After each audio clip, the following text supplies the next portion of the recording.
Los Angeles, California. L.A. wasn't exactly one of Mack Bolan's favorite places.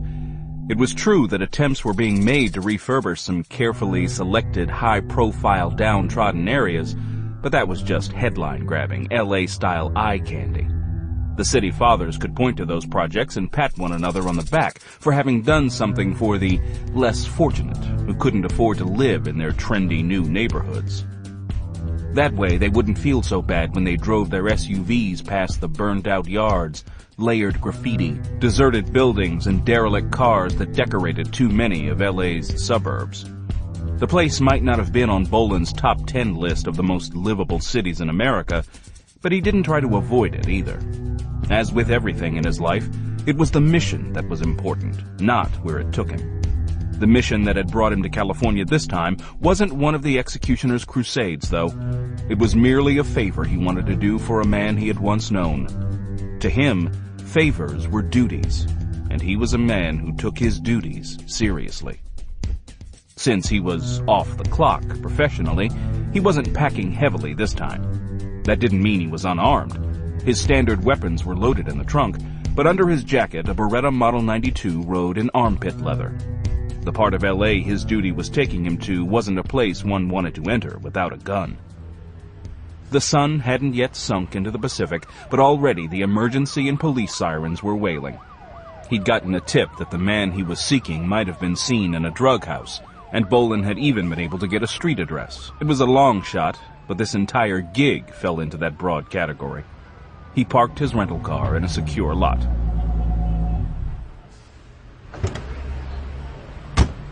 According to the map he'd picked up at the airport, the street he wanted was only 5 blocks away.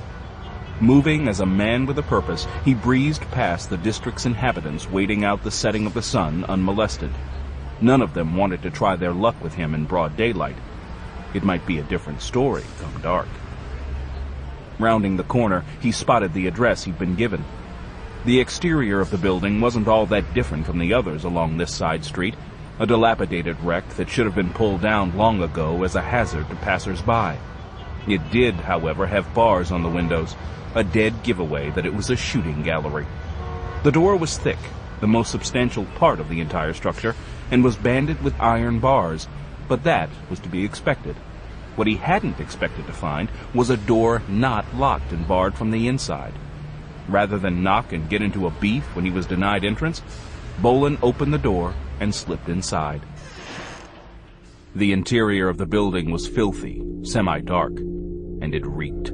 A medley of stale vomit, feces, and urine shared top billing with the harsh smell of chemicals and hit him like a hammer. The only thing missing was the indescribable stench of dead ODs. Whoever was running this particular shooting gallery was at least properly disposing of his casualties. Bolan paused to let his eyes adjust to the darkness. What the fuck do you want? Turning toward the sound, he saw a hulk of a man lumbering toward him. Bolan wasn't a small man, but this guy was huge, at least 6'6", and easily 300 pounds of fat layered over muscle. From his size alone, the soldier guessed that this was the proprietor of the establishment, which made him the man Bolan had come to see. I'm looking for a man named Nguyen Chu Lee. He usually goes by Tommy. Never heard of him. The fact that the Hulk had answered without even bothering to ask what Tommy looked like told Bolan one of two things: that he knew exactly who Tommy was and was covering for him, and that this self-appointed hard case was just being a dickhead. Bolan opted for the second circumstance.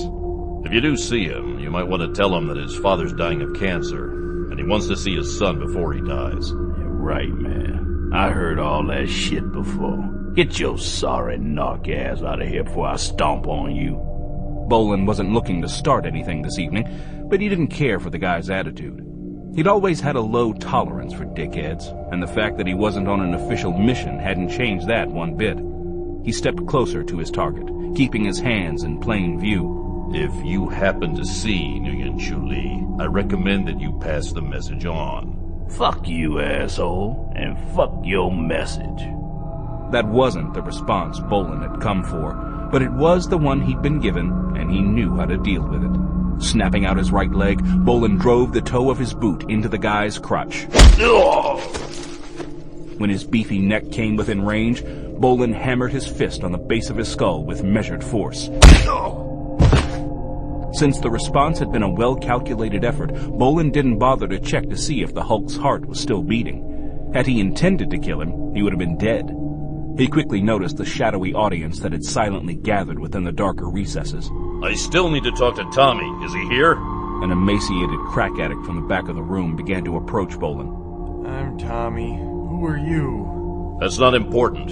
Your father helped me once, and I'm trying to repay the favor. He doesn't even know that I'm here. I do know, though, that he wants to see you before he dies. You're his only son. I know he doesn't want to see me this way. He knows your situation, and it no longer matters to him. He's dying, and he's a father who wants to see his son one last time. I don't know if I can do that. That's entirely up to you. I'm not here to kidnap you and drag you back. I just wanted you to get the message. Thanks. Bolan glanced at the unconscious body on the floor. You guys might want to help that bozo brush up on his social skills. His manners suck. The thug began to stir, but Bolan refrained from kicking him again. The Hulk wouldn't be bothering anyone for quite some time. When Bolan stepped back out onto the street, the sun had sunk below the horizon, and the blanket of LA smog had brought instant twilight. With the darkness, the inhabitants of the area started to surface. The collection of addicts, late-stage alcoholics, crack whores, low-level pushers, pimps, and petty thieves who call this place home weren't any different from the derelicts of any other major American city. California was supposedly a Garden of Eden, but it didn't necessarily attract a better selection of social rejects. Bolan was halfway back to where he had left his car. Shit. Trouble in paradise. A cry of pain, male or female, wasn't all that unusual in this environment. Screams, shouts, and curses were almost a formal language among the population here. Life could be painful when you were on the street. What caught Bolan's attention was the terror all too evident in that particular scream. Bolan loosened the Beretta in his shoulder rig and turned in that direction. He had been off the clock when looking for Tommy, but one of his most deeply ingrained responses had just kicked in. He had an old-fashioned notion that women hadn't been put on Earth to be hurt. Rounding the corner, he spotted the source of the screams right inside the next alley. Under the only working streetlight on the block, a woman was sprawled on the ground with a half a dozen men clustered around her.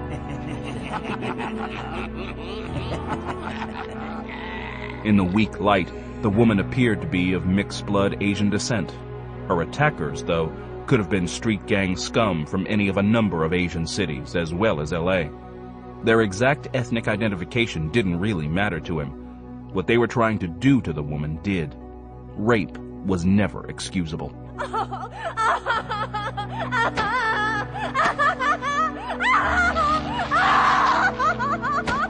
Get away from me, you bastard! Shut up, bitch! The thugs were so involved in what they were doing that they'd failed to post lookouts, which indicated that either they were extremely stupid or far too arrogant to care who stumbled onto their activities. Resolving this incident involved instantly prioritizing the threat. The guy with the knife at the woman's throat came up as number 1 in Bolan's target selection process. Number 2 was the rapist.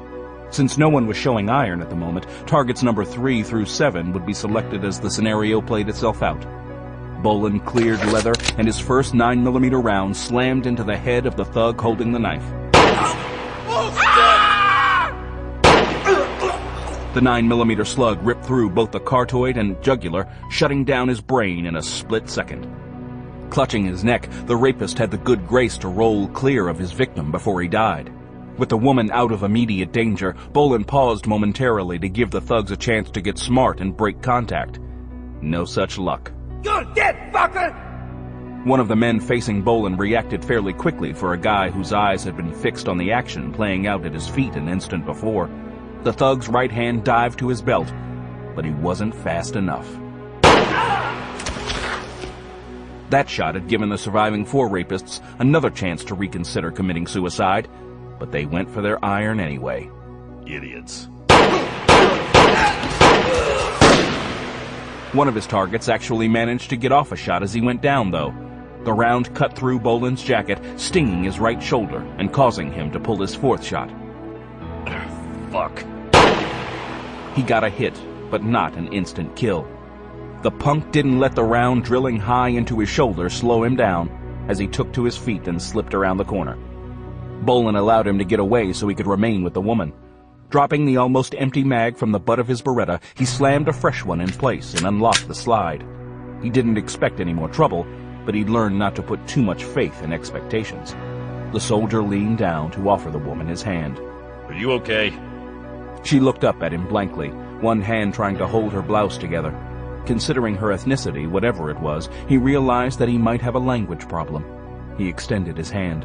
Let me help you up. We need to get out of here. She took his hand, and he effortlessly stood her on her feet. Slipping out of his jacket, he placed it around her shivering shoulders. Do you understand English? Yeah, of course. She glanced down at the bodies. You saved my life. They were going to kill me. Bolan took her arm, and she didn't pull away. Miss, we need to leave here quickly before the police show up. Come with me. I won't hurt you. The woman was going into shock, and the only thing he could do for her was to get her walking and hope she didn't slip into unconsciousness. We have to go. With a last glance at the bodies on the ground, the woman let herself be led away. He didn't run, but held the woman's arm to hurry her along. The neighborhood was no stranger to gunfire, and most of the inhabitants wanted no part of whatever had gone down. But someone was sure to have called the cops. With the woman wearing his jacket, Bolan shrugged out of his shoulder rig and stuffed it in his pocket. The Beretta went into the back of his belt. That wouldn't help him if he got stopped by a cop, but this was no time to ditch his hardware. The final few blocks to the parking lot passed quickly.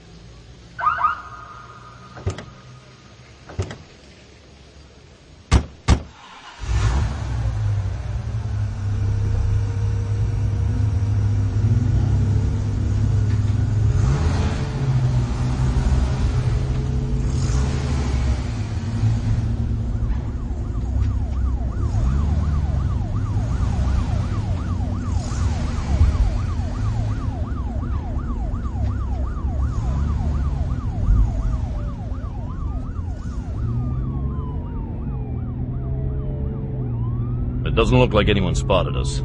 I don't know how to thank you, sir. I'm Belasco, Mike Belasco, and you are? I am Jasmine Farjani. That was clearly a Middle Eastern name, but he couldn't quite place it. Thick black hair hung to her shoulders and was accented by golden skin that spoke of an Asian heritage.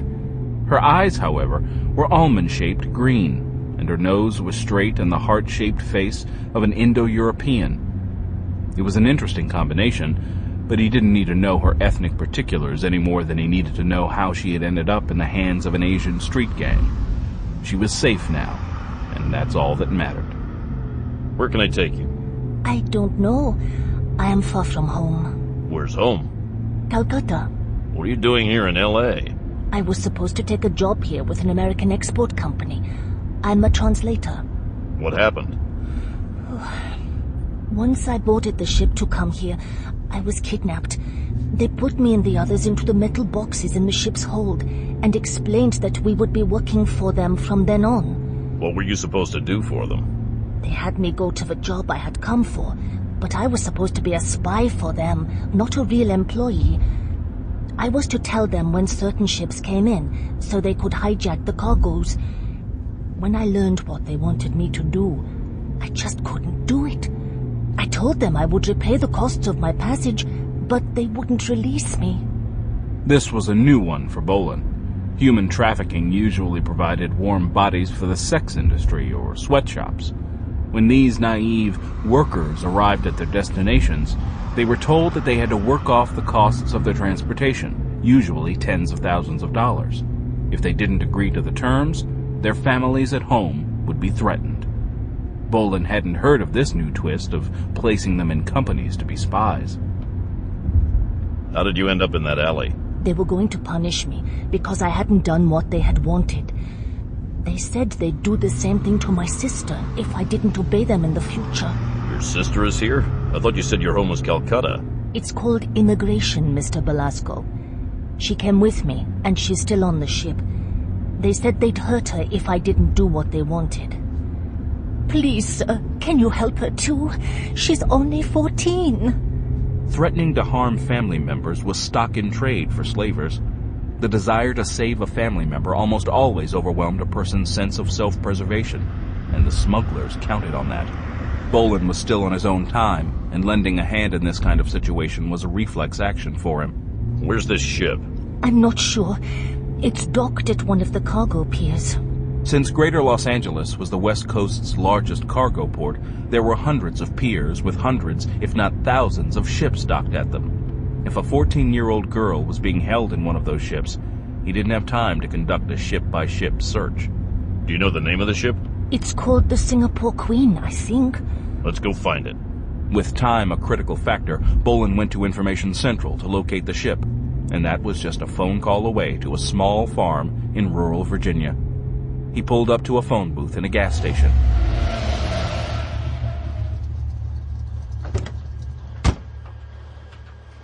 In the age of cell phone intercepts, a landline was always more secure.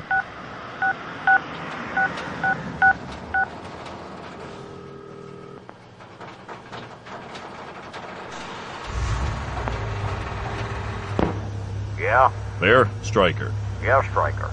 Look, I'm in L.A., and I need you to locate a ship that's supposed to be docked somewhere around here. Kurtzman had no idea what Bolan was doing in California, but he knew that tone of voice and responded appropriately. What am I looking for? The Singapore Queen, I think. I don't know the flag. All right. Give me a second here. It took a little longer than a second for Kurtzman to call up the shipping register for the California ports and get a listing for her. I have her at Pier 230B. It's a cargo handling area by San Pedro. And if you're thinking of checking her out, I suggest you do it right away. According to this, she's scheduled to pull anchor real soon. How soon? Oh, dark 30. That was military jargon for sometime after midnight and before dawn. Bolan jotted down the address. All right, thanks. I'll get back to you tomorrow. Kurtzman also knew better than to ask what Bolan was after. If he needed to know, he'd be told later. I found the ship. It's not far from here. Oh, thank God. She's been in there for almost a week now. They haven't let me talk to her, and I know she's scared. She's never been away from home before. Bolan still didn't have enough information to know what he was getting himself into, but he did know that the chance of the sister still being alive and unharmed was razor thin. Traffickers weren't known for the humane care of their cargo. San Pedro. We'll walk from here, Ms. Farjani. It was fully dark now, but dock work was around the clock. The piers were lit up as the cranes and longshoremen moved cargo from ships to trucks and warehouses. While the level of activity was something he'd have to take into consideration, it could also keep him from standing out. Going around to the back of the car, he opened the trunk. If he was going to work tonight, he needed all of his tools. It took but a moment for him to slip into his black suit, put on his gear, and grab his weapons. Come on. The two made it to the warehouses and stacks of crates along the dock without being spotted. As Bolan had expected, the foot traffic served to make them less noticeable. That's it. There, at the end of the pier. The Singapore Queen wasn't the rusting hulk Bolan had expected to find. In fact, it was the last ship in the port he would have suspected as being a slaver. This was a modern container ship, and her white paint was fresh. The red and white banner of Singapore proudly flew from her stern, and he could see the uniformed night crew standing watch on the bridge. You sure that's the right ship? That's the one, Mr. Belasco. They kept us inside metal boxes, like the ones over on the dock. They let us up on deck for fresh air a couple of times, so I know it's the one. By metal boxes, Bolan knew that she meant the cargo containers the ship was designed to carry. He'd heard of illegal immigrants being smuggled into European ports in cargo containers, and if it worked there, it would be tried here. A container ship could carry hundreds, if not thousands, of the standard-sized containers. It would be only too easy for the smugglers to mix a couple of containers full of humans in among the other import goods. Bolan pulled Jasmine into the shadows behind a stack of crates. Okay, you stay right here. I'll go and see if I can find her. Let me go with you, please. Sheila's frightened. I know she needs me. No way. If that ship is what you say it is, I won't be able to protect you and look for your sister at the same time. If I do this, I have to do it my way or not at all.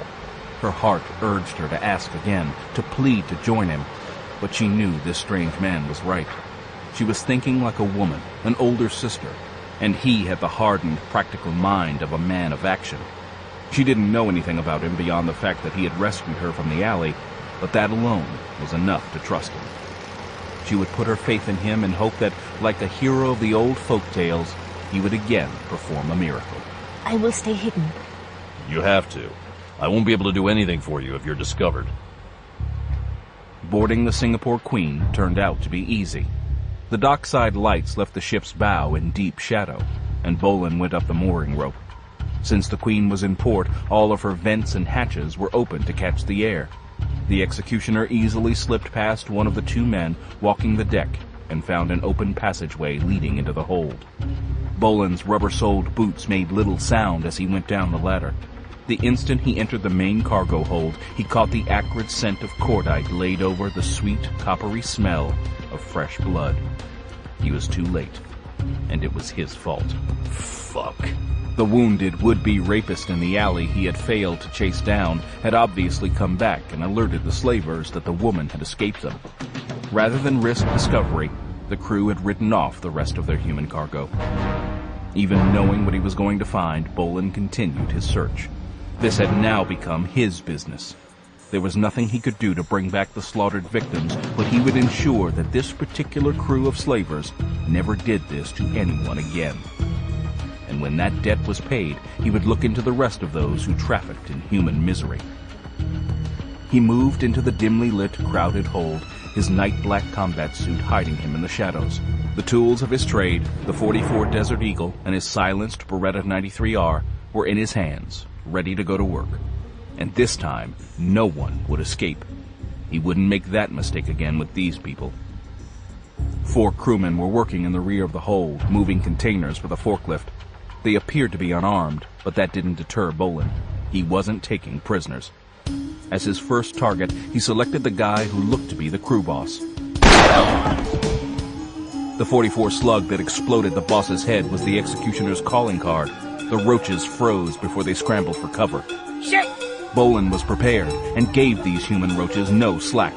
Flicked over to burst mode, the 93R snapped into action.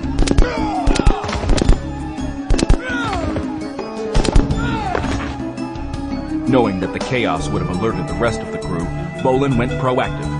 Rather than remaining where he was and letting them come to him, he headed up on deck after them. One crewman started to climb down to see what had caused all the noise. Since Bolan didn't know the size of the target field he was dealing with this night, he didn't want ammunition supply to become a problem for him later. The crewman was halfway down the ladder when Bolan nailed him with a well-aimed single shot.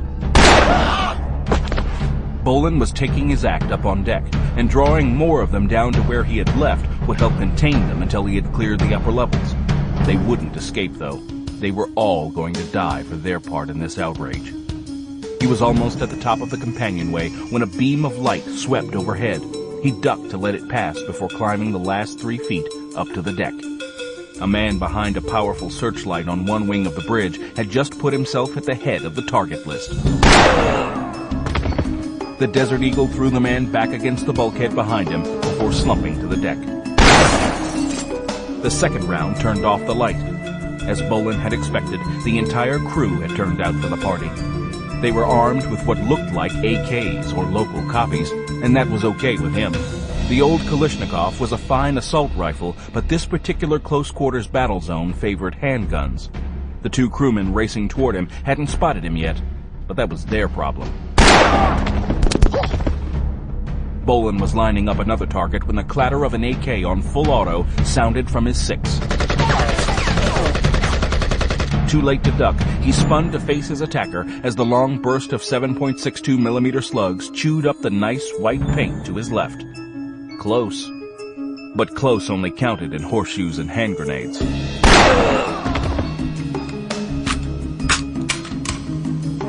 The top on his list were now the officers of the ship.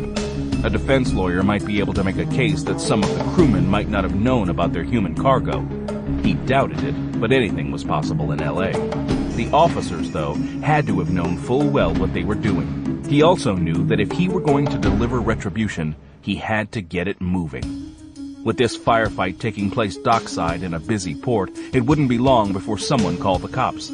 The harbor security guys probably wouldn't be up to getting involved with anything that had to do with full auto fire, but they could call for someone who made that their line of work. Going up against the LAPD SWAT units wasn't on his schedule. He had to be long gone by that time. As he raced for the bridge, an Asian man in black pants and a white shirt with gold epaulets stepped out of the warehouse, a submachine gun in his hands. He leaned over the railing to track Bolan. The impact slammed him off his feet. Taking the companionway 2 steps at a time, Bolan reached the bridge deck just in time to intercept 2 men racing around the corner. They spotted him at the same time, but were a split second too late deciding what to do. Bolan simply blew them away and moved on. The man on bridge watch had a ringside seat to the bullet-spitting whirlwind that had just come on deck. He also had no options. The door from the bridge led into the path of death. Opening a locker, he emptied it, stuffed himself in, and pulled the door shut. Seeing no one on the bridge itself, Bolan turned to the wooden door on the opposite side of the corridor. A boot slammed the door back, revealing a stateroom. Bolan stepped in. From the fancy cap on the desk, it was obviously the captain's quarters. A defenseless man wearing an undershirt and black pants stood dumbfounded. Ni hao? Whatever. A single .44 slug sent him sprawling on the carpet. Hearing the footsteps in the corridor outside the stateroom, Bolan snatched a flashbang grenade from his harness, thumbed the fuse, and tossed the bomb through the door. Take him down! The men in the corridor were still trying to get their retinas working again when Bolan stepped out of the captain's cabin.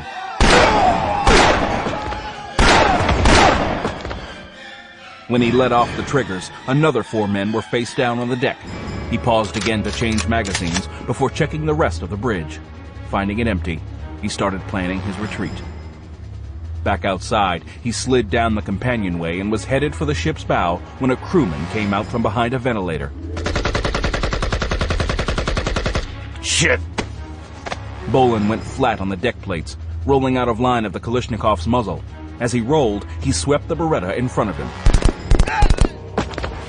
The burst stitched the crewman across the belly, and he slumped backward over the railing. His way now clear, Bolan sprinted the last few steps to his exit. He slid back down the mooring line and disappeared in the shadows.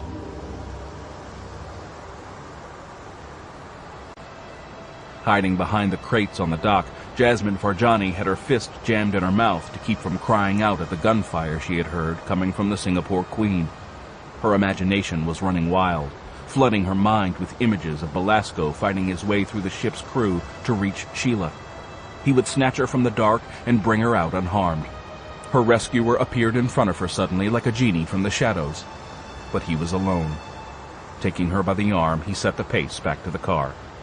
We have to leave, now. Where is she? Please, we have to hurry before someone spots us.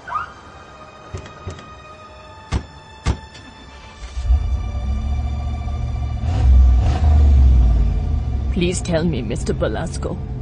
She's dead. The smugglers killed all of the people still on the ship before I got there.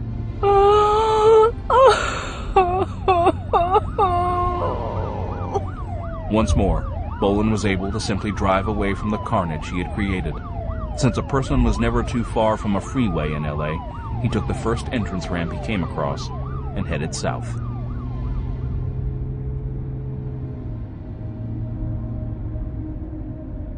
Several miles down the road, he turned to his passenger, who was huddled against the door. There was nothing he could do about her grief right now, but he could get her situated for the evening. Mack reached out to touch her shoulder. Jasmine, I need to get you somewhere safe so you can sleep. In the morning, I can contact the police and have you taken into protective custody until you can be returned to Calcutta. No, please. Not the police. And I can't return to Calcutta. There is nothing for me back there now. My family is all dead. And if I return, I'll be in danger from the people who sent me here. Okay. I'll get us 2 rooms in a motel, and you'll be safe there tonight at least. In the morning, I'll see about getting you the proper paperwork so you can stay in this country legally. You can do that? No problem. I have some friends in high places, and I'll call in a favor. Oh, this is a gift without price. The only way I can ever be free again would be to become a real American. Who are you that you can do something like that? Let's just say that I'm someone who doesn't like to see people like you and your sister get hurt. I was too late to save her, but I can see that you aren't bothered while you try to get your life back together. Bolan drove to Ontario before stopping at a Red Roof Inn. His Belasco credit card got him 2 rooms on the 2nd floor. Since Farjani had nothing more than the clothes on her back, he got her a toothbrush pack from a vending machine and a comb. It wasn't much, but it might help. He saw her up to her room and stood in the open door. Are you hungry, Miss Farjani? I can get you something to eat if you want. There's a couple of fast food places down the street. It would be just a minute. Thank you, Mr. Belasco, but I couldn't eat now. In the morning, I'll get you some new clothing. Or if you'd like, I'll go to your apartment and see what's there. Farjani sat on the edge of the bed and studied the American. He was a big man, but he moved like a cat. His bravery was unquestioned. He had gone into unbelievable danger twice and had emerged unscathed. That he was an experienced fighter wasn't in doubt. Perhaps he was a professional of some kind.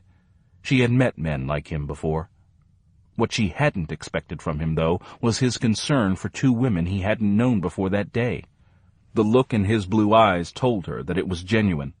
Another man might have done what he had done, but she had never known one who would have done it apparently without expecting payment of some kind. All he had spoken of so far was helping her. She was ashamed that she really didn't understand. Please stay a while and talk to me. I know I cannot sleep yet. My mind is in a jumble. I'm so grateful for your saving my life. I don't know what they would have done after they were finished with me. I don't think they would have killed you. From what you said, they needed you to work for them more than they needed you as an example to the others. I've never been so frightened. I didn't know that I could feel so helpless. Bolan moved into the room and sat in a small stuffed chair. How did you and your sister get hooked up in this? If you can, take it all the way from the beginning. Everything you did, everything you were told, every detail you saw, as best you can remember it. If they were going to make you work for them as a spy, I know there have to be other people being forced to do the same, and maybe I can help them as well. But I don't understand what you can do about this. They're organized and very powerful. I'm a soldier. You're in the army? No, I work by myself. As some kind of secret agent? Something like that. All right. I'll tell you everything I can remember, but I want to promise first. What's that? Promise that you will let me help you with whatever you do. Bolan hesitated. If this venture took him where he saw it heading, it wouldn't be a walk in the park. Slavers had no use for human lives beyond the money they could bring them. The slaughter of the people on the Singapore Queen had been merely a business decision for those who were behind this. I know it'll be dangerous, but this is something I feel I have to do. Sheila would still be alive if I hadn't made a mistake. And I don't want any more young women to die if there's anything I can do to help put an end to this business. There will never be an end to slavery. Look, I don't want to blow any kind of moronic, idealistic slogans up your ass. I think I understand. Good, because as long as there are people who are willing to traffic in human misery, it will continue.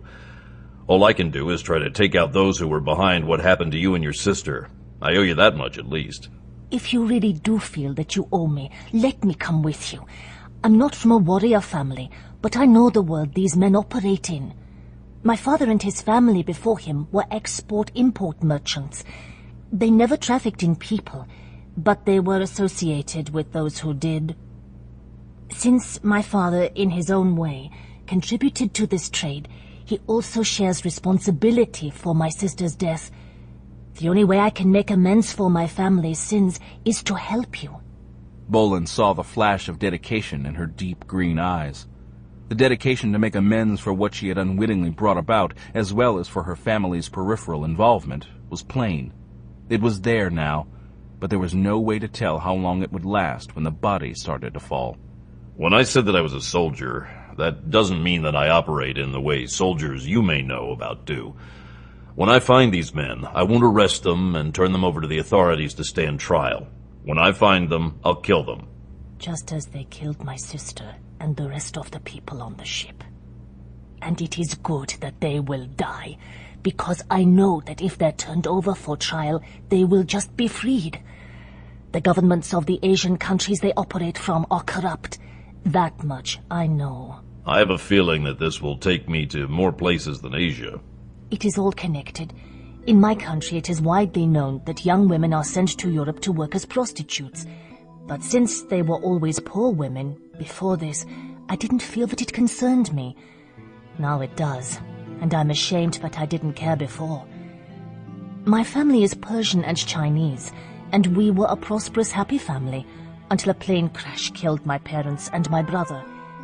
With my father and brother dead, my uncle was heir to the business, and by our custom, he also owned my sister and me because we weren't married. His idea of how to deal with this tragedy was to marry us off as soon as possible, so he wouldn't have to share anything from my father's business with us. In fact, he wanted me to marry one of his in-laws, a horrible old man. When I refused, he threatened to throw my sister and I out of our home. I had to do something, and since I had worked as a translator for my father, I thought to do that in another country. How many languages do you speak?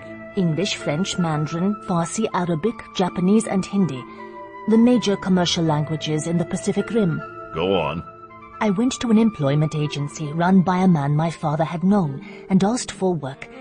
He arranged for an interview with a company that provided linguists to foreign companies trading in the Pacific. I was offered a job, and like I said, it was supposed to be legitimate work, so I could make a home for my sister.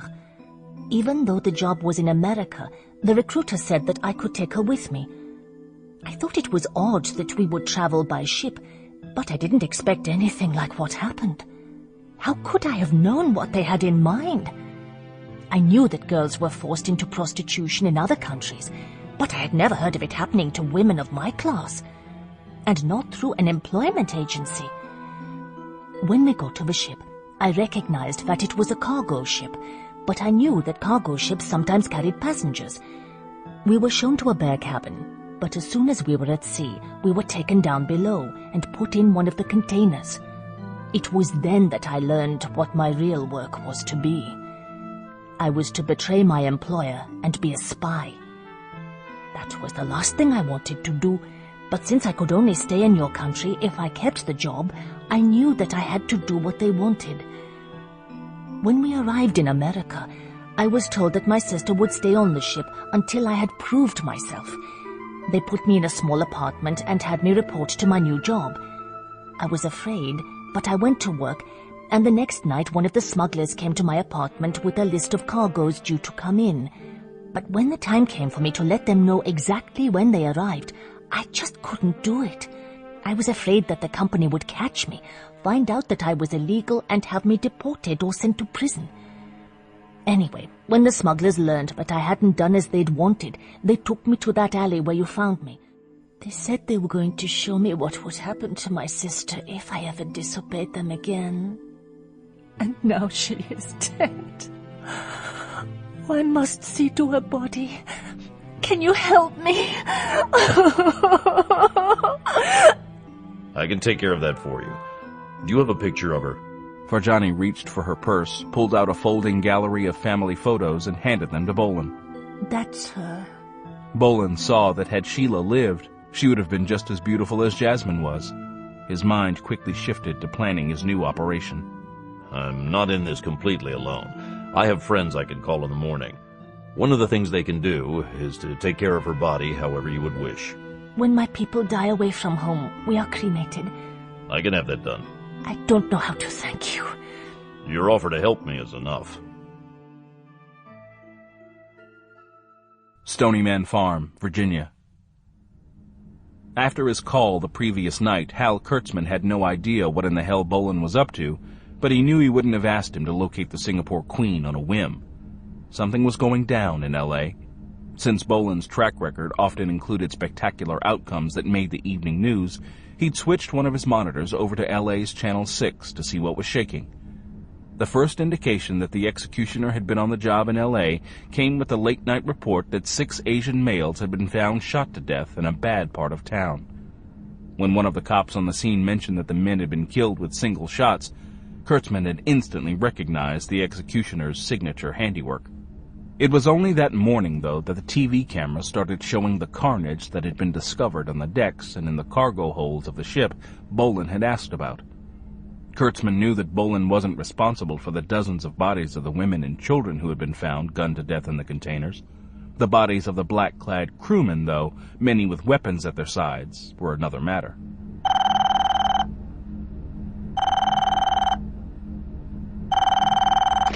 Yeah? I need you to do something for me. Is it by any chance related to the Singapore Queen? More or less. So, what are you into this time? I've come across a new twist on human trafficking. What's that? Using slaves as spies for industrial espionage to set up hijackings. Of what? I haven't gotten that far yet. What can we track down for you? Stonyman Farm was more than just the operations center for the nation's most secretive covert action teams. To be able to send Phoenix Force and the Able Team against a threat, the farm had to know exactly who, what, and where the threat was. And the bread and butter of that requirement was information gathering, which just happened to be what Kurtzman's computer room crew did best. I need a number of things. Shoot. First off, I need a rundown on recent large-scale hijackings of high-ticket commercial goods. Check on military hardware while you're at it. That's easy enough. What else? See what you have on recent human trafficking incidents. Not only the ones that have made the news, but the intelligence agency summaries, that sort of thing. I'll get Hunt working on that too, and get back to you tomorrow. Good. Also, what's Katz up to? Our last report has him toasting his buns on the French Riviera. He's got a little villa right on the beach outside of Cannes. Think he's bored yet? More than likely. You know him. He can take only so much fun in the sun. Bolan did know Yakov Katzenellenbogen very well. They had a long history together, and even though the gruff Israeli had retired from leading Phoenix Force, he still kept his hand in the game by filling the role of the farm's tactical operations officer. If Katz was as bored with too much fun in the sun as Kurtzman thought, he might be open to playing TAC officer and backup for Bolan's current project. Could you give me his contact number? The French Riviera. Yakov Katzenellenbogen had always enjoyed staying in Cannes. It offered a good combination of Mediterranean climate, great cuisine, and comfortable modern accommodations. He was kicked back on the veranda of his rented villa, a Campari aperitif in hand. Hello? Katz, I've got something going you might be interested in, and I could use a little help. Katz knew that if Mack Bolan was interested in something, the odds were good that he'd be interested in it as well. And if this was an invitation to the dance, it had come at the perfect time. He'd thoroughly enjoyed his vacation, but he was weary of seeing young French women in minimalist bikinis parade past his veranda in an unending stream. The eye strain was killing him. What's the story? Come to L.A. and find out. Your tickets are waiting at the Air France ticket counter. If Bolan couldn't talk about it over the phone, it was definitely something he wanted in on. When's the flight? It's open-ended. There's a domestic from Nice leaving for Charles de Gaulle in 2 hours. I'll be on it. I'll be waiting for you. Los Angeles. Bolan was there at the Air France gate at LAX to meet Yakov Katzenellenbogen's non-stop flight from Charles de Gaulle International Airport. The two men had said little as they worked their way down to baggage claim, retrieved Katz's single bag, and headed toward Bolan's rental car. From long habit, they said nothing until they were well away from the LAX complex and back on the freeway. This one's nasty, Katz. Isn't it always, friend? Yeah, but the media and the feds are all over it like flies on ripe roadkill. If it's about that slave ship that got shot up, it's the flavor of the month in Europe, too, particularly in France. The old Bash America crowd is getting a lot of mileage out of it. The French have been fighting the new slave traffic for so long that they're overjoyed to be able to point at us and say that they're not the only ones who can't handle it. It's about that ship, and I know we can't put an end to trafficking, but I think we can thin them out and make sure that the survivors get into the habit of looking over their shoulders for a long time to come. That's not a bad idea. What's the plan? I'm just in startup phase, no specific targets yet. I've got the farm crew doing the legwork for me, and the bear thinks they can come up with something for us to work with real soon. And we'll have a third party with us this time. Anytime Bolan brought an outsider into one of his missions, there was a good reason for it. Katz raised one eyebrow in question, and Bolan continued. Her name's Jasmine Farjani, mid-20s, from Calcutta, and she's my main source on this. She and her sister were brought here supposedly for legitimate jobs. Instead, the woman was placed as a spy in a large export company, and her young sister was held as insurance. When the woman balked at what her masters wanted her to do, they decided to show her what was in store for her and her sister if she didn't play ball. She was being gang-raped when I happened to stumble onto it. The rest you saw on the news. Seeing the look in Bolan's eyes, Katz knew that there was more to this story than he was being given at the moment. Something that had impacted Bolan on a personal level. He also knew, though, that if he needed to know what it was, he'd be told at the appropriate time. How far are you planning to take this? As far as it goes. Sounds interesting. I'm not sure that's the word I'd use for it, but I'm pissed. I can tell. Jasmine Farjani was startled by the knock on the door of her room, but went to the peephole. Seeing Belasco and an older man, she unlocked the door to let them in. Jasmine, this is my friend, Lev Bronsky. He's going to help us. Please, come in. Hello, Mr. Bronsky. She offered her hand, and Katz bowed slightly over the offering.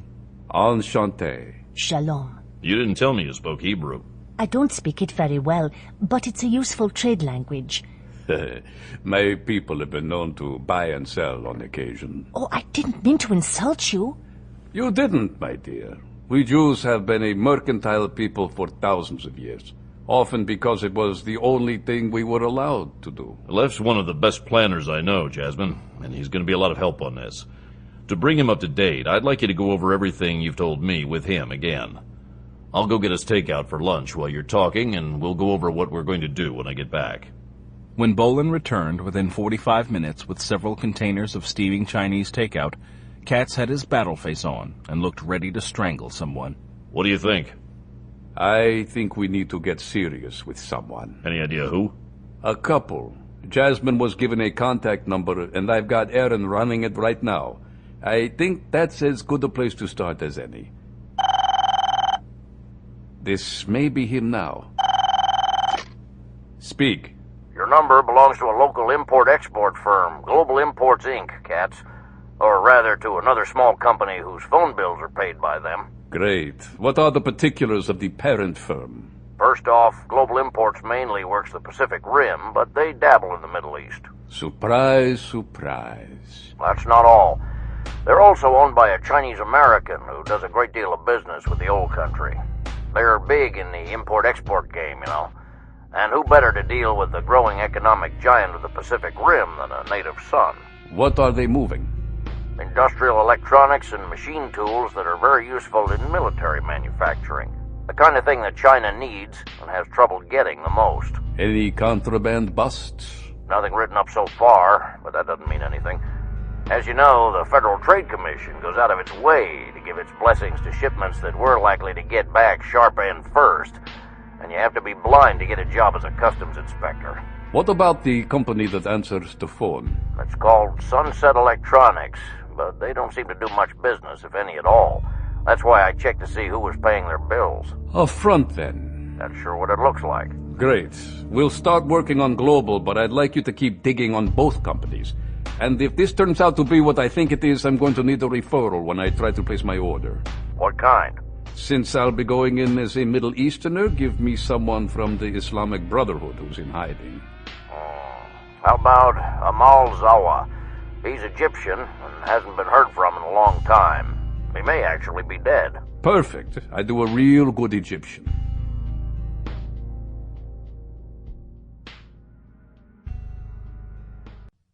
Katzenellenbogen walked into the lobby of Global Imports holding a fat leather briefcase.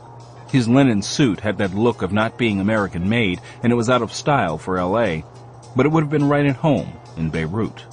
His coloring wasn't as dark as the popular expectation of an Arab, but his face passed as Middle Eastern.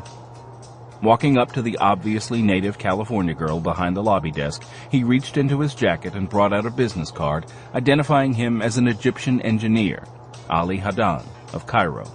May I see Mr. Wei, please? Mr. Amalzawa suggested that I talk to him. I'll go see if he's in. Have a seat. Thank you. Katz sketched a bow before taking a seat on the couch. As he had halfway expected, Zawa's name ensured that Mr. Wei, Global's owner and CEO, was in. The receptionist was back before he had time to warm up his seat. Mr. Wei will see you now. Thank you. The woman led him into a finely furnished but understated office. A middle-aged Asian man strode across the carpet to greet him. I am Chu Wei. Wei immediately extended his hand. Katz quickly shook it. Ali Hadan. Please, have a seat, Mr. Hadan. Tea? That would be nice. The Asian man keyed his intercom. Tea, please. Coming right up. In moments, a young Asian woman walked in bearing a silver tray with 2 silver cups. Katz could smell the cardamom and knew she was bringing Arabic tea. The subtleties of the marketplace were being observed. Both men were silent as the woman poured and left the room without a word. Wei took a delicate sip of the hot, fragrant brew. How may I be of assistance to a friend of Mr. Amalzawa's? As I am sure you are aware, the political situation in the Middle East often makes it difficult for a small businessman such as I to do business. Sadly, that is true. If more politicians were businessmen, these difficulties would not exist. How may I help with your business? I was told that you might be able to help me with the supply problem I have been experiencing. And what would that be? My company makes testing equipment for the Egyptian electronics industry. Wei would have to know that no electronics manufacturer in their right mind used anything other than Western or Japanese testing equipment. Not if he wanted to produce a quality product.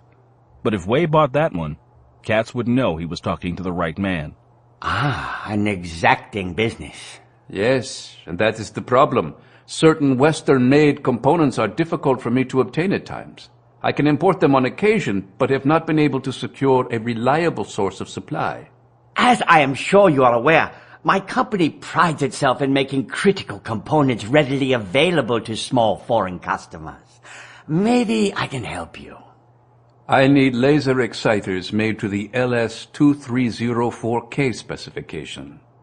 LS2304K exciters had absolutely no application in any kind of testing equipment used in any industry. They were, though, the heart of laser guidance systems for missiles and other guided ordnance, and they were on the Department of Defense and Department of Commerce's lists of items prohibited from export. Anyone with any expertise in electronics had to know that, but Wei didn't even blink. He tapped on his keyboard and studied his monitor for a moment. It so happens that we have 24 LS2304Ks in stock at the moment. Excellent. And what is their availability in the future? If you have a standing order, we will be able to meet it. Excellent. And at what price? Laser exciters were expensive, but when Wei quoted a price at 20 times the fair market value, Katz frowned. He'd have gladly paid the asking price to nail this guy, but he was playing a Middle Easterner, and not to bargain for a better price would make Wei suspicious. I only have a small company. And as I'm sure you know, the recent financial instability in the region has created uncertainties for we businessmen. I have to watch my bottom line very carefully. Oh, I understand very well. The powerful can make it very difficult for honest men like us to make a living. My people say that when the king scratches, everyone has an itch. Oh, all too true. Since you're looking for a reliable source instead of a one-time purchase, I can supply what you need at a 20% discount. I have a pending contract that will require me to greatly expand my facilities. And, of course, when that happens, I will order all of my components through you. But to make the numbers work for me right now, I would have to have a 40% cut. Wei glanced back at his monitor for a long moment. I am sorry, but I can offer only a 30% discount. If you make it 35, I can make the payment in cash. Wei took another sip of his tea, and Katz did the same. He didn't want to get into a high-stakes poker game with this guy, but then he was an old poker player himself and knew the game well. Wei emptied his cup and looked at his monitor again. I can do that. Excellent. He's dirty. Katz looked intently at Bolan in the motel room they were sharing. Real dirty. He didn't even blink when I told him I wanted to buy mil-spec laser exciters. He just looked to make sure that he had them in stock and then priced them according to how badly he thought I wanted them. When do you pick them up? I am to examine them at his offices tomorrow, pay for them and arrange for their shipping. He offers that, too? Oh yeah, he's a hot one. A full-service dealer in contraband electronics, and God knows what else. We need to find his warehouse. I've got the bear working on that right now. He's running phone intercepts on all Global's numbers. I'll get our kit together. Stonyman Farm, Virginia. Aaron Kurtzman was a little surprised that his phone intercepts had paid off so quickly, but he had the readouts in his hands. One would have thought that a man in the electronics business would have known how easy it was to eavesdrop on phone conversations. But despite the recent controversy about the government's carnivore program, many people still thought that their conversations were their own. Thankfully, Mr. Chu Wei was one of those deluded fools. The conversations they taped were in Chinese, but the translation program quickly broke them down. And like most phone calls, the content was fairly innocuous to the casual listener. However, there was nothing casual about the way the farm crew dug into the information the minute the first call came out of the translator. A glance at the clock bank over the big screen on the wall told Kurtzman that the sun was just going down over L.A. when the results were in, and he reached for the phone. Stryker. Yeah, Bear. Congratulations, your number's a winner. It turns out to be a warehouse in Riverside run by Chinese. Better yet, the rent is being paid by Wei's front company. I'd say that it's your next likely target. Good work. Don't really know what we're hunting for yet, but we'll cruise out there tonight and have a look. I thought you might. Good hunting. Chu Wei's warehouse in Riverside bore no sign indicating its ownership, only a street number. It was brightly lit, though, and Bolan could make out security cameras mounted on the corners of the building and the tops of the light poles in the parking lot. Interior lights were on, indicating that the night shift was on duty. He surveyed the warehouse from their parked car a block away. Someone doesn't want people breaking into that place. Not very hospitable of them. We'll have to do something about that. Such as? Power outages are still a popular event around here, so why don't we manufacture one? It will save us the trouble of dodging the cameras and sensors. Good point. What do you have in mind? Well, since we don't have gadgets handy to rig up one of his remote-controlled toys for us, we'll just have to do it the old-fashioned way. Some things never go out of style. Driving back to the entry to the industrial area, Bolan stopped by the power pole feeding the warehouses. Stepping out, Katz looked both ways to make sure they were unobserved before taking aim at the transformer with his silenced mini Uzi. A shower of blue and orange sparks rewarded his efforts, and the lights went out. With the entire area in darkness, night vision goggles would be in order for the approach to the warehouse. If the gods of war were with them this time, the opposition would have left their NVGs at home. They parked their ride out of sight behind the adjoining building. The pair crossed the almost empty parking lot to the side of the warehouse. Rather than go in through the office in the front of the building, they tried the side door.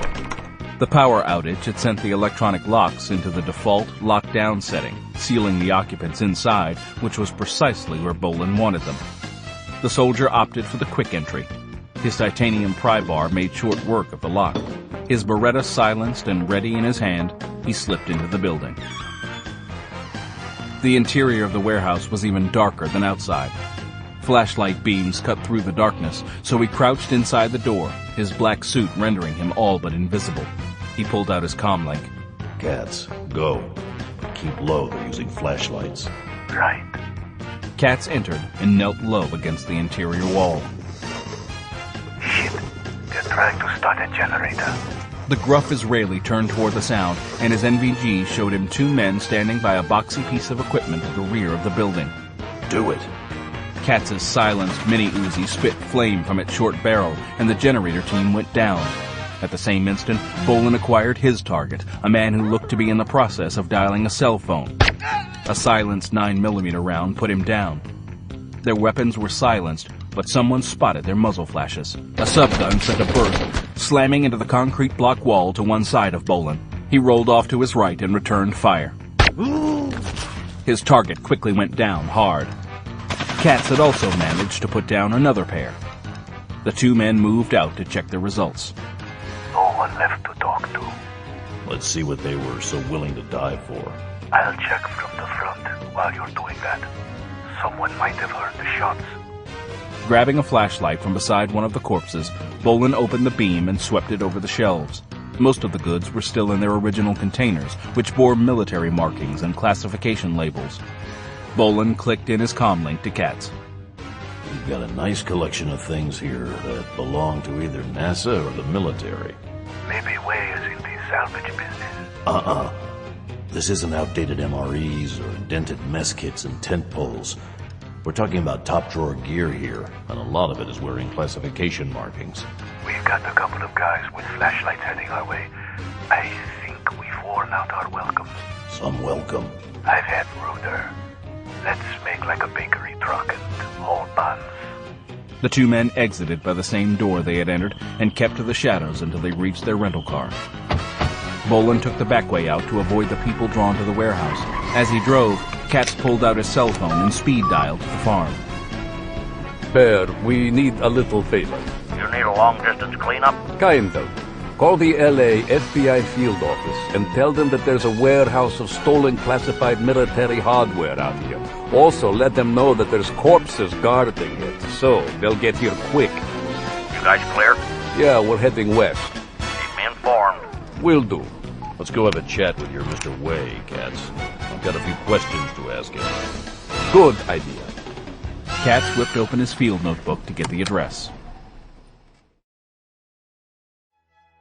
The panicked phone call from the chief of his warehouse security had stunned Chu Wei. When the sound of the man choking on his own blood sounded clear over the cell phone, he became angry. This could only be a raid on his goods, and he was above that. He ran an organization that preyed on other businesses, so having someone attack him was an outrage. Wei was dirty, but his first instinct was to call the cops. He hesitated, his hand poised on the speed dial before pulling back. Suddenly cautious, he thought about the Singapore Queen incident. He wasn't directly involved in bringing the ship's cargo into the country and placing the people in the target firms. Trafficking was something he didn't want to be associated with in any way. It was bad enough that the system in place required that the spies report to one of his subsidiaries. It was a risk he had to endure, but there was no way he wanted to be connected to it any closer than that. Nonetheless, the raid on the Queen had affected his operation in a big way. One of the women smuggled in was to have been placed in a company he was interested in. In fact, the buyers were waiting for their goods, and now he would have to wait until her replacement could be found before he could move on that company. This raid on his warehouse, following so closely to the attack on the ship, worried him. Turning to the woman next to him in bed, he unceremoniously rolled her onto the floor. Hey! Leave me! But I just... Go now! Pausing only to scoop her clothing from the floor, the woman hurried out of the room. Wei hoped that Li, the Chinese-American cop on his payroll, could supply some answers. Li, this is Wei. What are your people saying about the Singapore Queen? Who do they think attacked them? We don't have a clue, Wei. And now it doesn't look like we're going to get a chance to find out. The feds have completely taken over the investigation. They're busting balls down on the docks, trying to find out why the customs morons or the Coast Guard flunkies didn't find those containers when they inspected the ship. They're looking into everything from the payoff angle to organized crime and drug smuggling. Everybody except maybe the goddamn EPA is involved. Is anyone talking about our organization? I did hear one of the feds mention something about Hong Kong, but that's all I heard. They think the LAPD's in on this up to the belt buckle too, so they aren't saying dick around us. Keep me informed. Of course, Uncle. When Li rang off, Wei checked the digital clock on his nightstand before dialing a number in Hong Kong. It was daylight there, and the colonel should be available. Ni hao. Honorable Colonel, this is Chu Wei calling from the land of the Golden Mountain. I believe we have a problem. Hong Kong. Red Army Colonel Gao Dong clicked off his cell phone. As the head of the Special Economic Project, he had been informed of the raid on the Singapore Queen in detail, almost before the shooting had ended that night.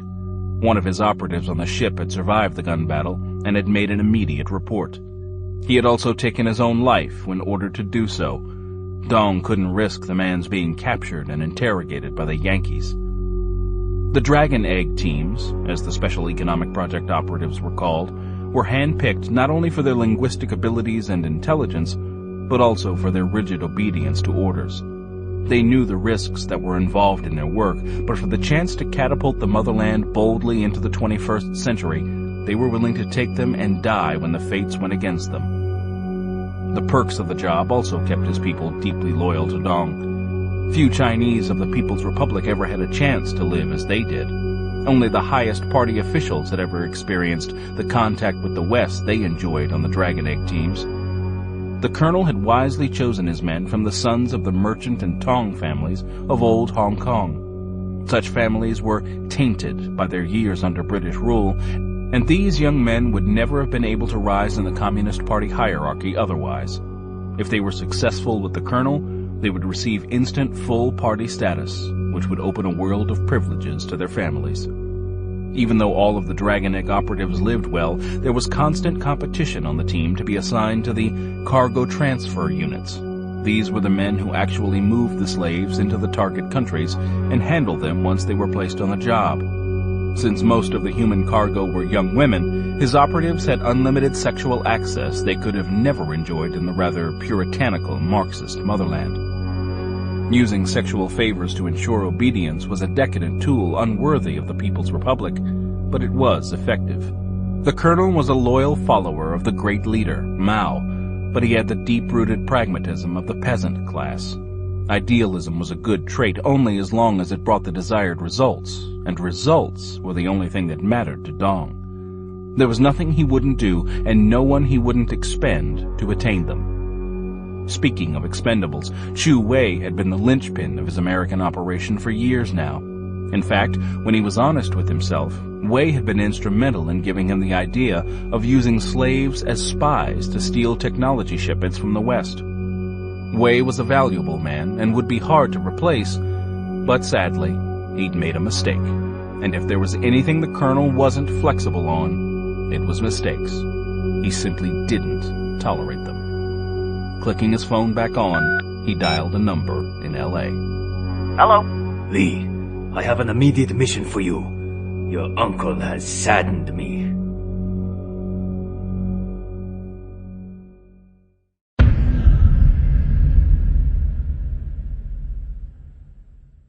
Los Angeles. After a drive-by recon of Chu Wei's house, Bolan and Katz had parked their vehicle at a turnout a quarter-mile away and made their approach on foot.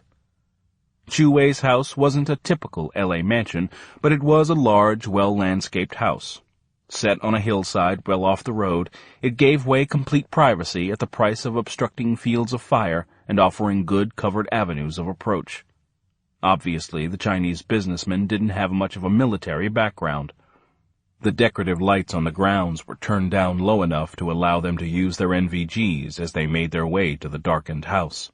Rather than trying the front door, they headed to the back. Finding a sliding door already open, they readied their weapons. The door of the first room they came to was cracked open, showing a light inside. Katz provided cover while Bolan investigated with his silenced 93R leading. On the far side of the small room, an Asian couple was lying motionless on the single bed, the woman naked and on top of the man. She was petite, but still covered much of the larger body under her. He was naked from the waist down, but wore a loaded shoulder holster over a tank top.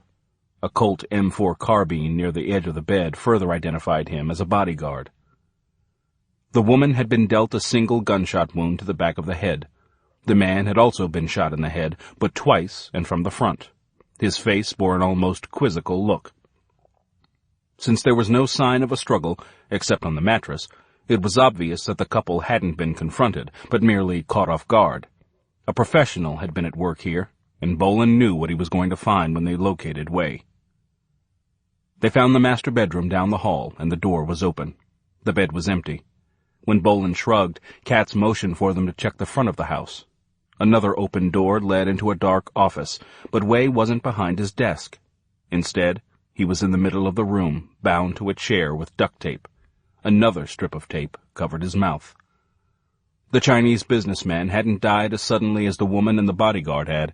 In fact, from the blood pooled under the chair he was taped to, he had been a long time dying.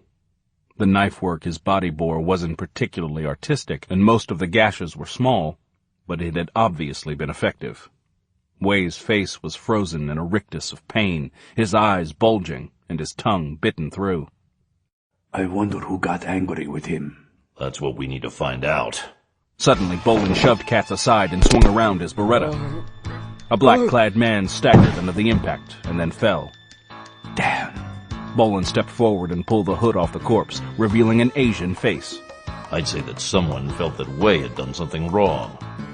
The right sleeve of the body's black ninja suit had pulled up past his wrist and revealed part of a tattoo.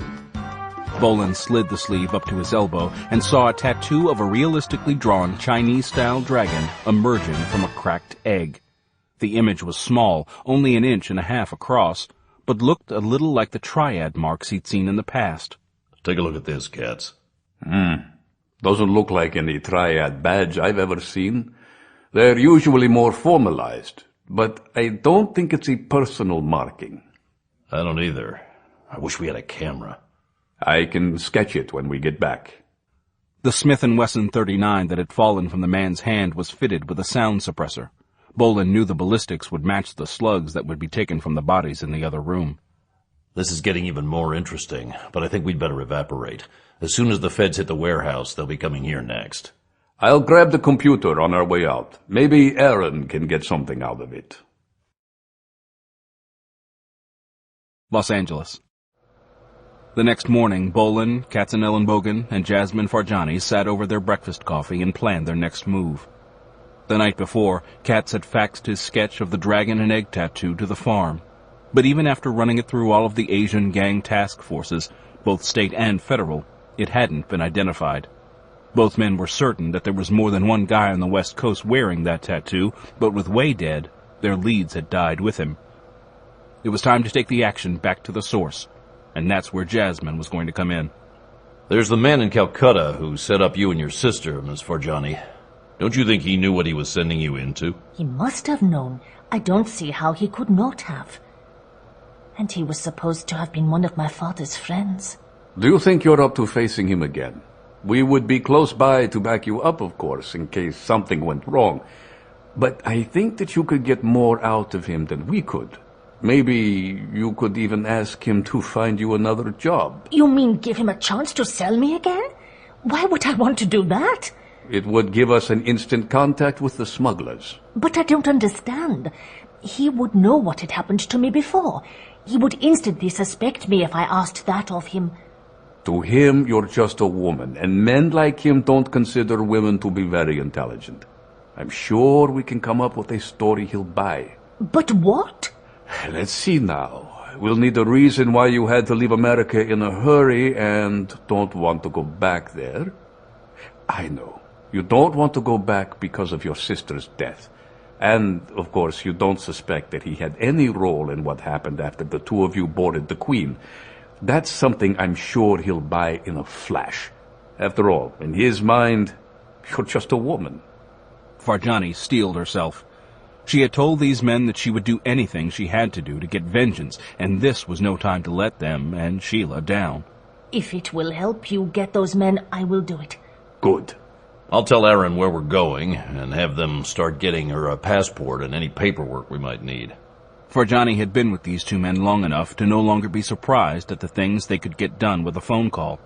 She wasn't completely comfortable about going back to Calcutta, even with them guarding her, but she had vowed to avenge her sister.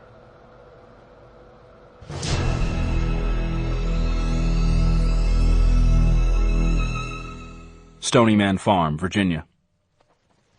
When Bolan was pursuing a private venture, he was under no obligation to keep Stony Man Farm informed of his doings. His informal arrangement with Hal Brognola, the head of the farm's sensitive operations group, gave him complete freedom to do what he'd always done without interference. Even so, it was usually to his advantage to give the farm a heads-up once he got into action. That way the aftermath of his activities didn't end up on the threat board and kept his back clear of federal interference. Also, since he often tapped into the farm's information-gathering capabilities, it made good operational sense to at least let Aaron Kurtzman know where he was going and what he was thinking about doing. That way, along with Kurtzman's computer room crew feeding him intelligence, He could tag along in cyberspace and keep his eyes and ears open as an early warning system. You guys still in L.A.? Yeah, Bear. We plan to take off soon. We've done enough damage here to get the ball rolling for someone else to take it over. I have to agree. There's half a dozen federal agencies swarming over that warehouse right as we speak. They finding what I thought they would? That place is a veritable treasure trove of missing electronic and high-tech goodies. Mostly of a military nature, and many of them highly classified as well. They're finding stuff in there they didn't even know was missing. Someone's gonna go to Leavenworth for sure over this.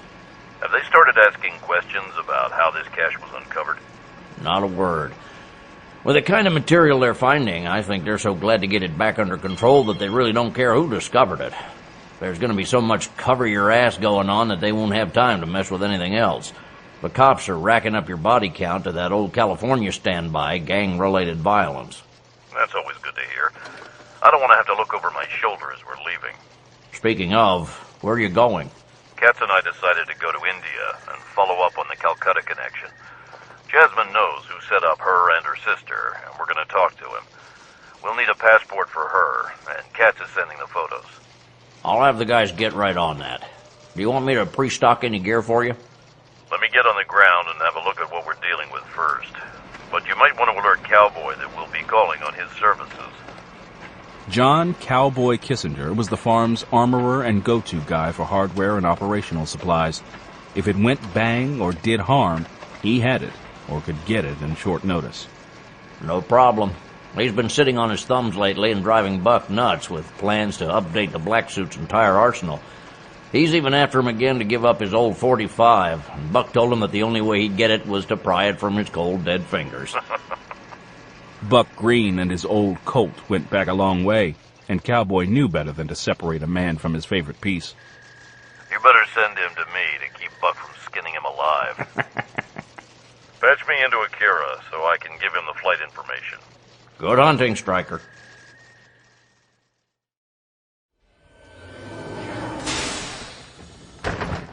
Barbara Price strode out of the elevator onto the main floor of the annex in her worn cowboy boots.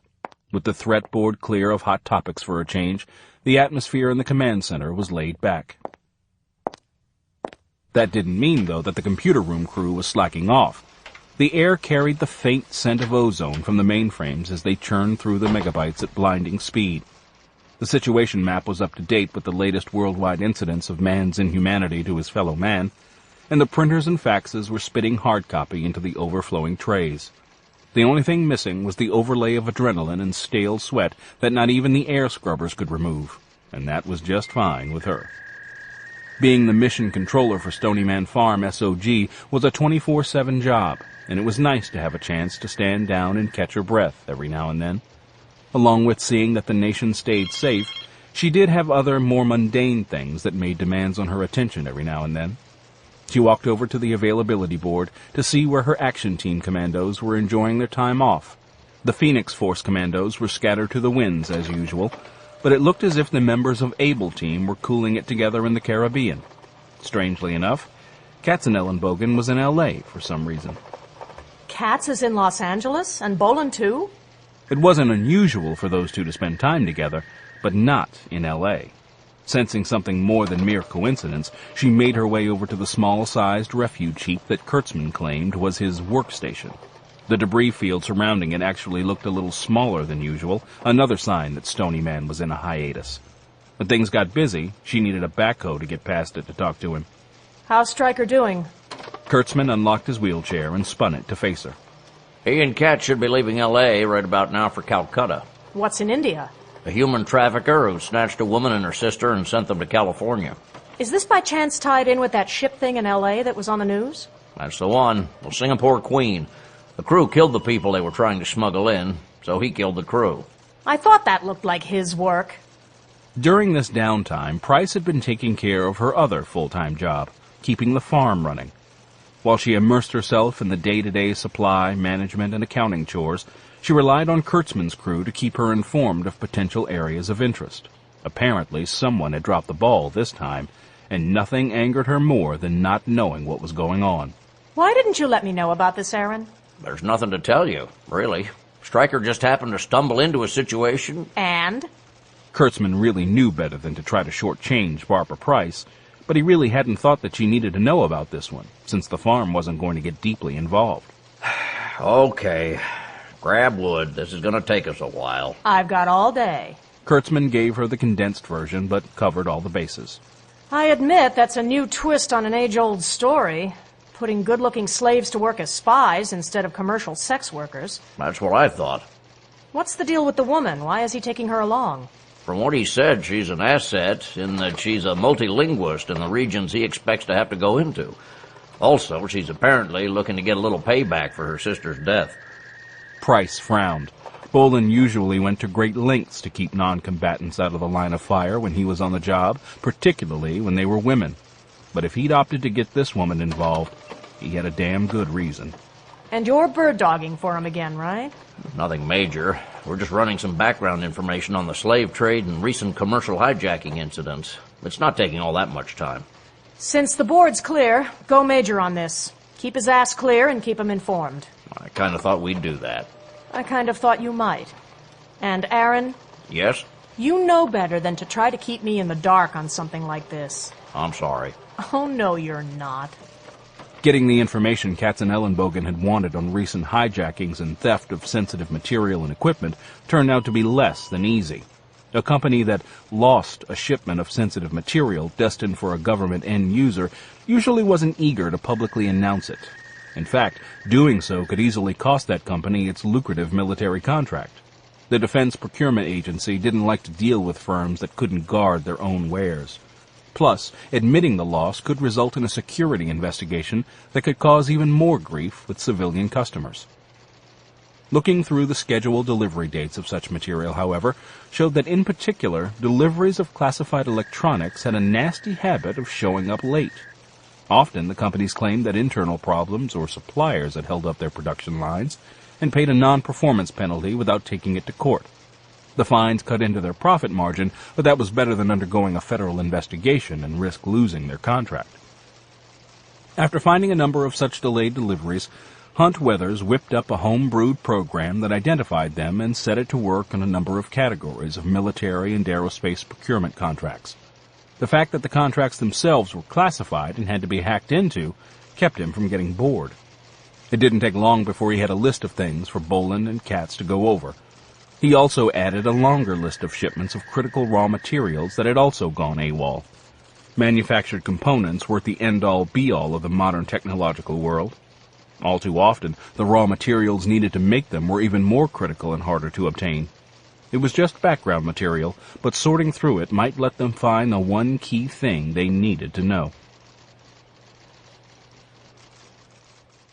Calcutta. Mani Mohandi made a good enough living at his employment agency to live quite well for a man of his low social status.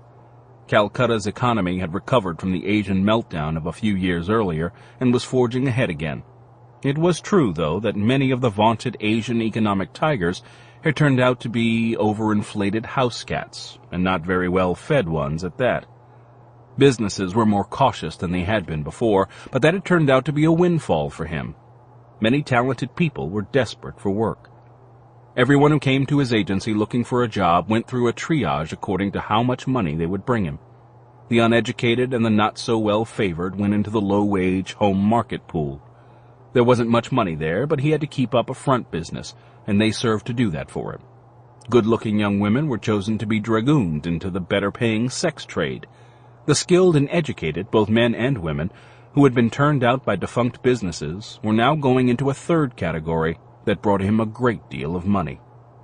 He really didn't know who was behind the organization he worked for, and he wasn't sure that he wanted to know. All he knew was that he had a place to sell every well-educated young woman he came across, and most of the educated young men as well. As was always the case in his line of work, the more beautiful the woman, the higher the price he got for her. Should the woman not work out as a spy, and she was a beauty, she could always be sold into a brothel. That line of thought reminded him of Jasmine Farjani and her younger sister, Sheila. He had gotten the highest price he had ever been paid for those two beauties.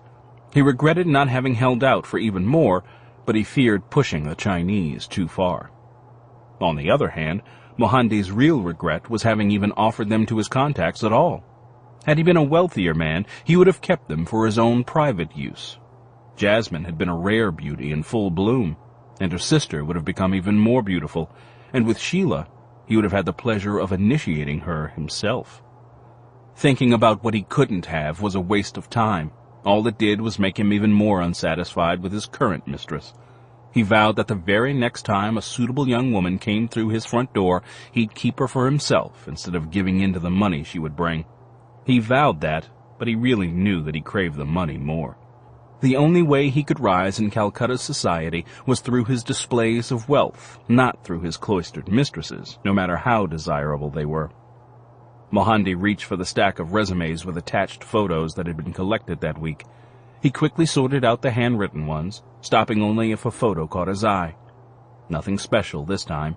He then sorted the men and women into 2 stacks and started working through the female applicants first. He was currently lingering over a photo of a slow-eyed beauty that reminded him of Jasmine. Yes? Mr. Mohanty, you have a visitor. A Miss Jasmine Farjani. Mohanty was speechless. Something had gone seriously wrong. Jasmine was supposed to be in America. The Chinese had paid good money for her, and they weren't going to be happy when they learned that she had somehow slipped out of their hands. For the briefest of moments, he considered calling them immediately. Curiosity stayed his hand at first, and then he realized that if he could get her under his control again, he could sell her again. Not to the Chinese, of course, but there was always Europe or the Arabs. Not before, of course, he allowed himself to spend a few days with her. He hit the button on his intercom. Please show her in. He stood to greet her. Mohanty was dismayed to see that Farjani was in mourning. He quickly rushed forward. My dear Jasmine, whatever is the matter? Why are you not in America? Farjani allowed herself to be hugged as if she were a family member, not a mere acquaintance. But she didn't fail to feel his pelvis pressed against her. She gracefully disengaged herself from his clutches. My sister died. I am so sorry to hear that. What happened? She was killed in a traffic accident. Mohanty knew that American traffic was legendary for its dangers. Nothing like Calcutta with its crowded streets and callous drivers, but dangerous nonetheless. He was surprised, though, that the Chinese had let Sheila out of their direct control long enough for something like that to happen. His understanding was that once Jasmine was fully compromised and unable to back out, her sister would have been sold into the sex market. Your employers don't know where you are? No. She'd lowered her head. But I just couldn't stay in America a moment longer. I had to leave and flew out. This was the only part of Bolan's plan that they had been concerned about. The news about the slaughter on the Singapore Queen was a hot topic in the international news, and the chance that Mohanty had heard about it was a risk they had to take. I understand entirely. That must have been a terrible shock. It was. Is there anything I can do for you, my dear? She looked him full in the face and used the force of her green eyes on him. I am hoping that you can find me another job overseas. Not in America, though. I can never return there. But maybe in Europe? I do not see a problem. A woman of your rare talents will never need to be unemployed for very long. There are hundreds of companies that need a woman such as yourself on their payroll. I am so happy to hear that. He is a greasy fat pig. I don't know how I could ever have trusted him before. What was I thinking? Did he fall for it? Oh, yes, completely. He says that he has the perfect opening for me with a British export company that needs a translator. You realize, of course, that since you no longer have family to threaten, the traffickers wouldn't have a way to control you. You're right. But why did he make me the offer then? I'd say that it is merely to get you interested, and he really intends to market you for another purpose. She was smart enough that she didn't have to ask what that purpose would be. He wants me to come back tomorrow evening to meet with a representative of the company. And so you will. Eager and ready to start a new career. What? You won't be alone. Mike and I will be close at hand and ready to step in as soon as we're needed. We're hoping that he'll take you to his Confederates and we can bag the whole lot of them at one time. She was concerned about being alone in a room with Mohanty and his representative at night. But she had told Belasco that she would do anything necessary to get to the men who had killed Sheila, and a Farjani's word was good. I will do it. Good. That is exactly what I like to hear. Mohandy didn't want the Chinese to know that Jasmine Farjani had returned, but had no idea that his receptionist was double-dipping. Lin Liu, the leader of the Dragon Egg cell in Calcutta, had recruited Rani Bhargava a long time ago to keep an eye on her employer. Bhargava had also realized what the reappearance of Jasmine Farjani meant. The Chinese never allowed anyone to escape them. If threats to family members didn't work to keep a woman in line, they killed her without a second thought. Too much was at stake for any mercy to be shown to anyone who threatened them. If they learned that the woman had returned to Calcutta and Bhargava didn't tell them, her own life would be endangered as well. Working for the Chinese was lucrative, but it also carried risks. As soon as her boss left the office to visit his mistress, the receptionist took out her cell phone and placed a call to a memorized number. This is Bhargava. I have very important information for you. At the south gate of the park in an hour. I will be there. Jasmine Farjani was more than a little apprehensive as she walked through the door of Mohandy's employment agency that evening. Belasco and Bronsky had told her that they had everything under control and she was wearing one of their miniature radios, but her heart still pounded. She knew that she was going into a bad situation, and if the Americans were killed, she would be kidnapped and enslaved again. Mohandy had a smile on his fat face when he saw Jasmine walk in. The man with him, though, was stunned. He had been told that she was a rare beauty, but Mohandy would have said the same about a female water buffalo he was trying to sell. This time, though, he had understated the woman's appearance. Mohandy tried to press him against her one last time as he greeted her. My dear? The woman dodged adroitly and turned to face the other man. Why, yes. Jasmine, may I introduce Mr. Hassan Al-Hassan? He has the contacts in England I mentioned, and he will interview you. Salam. Oh, assalama. But we can speak English, Mrs. Farjani. Hassan's palms were coated in sweat as he handed her his card. After all, it is the language you will be using on your new job. He didn't bother to mention that her job would consist of her serving foreign visitors to one of the oil emirates. But that would be only after the emir and his sons had grown tired of her. Considering her exotic beauty, though, she might end up in the palace's private reserve stock and never make it into the general entertainment pool of Western women. Either way, even at what it was costing him, Hassan stood to make a great deal of money from handling this transaction. And he would make sure that she remained untouched until the emir could take possession of her. That would be difficult, but he vowed that he would restrain himself and tell his men that anyone who touched her would be castrated with a dull, rusty knife. Very good. What will my duties in England be? I think you will enjoy them. My client is a large import-export firm that does business in the Middle East and Asia. They are looking for... Wearing headphones, Katz monitored the conversation over the concealed comlink Farjani was wearing. The other guy's an Arab, and I don't like how that smells. I got $1,000 that says he's a harem broker. Even before the most recent flood of forced prostitutes into the European sex trade, beautiful women of all races had a habit of disappearing into the Middle East. It was the stuff of movies and romance novels, but it was a practice that went back for centuries. In the 60s and 70s, it had been blondes vacationing by themselves in the Mediterranean who had turned up missing. Now that every wealthy man, it seemed, had a private jet at his command, the reach had widened considerably. That's not exactly what we're after, but we can deal with him as well. We'd better, or we're going to lose her. That's not going to happen. Wait a minute. Sounds like Mohandy's bringing out refreshments. Bolan and Katz had warned Farjani against eating or drinking anything during the interview for fear of being drugged. Even so, she was surprised when Mohandy brought out a silver serving tray with an Arabic tea set. The pungent aroma could have hidden anything. Mohandy poured for all three of them, but Farjani noticed that neither he nor the Arab did more than touch their small cups to the lips. She did the same, and caught an underlying bitter scent over the cardamom and almond. As I was saying, this is a wonderful opportunity for a woman of your quality. The Arab suddenly slumped forward. Hassan! Mohandy was halfway out of his chair when his knee exploded in blood. He clutched his leg and rolled to the floor. Farjani tried to run but was grabbed from behind. Spinning, she saw her assailant was a black-clad man wearing a hood, one of 4 entering the room. Another was leaning down to put a bullet in the back of Mohandi's head.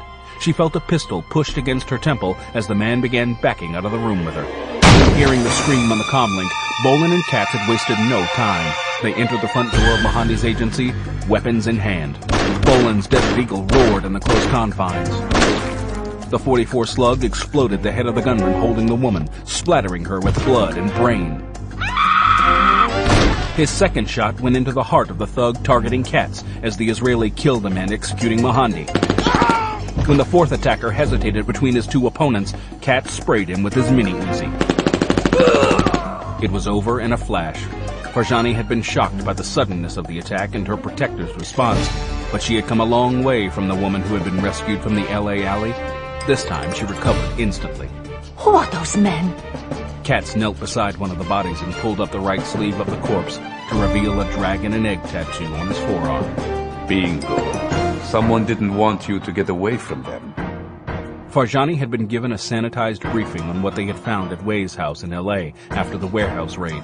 She'd not been able to shed any light on why the Chinese-American had been killed and couldn't remember having seen the dragon and egg motif before. But who are they? That's what we're still trying to figure out. Get her out of here. Bolan glanced at the late trafficker's desk. And take his computer with you, too. Where are you going? Out back to see if they have any lookouts posted. You sure you want to split up? Get moving. Bolan kept to the shadows as he moved into the 50-yard-long alley behind Mohandi's building, his rubber-soled boots keeping his approach silent. A 4-door sedan was parked at the far end, its lights out. With all the noise of traffic in the area, he couldn't tell if its engine was running. Snapping down his NVGs, he scanned it and got a return from someone sitting behind the wheel. He was moving toward the vehicle when a shadow detached itself from a garbage heap. Bolan dropped against the base of the wall as a hail of slugs from a subgun slammed into the wall close enough to send grit into his face. The shooter had to have thought he'd scored because he broke cover to move in. A long burst from Bolan's 93R stitched the gunman from crotch to Adam's apple, and he staggered back into the shadows. In that instant, the driver of the sedan slammed into reverse and shot backward out of the alley into traffic. But by the time Bolan got his Desert Eagle clear of his holster, he'd lost the shot. Bolan returned to the hotel room he shared with Katz. How's Jasmine?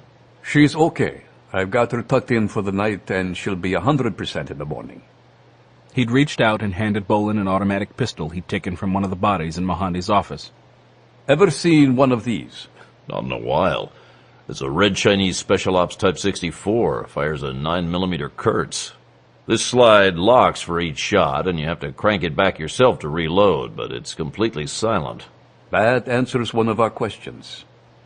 What are they, Triad or Chinese Special Ops? I guess we'll find out sooner or later, won't we? Bolan reached into the side pocket of his pants and pulled out a set of night vision goggles. Flipping them over, he saw a triangle with the number 67 inside. He handed them over. State Factory 67. They used to make AK ammunition and RPGs. Not bad. They're basically the new issue Russian optics, which makes them another mark in the government-sponsored column. I don't see the Chinese government getting into the slave trade. Too much bad publicity if it was discovered. But they're in it for a new reason. They're using their slave operatives to loot and plunder high-tech material. My take is that they want to push their new weapons programs. The Russians have backed off on selling them the latest hardware, and I think they're trying to beef up their homegrown programs. That would fit. Stonyman Farm, Virginia. Hal Brugnola was in the habit of making the short flight from his D.C. cover job at the Justice Department to the farm at least a couple of times a week. Not only did it keep him up to date in a way that a scrambled fax couldn't, it got him out of his office. Some days there was only so much Washington BS a man could take. When he walked into the computer room, the crew didn't exactly look like it was running a mission. The stale pizza crusts and cups half full of dead coffee were only at the normal level, and the big screen monitors weren't lit up. Nonetheless, the guys were intent in a mode he knew well, and it told him that they were backing some kind of operation. Since he knew that Able Team and Phoenix Force were both still on R&R, that could only mean that Mack Bolan was running again. He didn't try to get in Bolan's road when the soldier was in the field. For one thing, it simply wouldn't have worked. For the other, that wasn't their agreement, and he was a man of his word. The deal that had brought the executioner in from the cold to work with the sensitive operations group had hinged on his retaining his complete freedom of action. It had been the only way Brognola could have gotten one of the world's most dangerous men involved with the nation's most covert strike force. However, their agreement didn't mean that he had to completely ignore what his old friend was up to. Spotting Aaron Kurtzman in the middle of his cluttered workstation, Brognola decided to start with him. What's Stryker working right now, Bear? Funny you should ask. I just got a message from Katz you need to read. He and Stryker are in Calcutta working on a human trafficking thing. While trafficking was an abomination by any standard, it usually didn't fall into the category of things that SOG got involved with. Unless, of course, it bled over into becoming a matter of national security, which wasn't too likely. But if Bolan was interested in it, it behooved him to at least take a look at the situation. Stryker didn't waste his time on things that didn't have a larger impact. What's the angle? Kurtzman quickly read Brognola into the sequence of events starting in the alley in L.A., through the raid on the warehouse, Way's death, and on to their activities in India. The take from the L.A. warehouse raid alone makes this more than worth our looking into. I couldn't believe the list that came out of that. Can you get me a white paper? I know the man's going to want to know about this. Contraband electronics with military applications have been a real hot topic at briefings lately. The Trade Commission and the Pentagon have been going at it hot and heavy, particularly about keeping that stuff away from the Chinese. It's in the works already. Do you want me to include the Chinese special ops weaponry they came up with in Calcutta? Anything that makes a direct connection to Beijing has to be of interest in the Puzzle Palace, and I've got Hunt working on that aspect of it right now. Put all of it down. Thought you'd feel that way. I take it that you're backing Stryker's play? Nothing else was going down. Has Barbara been informed? Is the Pope Polish? Not anymore. Oh, yeah, right. Yeah, she's been informed. I got caught trying to hold out again. You know better than to even try that.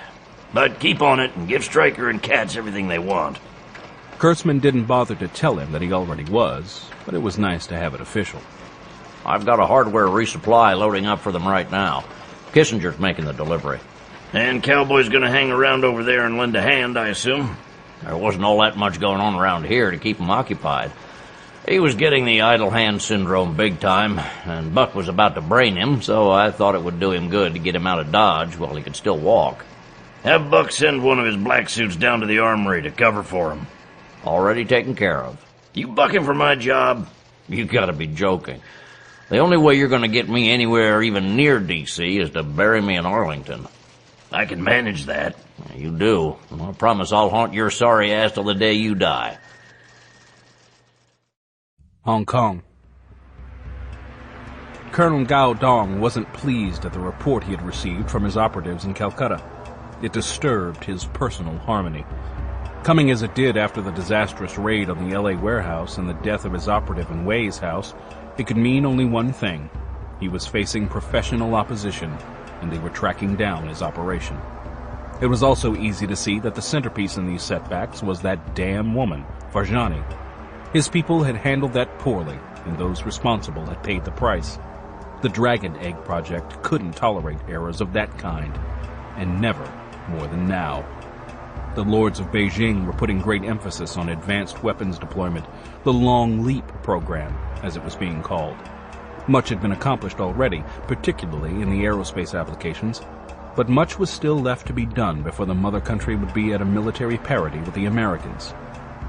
Rehashed, monkey copies of out-of-date Russian technology had served China well for many years, but no nation had ever achieved greatness by arming its military with weapons made with obsolete technology. The technology that China needed to become a real-world power had to be built around the absolute latest inventions, and that meant mainly American and Japanese developments. But since the new Yankee administration had shut down the old conduits for semi-legal advanced technology transfer, the Long Leap program was suffering greatly, and his Dragon Egg teams were under even more pressure to produce. Dong had never understood how the Americans could have been so stupid to allow their defense contractors to operate as they had done for so long. For years, corrupt Yankee businessmen with close contacts to the White House had been allowed to freely sell military critical material to China as if they were mere trinkets. Any Chinese businessman who had sold classified material to a potential enemy would have been executed slowly over several days. Even though it was unfathomable, it had been a great boon to the People's Republic.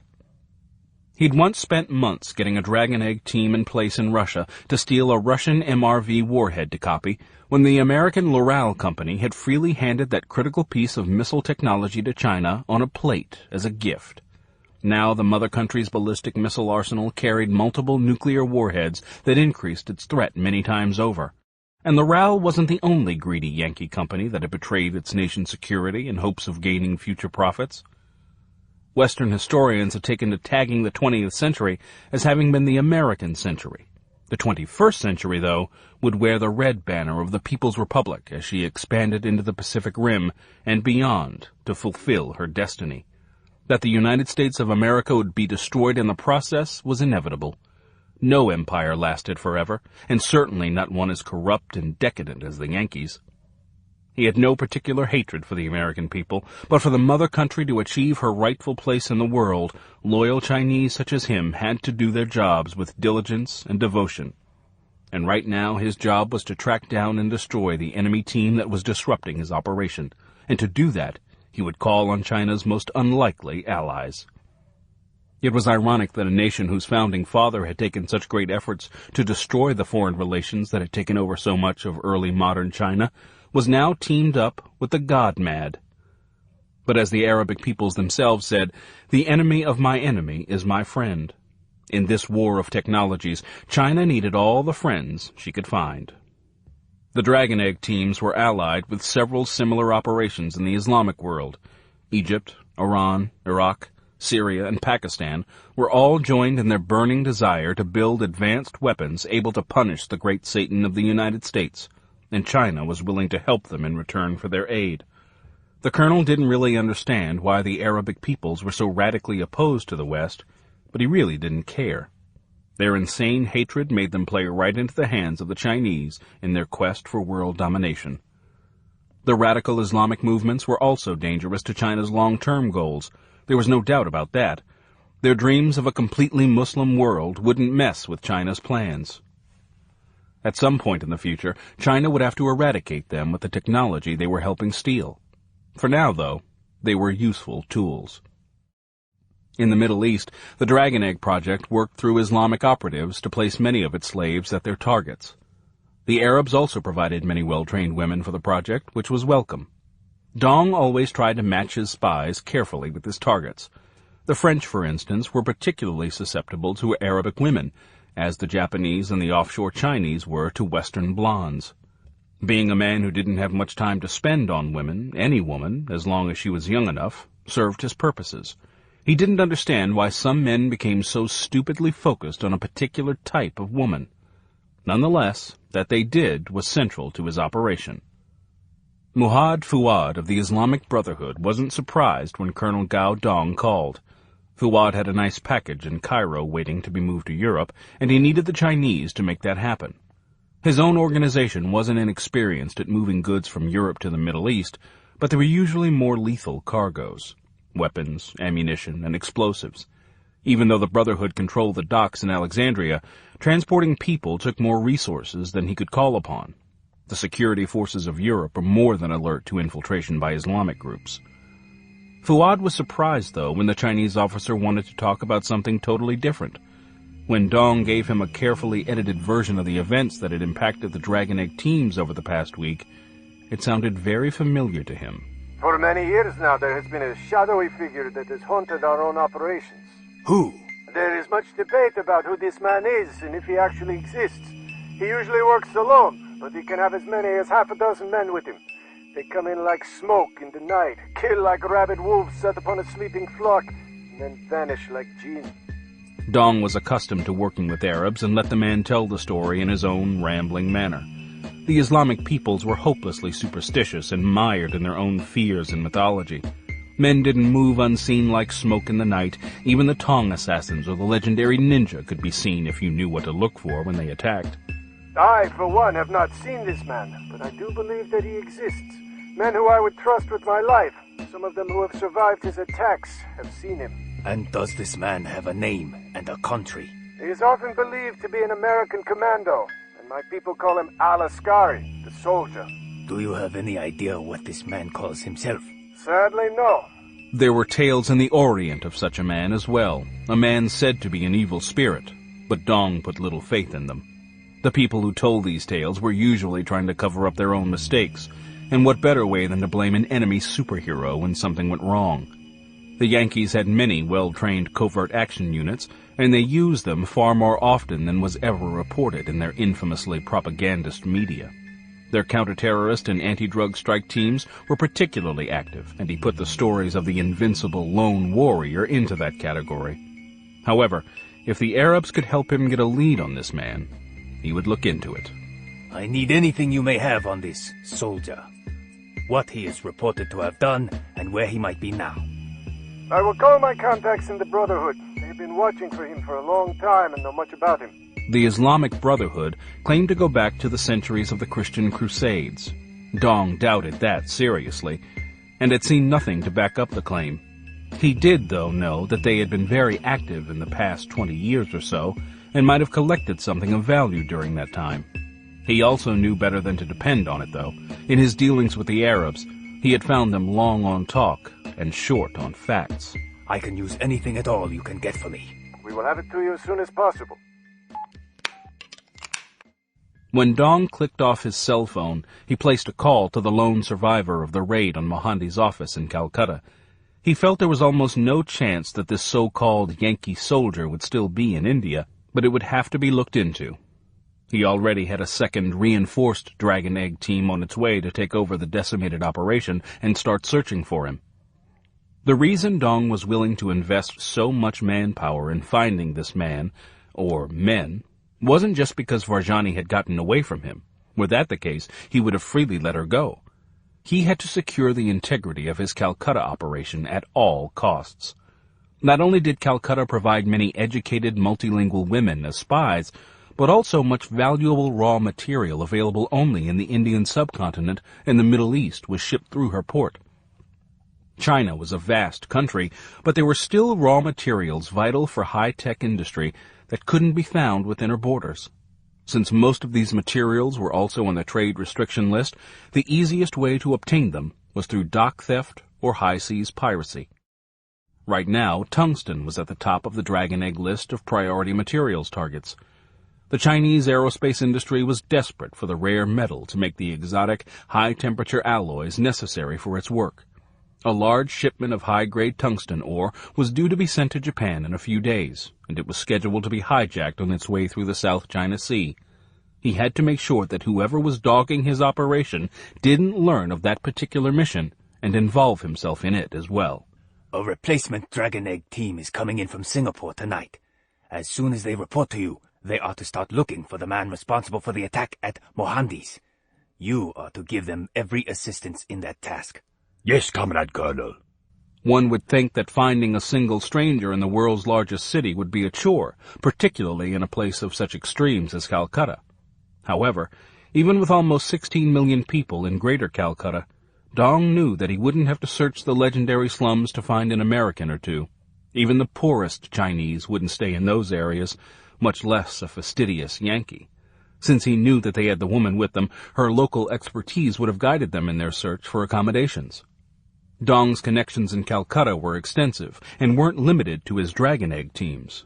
Money talked loudly in a nation as poor as India, and his connections in the Indian government would give him both immigration and airport arrival lists. His Indian police contacts were a source of information on foreign visitors staying in hotels, since all hotels were required to report the passport information of their guests to the police every day. While that search was going on, Dong intended to have another unit start looking for Mohanty's receptionist, Rani Bhargava. Although she was on his payroll too, she was missing under suspicious circumstances and had just become expendable as well. Dong might think for a moment about eliminating a valued male operative, but no woman's life was worth any risk to his goals.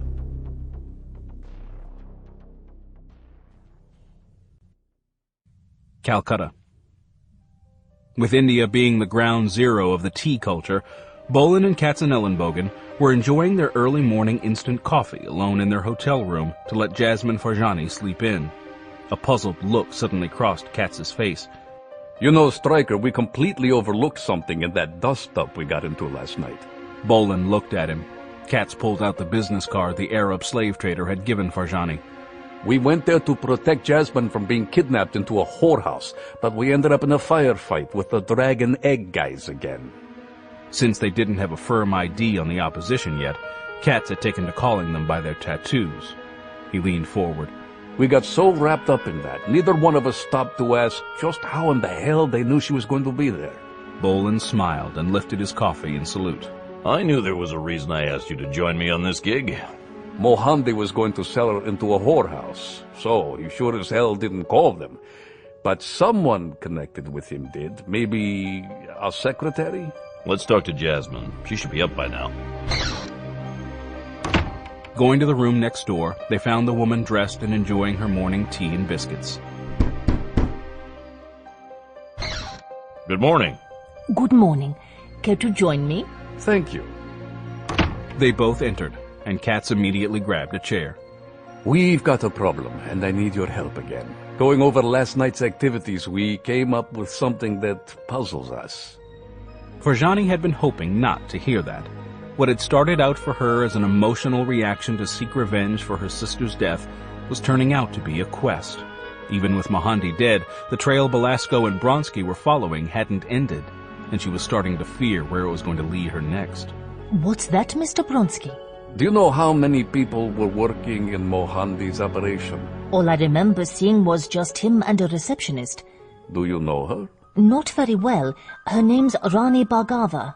Do you know where she lives? I think I can find the Bhargava house. Her family is not as well off as mine, so she doesn't live close to my old neighborhood. But I think I can find it. The neighbors will know. Get your things. We need to talk to her as soon as we can. But why? We never found out how the Chinese knew that you were going to be at Mohandi's last night.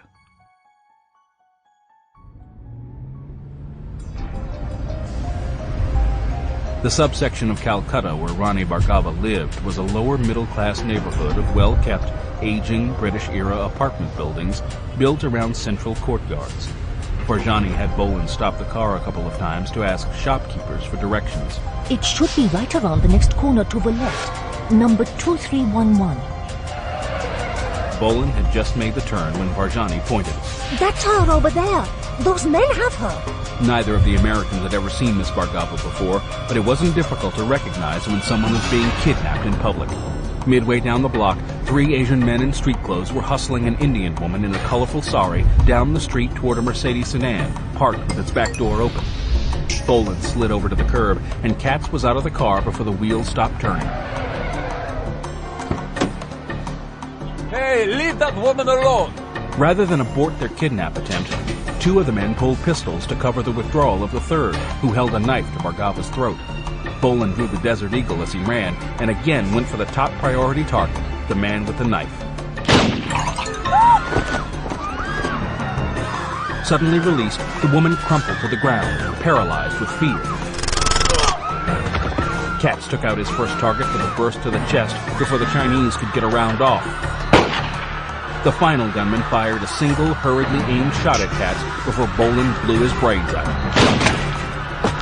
The people on the street had raced for cover at the first shot, leaving Bolan and Katz conspicuously standing alone.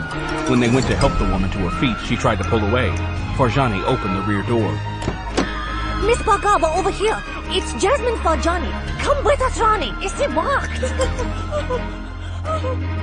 The woman was blood-spattered and frightened out of her mind, but she followed the familiar female voice and started running for the car. Bolan and Katz came in from behind her, scooped her up and shoved her into the back seat.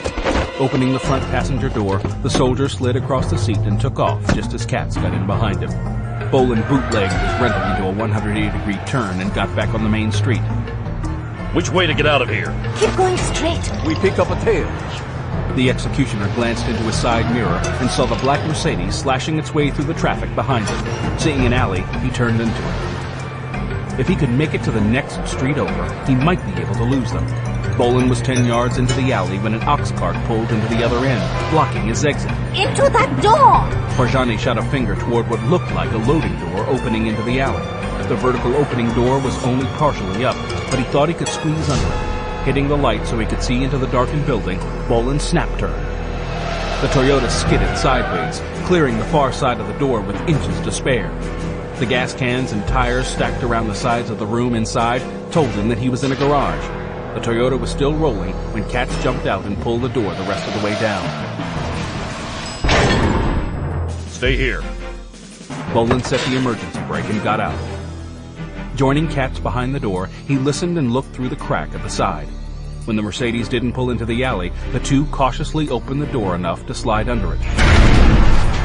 Making their way back to the street, they saw that the Mercedes was still caught in traffic, but a block farther on.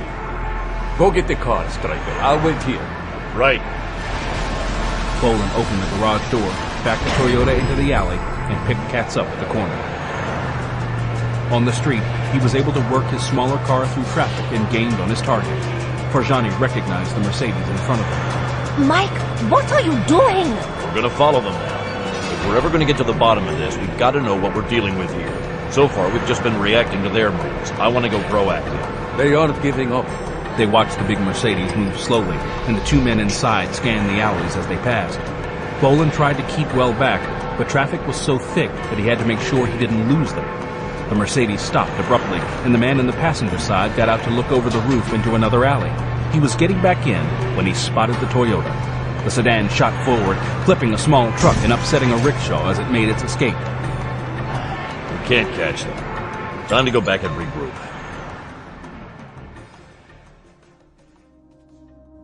By the time they returned to the hotel, Jasmine Farjani and Rani Bhargava calmed down. Farjani washed the blood from the side of her face. What happened to you? They said I had betrayed them when they went to take you from the office. Who are they? Chinese smugglers. Mohandi worked for them, but they also paid me to keep an eye on him because he was not honest. She looked at Farjani. When you returned to him, I was very surprised. I was glad to see that you had escaped, but I knew I had to let them know about you, or they would hurt me and my sister. Why your sister? She works in an export shipping company, and she too passes on information to the Chinese. They pay well, and my family needs the money. What kind of information do they get from her? They want to know about ships carrying certain materials. Lately, my sister Preeti said that they are particularly interested in a shipment of tungsten being sent to Japan. I don't know what they do with the information, but I think they might use it to steal the cargo. Since this operation was using slaves to aid and abet technology theft, it made sense that they would also use paid informers in nations where they couldn't place slaves. Katz wasn't unhappy that they had saved Bhargava, but they were starting to get too large a collection of hangers-on. It was time to move her on to safety. Miss Bhargava, if what you say is true, I believe that your sister is in danger as well as you. We can help get both of you to safety, but we need to know about this shipment the Chinese are so interested in. I don't know much about it, but I can call Preeti. She will know.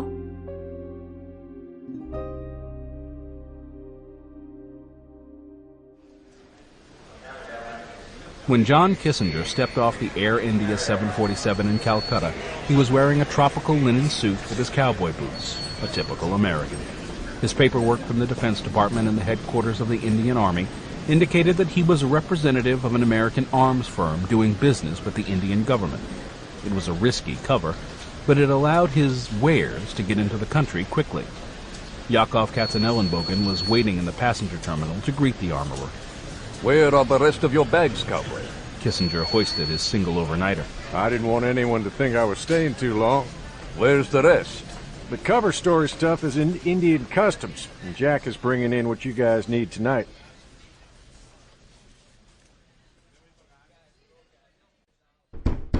Bolan answered Katz's knock and opened the door of their hotel room. Kissinger's eyes widened when he saw Jasmine Farjani. Jasmine, I'd like to introduce one of my friends, John Brown. Nice to meet you, ma'am.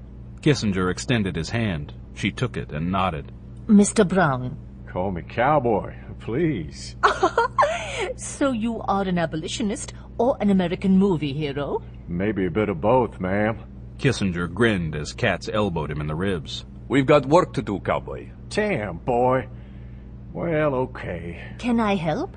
Not with this, but you might want to help Miss Bhargava and her sister find a place to stay. They talked about flying out to New Delhi and staying with their cousin. Good. And as soon as they're gone, we're going to need to find a new place to live as well. We've been in this hotel for too long. I know just the place.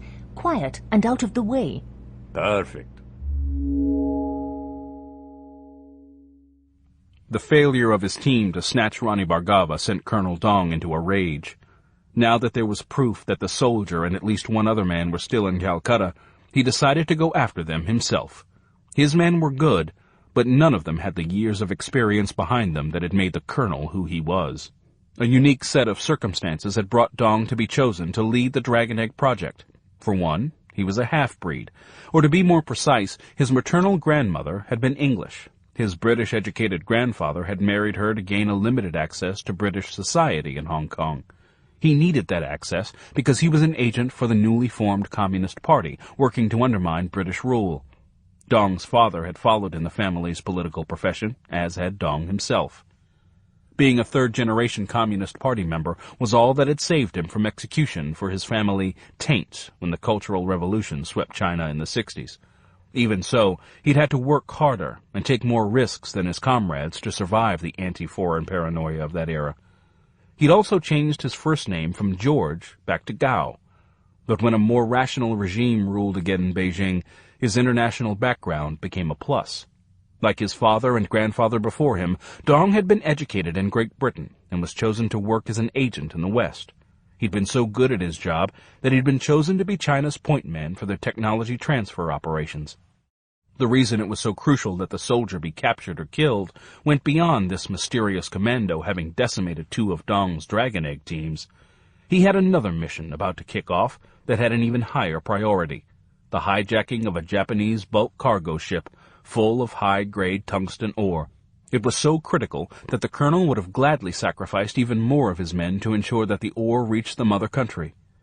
Getting a ride in the back seat of a Chinese Air Force J-8 supersonic interceptor, Dong flew from Hong Kong across China to the Indian border. There he boarded a helicopter, crossed the border, and was picked up by an Indian-registered chopper that took him on to Calcutta. He was met on landing and quickly driven to the port area in the building marked Lee & Sons, shipping agents. Entering through the side door, Dong assembled his people for a briefing. Wang, why did you not capture the receptionist as I ordered? Wang was the leader of the second Dragon Egg team. The Chinese operative paused only briefly. He knew better than to try to put Dong off. She escaped from us, Comrade Colonel. Two armed men intervened as my men were taking her away. Did your men survive? Only the driver and the security man in the car, Comrade. Do you have descriptions of our opposition? Both were Westerners. One was a tall, black-haired man armed with a powerful handgun, and the other was an older man who used a submachine gun. They killed my men, took the woman, and escaped in a rental car. You have traced the car? Yes, Comrade Colonel. It was rented by a native woman who paid cash for a week's rental. The contact address she gave turned out not to be valid. Dong had expected that dead end, and the native woman had to be Jasmine Farjani. This was only more proof that he was up against professionals, and that they were staying one step ahead of him so far. What have you found so far with the hotel canvas? Very little, Comrade. At first, we were looking for a lone man and woman and investigated several such couples. Then, after the Bhargava incident, we realized that we needed to look for two men and a woman. That is still underway. And the Hanto Maru operation? We have better news on that, Comrade Colonel. Everything is in place and waiting for the ship's scheduled departure. Lead that operation yourself, Wang, and take as many men as you think you'll need. The crew is small, and we expect complete surprise. Make sure you achieve it. Stonyman Farm, Virginia. Aaron Kurtzman's computer room was doing a little more support work than it usually did for one of Mack Bolan's private ventures, but they were enjoying it. Bolan had gotten into a situation this time that didn't lend itself to being solved by kicking in a door and delivering a few well-placed shots to the head. That, of course, would be the final solution. After all, it was the trademark of the way the man did business, but he had to get the right people in his sight picture for that to happen. And that's the goal Kurtzman's people were working toward. Katzenellenbogen had forwarded the contents of the two computers he and Bolan had come across so far. The marvels of cyberspace made it relatively easy for that collection of binary code to be sent across a phone line.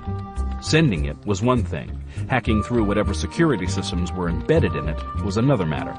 Not insurmountable by any means, but it was time-consuming. Chu Wei's computer turned out to be protected by first-rate U.S.-designed commercial security systems and firewalls, and Hunt Weathers was teasing his way around the edges of them. Mohandi's computer had proved to be far easier to work with, as it wasn't secured at all. With it, though, the problem was partially that the contents were in Hindi, and partially due to the personal shorthand notations the man used. The best codes, computer or otherwise, were always those that were understood by only one person.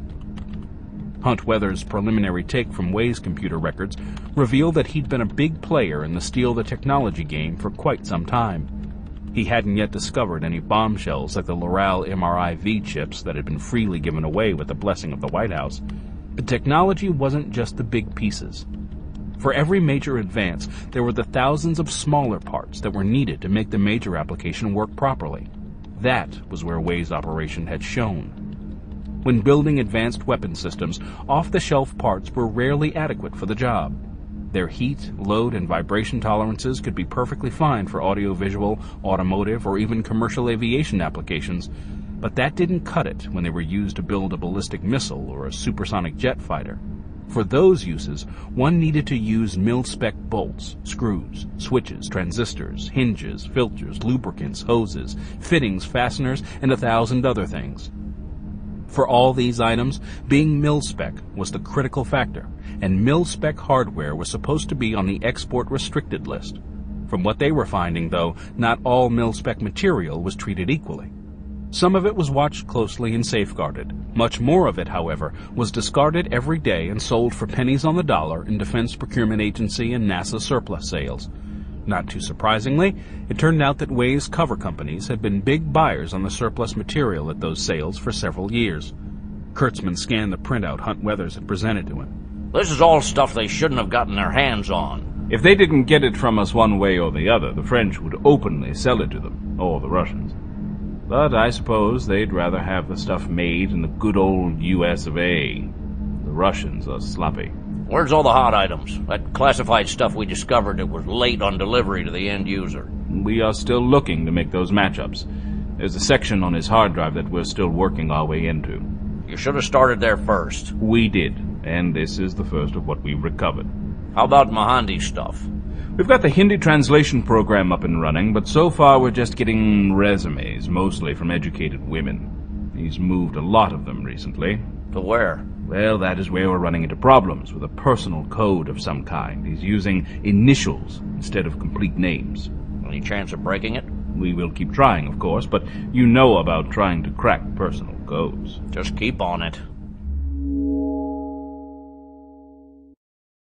Calcutta. With Jasmine Farjani occupied calming Rani Bhargava, Bolan, Katzenellenbogen, and Kissinger went over the information Bhargava's sister had provided them.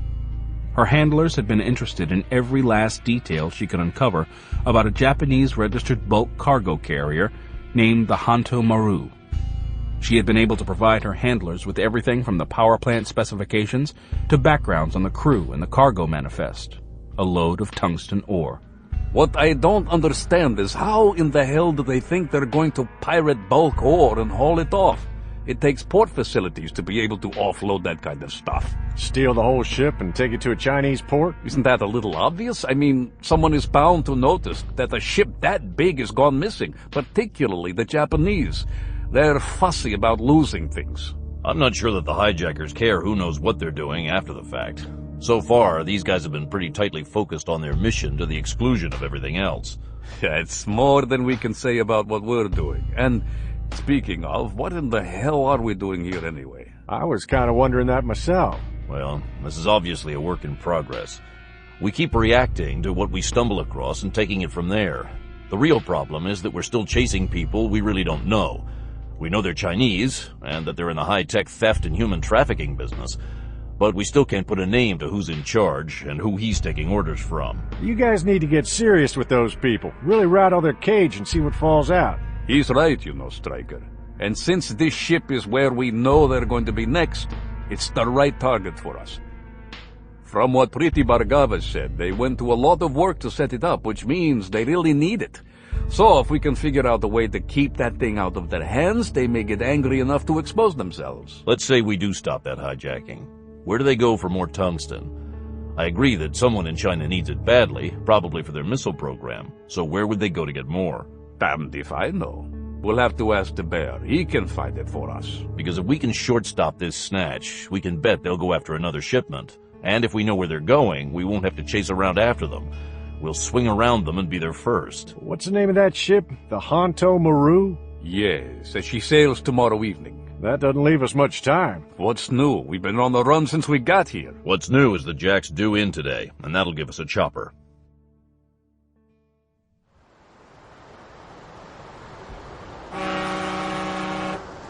Colonel Dong watched from the Calcutta docks as the Honto Maru cleared the harbor and headed down the Ganges out to the open sea.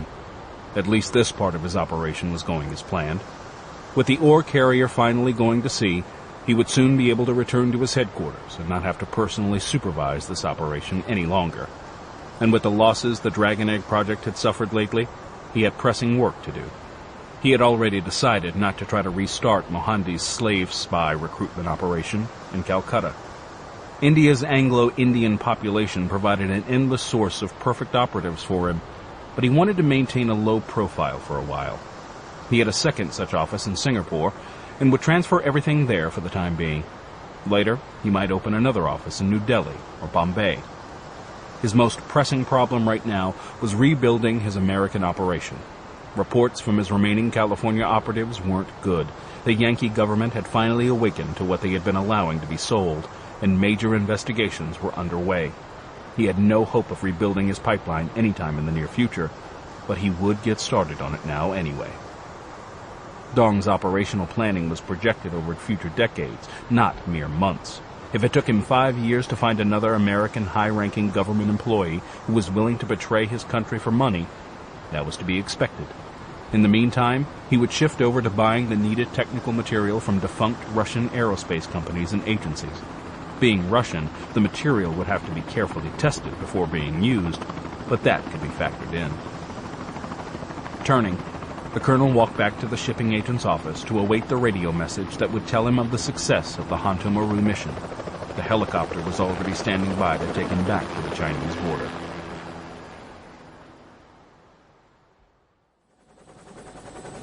Jack Grimaldi kept the running lights of his Bell 222 turned off as he flew a racetrack pattern in the night sky, shadowing the Honto Maru from 3,000 feet. He'd rather have been behind the controls of something with a little more punch, specifically a well-armed gunship, but he was flying and that's what counted. More to the point, he was going into harm's way, and that's what really floated his boat. Mack Bolan looked at him from the co-pilot seat. How's the fuel? Grimaldi glanced at his red-lit instrument panel and saw that he was indicating 1,800 pounds. We got another hour and a half or so with this airspeed before we hit the point of no return on the main tanks. The reserve tank gives us a half-hour cushion. Since the Honto Maru was roughly making 19 knots, that wasn't much travel time, and she was still in the crowded part of the shipping lanes. Crowded, though, was comparative for ships. The closest ship was 23 miles away, and that was far enough for a pirate ship to come in unseen, capture her, and escape again. To the west, sea piracy was a thing of old Errol Flynn movies and TV shows. In Asia, though, piracy wasn't long-dead history. The South China Sea still included the most dangerous waters in the world, and they had been that way for 1,000 years or more. Usually, though, the South China Sea pirates were low-tech raiders in leaky old boats who preyed on the coastal traders, themselves sailing in leaky old boats. More recently, though, well-equipped high-tech pirates in fast, tight hulls and armed with modern weapons were becoming more common. Heads up! Katzenellenbogen looked out from the rear seat where he and Kissinger were also scanning the seas below. I've got someone coming up from the northeast. She's fast and she's running blacked out. Since sailing in the shipping lanes at night without running lights wasn't legal or even intelligent, this was a candidate for the elusive commerce raider. As Grimaldi flew in that direction, Bolan focused his night vision goggles and spotted the ship's wake. I've got her. She's on an interception course, and I'd say moving almost 30 knots. ETA, maybe 15. That looks like our guy, all right. Get our gear ready. Bolan and Katz weren't on a humanitarian mission to prevent the Hanto Maru from being looted. As far as they were concerned, that was up to the Japanese captain and crew to look after. They would save the ship, but only to jab a stick in the eyes of the mysterious Chinese gang and keep the ore out of China. They also wanted to have a little chat with the captain or first officer of the pirate ship. Bolan and Katz were both wearing mountain climbing harnesses. They weren't stabo rigs, but they would do to get them down on a rappelling rope and allow them to hook up again for a fast extract. Kissinger would handle the fire support and extraction chores. Now that they had the target, Grimaldi pulled away to keep from being spotted. If the raider had aerial radar, they'd be screwed, but he didn't think they'd be expecting a threat from above. As they watched, the pirate came up behind the Hanto Maru and launched an inflatable boat. The little boat was soon alongside the bigger ship, and black-clad figures scrambled up grappling ropes. 2 of them raced across the deck for the bridge, while the others rigged a rope ladder over the ship's side. Bolan had Grimaldi wait until the pirate was tied up alongside the cargo ship before giving the pilot the word. Take us in! Gotcha! Getting in was simply a matter of Grimaldi holding a high hover long enough for Bolan and Katz to do a fast propel down the weighted lines to the raiders near deck. We're down. I'm clear!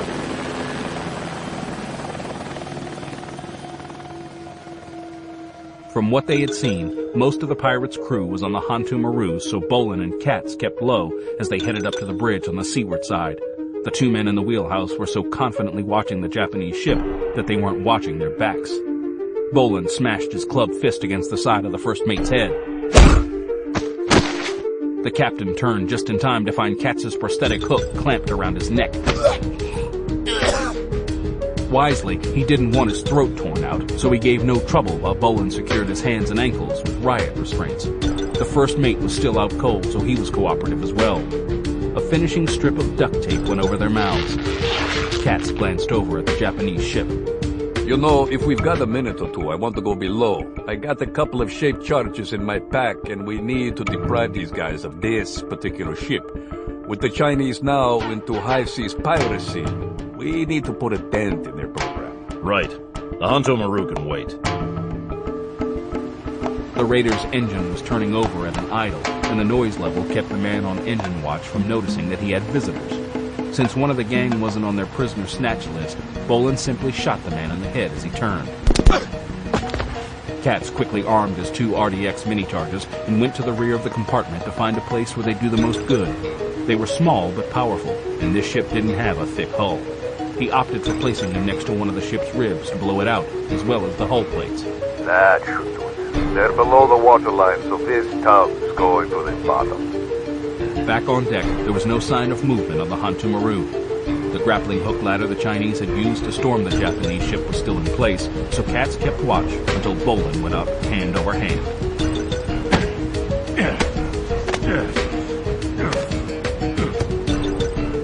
Sliding silently over the ship's railing, he spotted a black-clad Chinese standing guard outside the hatch that led into the bridge, with his back conveniently turned. From the prone position, Bolan lined him up in the sights of his Beretta and flicked the selector switch to semi-auto. Come join the party. I've got my party favors ready to go. Katz came up the ladder, and the 2 went straight for the bridge. Opening the hatch revealed 2 crewmen tied up and lying on the deck. From the cut of one of the men's black jackets, Bolan took him to be an officer. Signaling Katz to guard from the hatch, Bolan crossed to the officer, knelt, and held a finger to his lips. The Japanese captain locked eyes with him and nodded as Bolan drew his knife. Swipes of the blade freed the man's hands and feet. He quickly freed the other man as well. Who are you? That doesn't matter. How many pirates came aboard your ship? 8 or 10, I am not sure. After tying me up, they went below to my engine room, and I think they want to take over my ship. That's their plan, and we're going to try to stop them. The captain didn't ask why. He wasn't about to examine the motives of his saviors. This hijacking attempt alone was enough to end his maritime career, and he was glad to have any chance at all to get out of this alive. What can I do to help? Where's the engine room, and how many other men do you have on board? The captain quickly explained how to reach the engine room. You and your other crewmen there, lock yourselves in the bridge, and don't come out until you hear our voices. And please, stay off the radio until we come back. They're probably monitoring your radio channels, and we don't want them to know that we're coming. Hi! After making sure that the Hantu Maru's captain had secured the bridge hatch behind them, Bolan and Katzenellenbogen went below to clean out the engine room. With both the bridge and the engine room back under control, the other raiders would be trapped.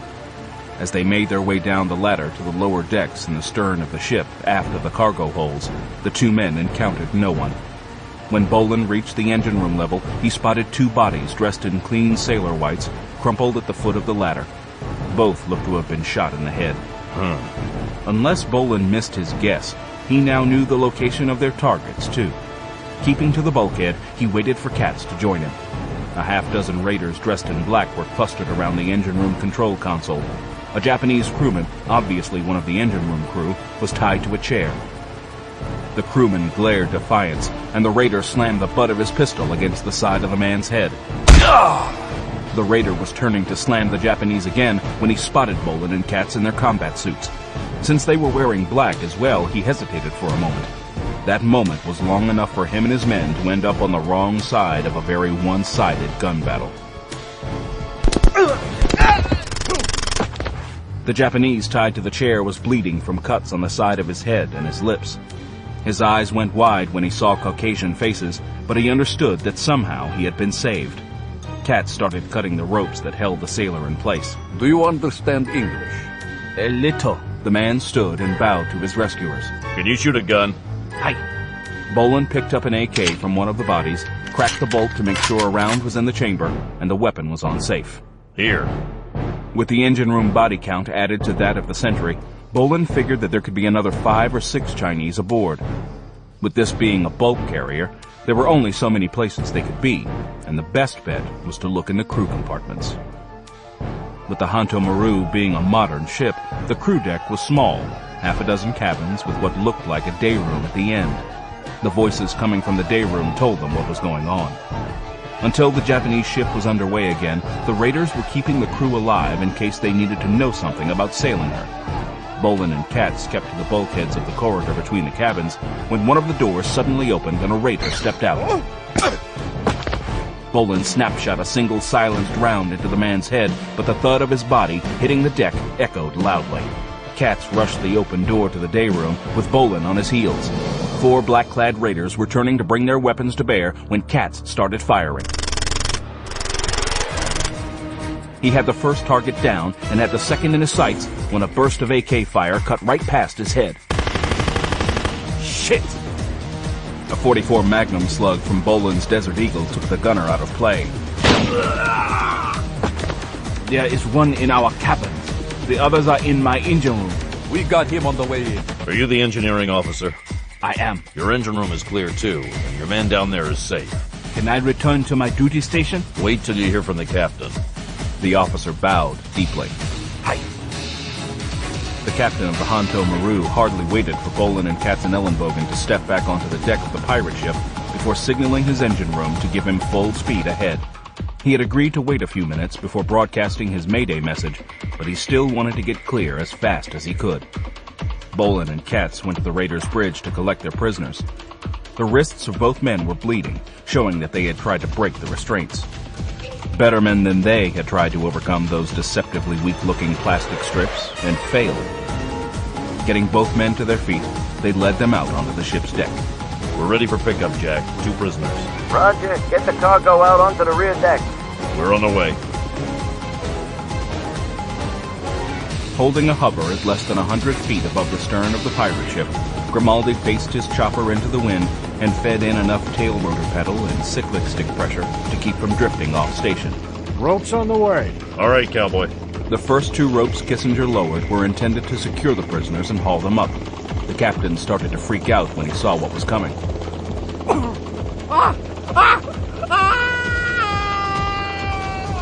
Katz pinched down a bit on his neck again.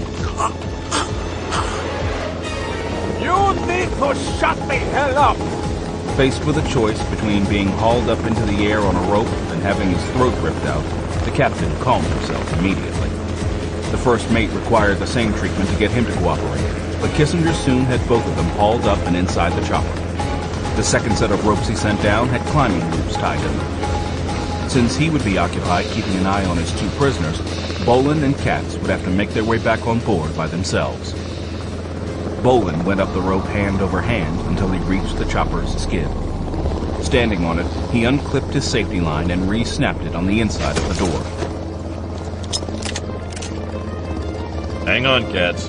Hurry up, Bolan! Taking hold of Katz's line, Bolan pulled him up and helped him into the chopper.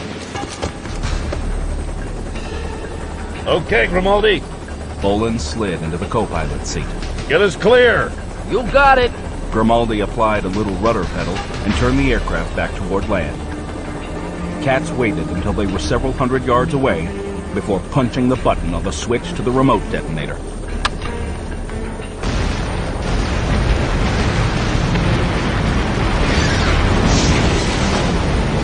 The pirate ship shuddered as the shaped charges cut through her hull below the waterline, and she started settling in the water immediately. Kissinger was turning to buckle the first mate into the rear seat when the captain exploded into action. Kicking with his right leg, Kissinger connected with the officer's chest. The man teetered on his feet, then tumbled out the chopper's open door. Shouldering a stunned Kissinger out of the way, the first mate threw himself out of the chopper's open door. Shit! Damn it, cowboy! There go our informants!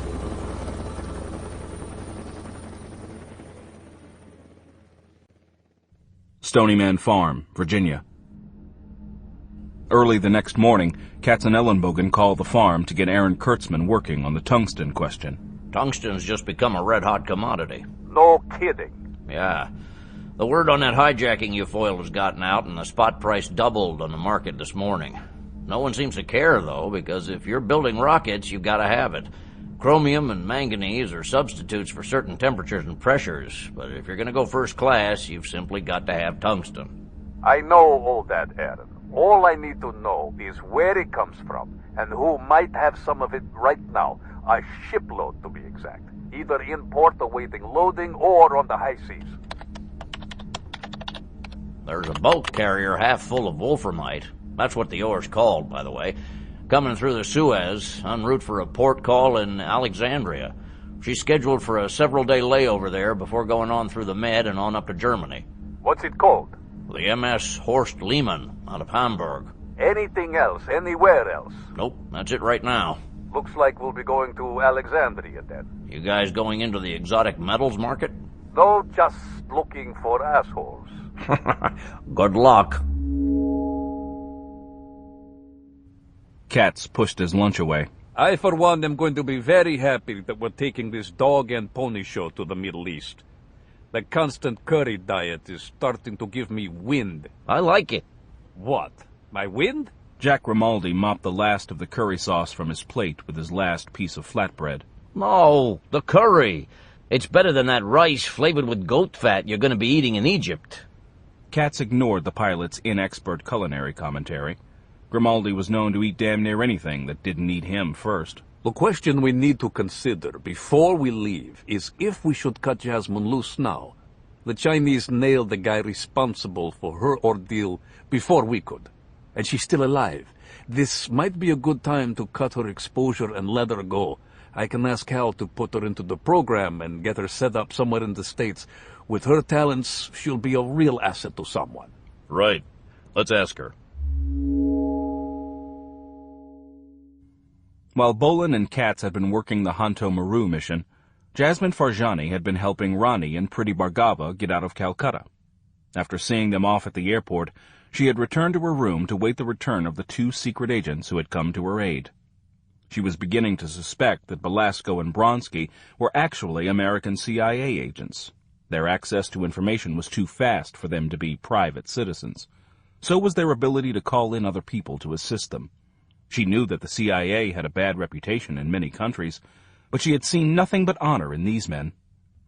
She had been overjoyed when her two heroes returned the next morning, and now waited to see what they were going to do next. Jasmine, how would you like to go back to America?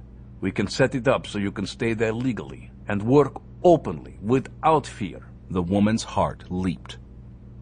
The thought of having to stay in India had been tormenting her. With her relatives living in Calcutta, she could never stay. As she was unmarried, custom gave them power over anything she might try to do. Even though her first trip to America had been disastrous, it was the best place she knew to try to make a life for herself.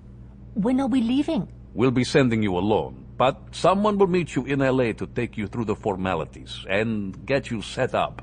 Farjani looked from one man to the other. You two are still going on with this, aren't you? We are. We still haven't been able to determine exactly who's behind all this, and until we do know, we have to keep on it. As long as those men are selling women, I would like to continue to help you if there's anything I can do. It's pretty clear that the trafficking thing is really a side issue with them.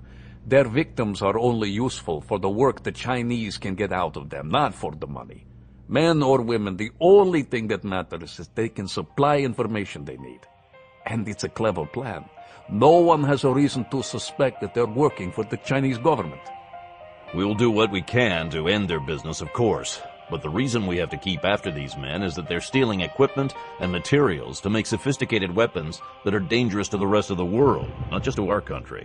I don't know anything about those kinds of things, but I know what it's like to be forced to work to keep my family from being harmed. Since the two seem to be connected, I think I can still help you. I don't know where you are going next, but I might speak the language there. We are going to Alexandria. I've always wanted to see the fabled city of Iskander. You're on, my dear.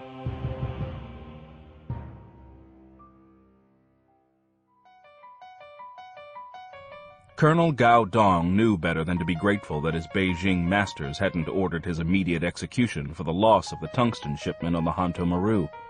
It wasn't an act of mercy, nor a reward for his years of faithful service to the party. Those were Western concepts, totally alien to the thinking of the leaders of the People's Republic of China. The only reason he was still breathing was that he was still useful to them. When that usefulness ended, so would his life. The lords of Beijing had long memories. All this reprieve meant was that he had to secure another shipment of tungsten ore to replace the one that had gotten away from him. The ballistic missile program was at a standstill until more of the exotic metal could be secured, and to do that, he had to go to the Middle East, which presented another set of problems. His Dragon Egg teams didn't have as high a presence in the Islamic nations as he would have liked. The problem wasn't for lack of trying, but rather cultural. Asians were simply too rarely found in the xenophobic Arabic nations for them not to stand out and be constantly watched. Fortunately for Dong, though, a ship bearing the ore the mother country needed was due to dock in Alexandria, which just happened to be the location of the only fully staffed office he had in the Arabic nations of the Mediterranean. True to her ancient heritage as the world's first truly international city, Alexandria still welcomed foreigners doing business, any foreigners. The Middle East in general had little that China needed except for oil, but the mother country was always looking to expand the markets for her export products. Using common trade as a cover in Alexandria was perfect. Even more than Beirut, the port city was a true gateway to northern Europe. The Egyptian government's mostly pro-Western stance, at least for the moment, made it a safe harbor for Western cargo ships. They commonly stopped over before making the Suez Passage into the Red Sea, or on the way out. Successfully hijacking a ship in the Mediterranean wouldn't be as easy as it was in the South China Sea. The ship could be taken over easily enough, but getting away was tough. For one thing, the shores of the sea were well patrolled by the navies and air forces of the nations that bordered it, and escaping their notice wouldn't be easy. Further, there were only two narrow passages, the Strait of Gibraltar and the Suez Canal, to get in and out of the mostly landlocked sea. A single patrol boat guarding each route would be sufficient. To do the job Beijing required of him, Dong had come up with an audacious plan. He would hijack the cargo while the ship was still at the docks at Alexandria. That, too, carried risks, but they weren't as high as trying to run a stolen ship through the Strait of Gibraltar into the open Atlantic. To pull this off, though, he would need the help of his Islamic Brotherhood contacts in Egypt. The radicals could be difficult to work with, but fortunately they were easily bought in the coin that China had in abundance: small arms, ammunition, and explosives. With Russia no longer supplying and arming anti-Western terrorist groups, China had been happy to take over the business. Unlike the Soviets had done, though, the Chinese didn't give weapons away like treats to children at a festival day. The military supplies the Islamic radicals sought were always available in China, but they had to be paid for. Often, the payment required was a terrorist incident to raise the tension in the region and draw the West's attention away from China and the Far East. At other times, though, simple information or assistance was enough. And this was going to be one of those times. Dong already had a large shipment of 7.62mm ammunition stockpiled in Egypt that should buy him all the manpower he needed. At the rate the Arabs used up AK ammo shooting holes in the empty sky at the slightest excuse, they went through it rather quickly. If he ever caught a soldier of the Chinese People's Liberation Army wasting ammunition Arab style, he would execute him on the spot, and then he would charge the man's family for the cost of the bullet. Nonetheless, the wasteful practice meant that he always had the means to secure cooperation from China's Islamic allies. As all successful criminal gangs did, the Islamic Brotherhood had taken a page from the Yankee labor unions and had deeply infiltrated the port operations of Alexandria. Nothing moved in or out without their taking a small cut of it. That, of course, was in addition to the bribes to officials that were so much a part of Egyptian life. Those who objected to this surcharge, on top of the customary bribery, simply disappeared into the murky waters of the harbor. What he was planning, though, would be a little more complicated than stealing a couple of crates off the docks. A ship full of ore didn't lend itself to simply disappearing. The ore would have to be transferred while the ship was tied up to the dock. Fortunately, with the Brotherhood in control of the port police as well as the dock, it could be done. To ensure that it was handled properly, Dong would fly to Egypt himself with a second Dragon Egg team as reinforcements. This was the last chance he would have, and the operation couldn't be allowed to fail. Beirut. Bolan was heading for Alexandria to start keeping an eye on the world's only other tungsten shipment on the seas. Kissinger was on his way back to the farm, and Jack Grimaldi was on his way to Italy with a few tools of the trade to pick up a long-range helicopter. Meanwhile, Yakov Katzenellenbogen and Jasmine Farjani had enjoyed Air India's first-class accommodations on a 747 from Calcutta to Beirut. The plan was for Katz and Farjani to gather information by asking about acquiring stock for an imaginary cartel of European whorehouses. Playing a pimp was a new one for Katz, but he had no trouble getting into it. Having a stunning beauty at his side would only add to the cover. Katz and Farjani took a cab to their destination on the other side of town.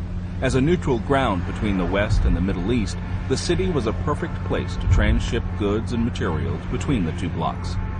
Cargo ships flying the flags from nations as far away as Brazil and Japan crowded Beirut's harbor side by side with European Union flagged ships and the Mediterranean's own coastal tramp steamers.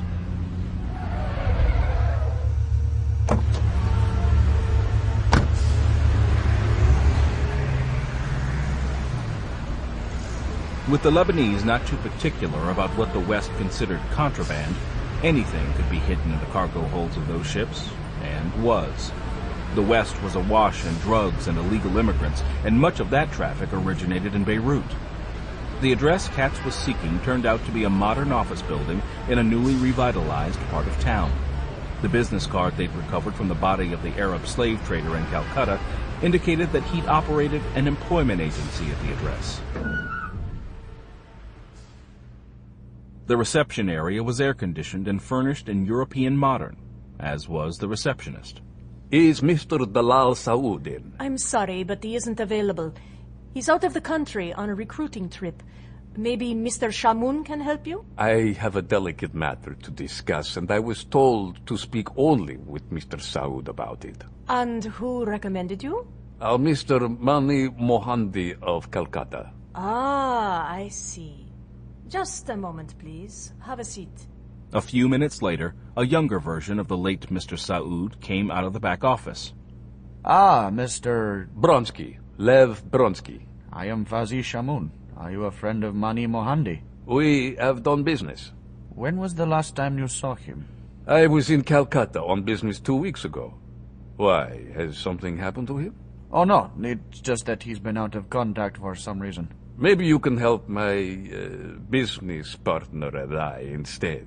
In modern Beirut, social niceties applied, so Shamoun had tea brought in. When everyone was served, he sat behind his desk. How may I help you? I manage gentlemen's clubs in several European cities. These aren't common establishments catering to the working classes, but true palaces for the most discriminating clientele, if you understand.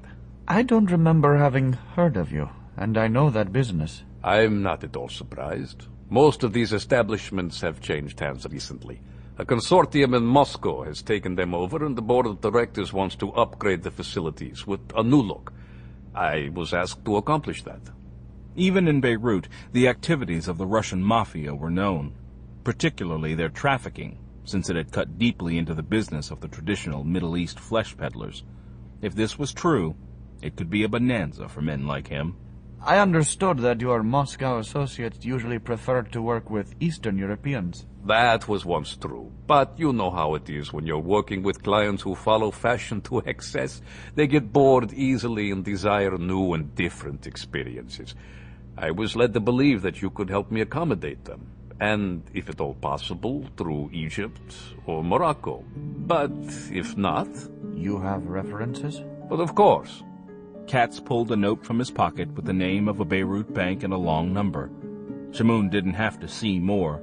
He knew what the coded first 4 numbers meant. I am certain I can be of assistance.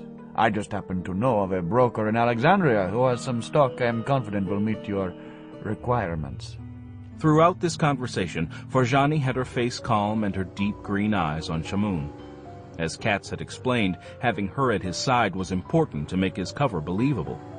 Given her preferences, however, she would have slowly roasted this modern-day Lebanese slave trader over a roaring fire.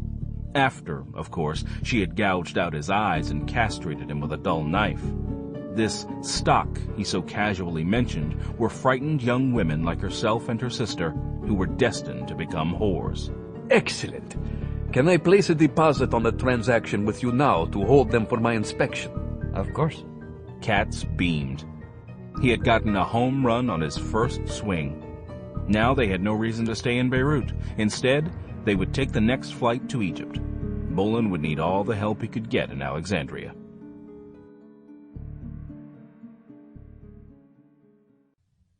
Alexandria, Egypt. Getting out of his cab 4 blocks from Alexandria's docks, Bolan knew there was no way he could blend into the crowd.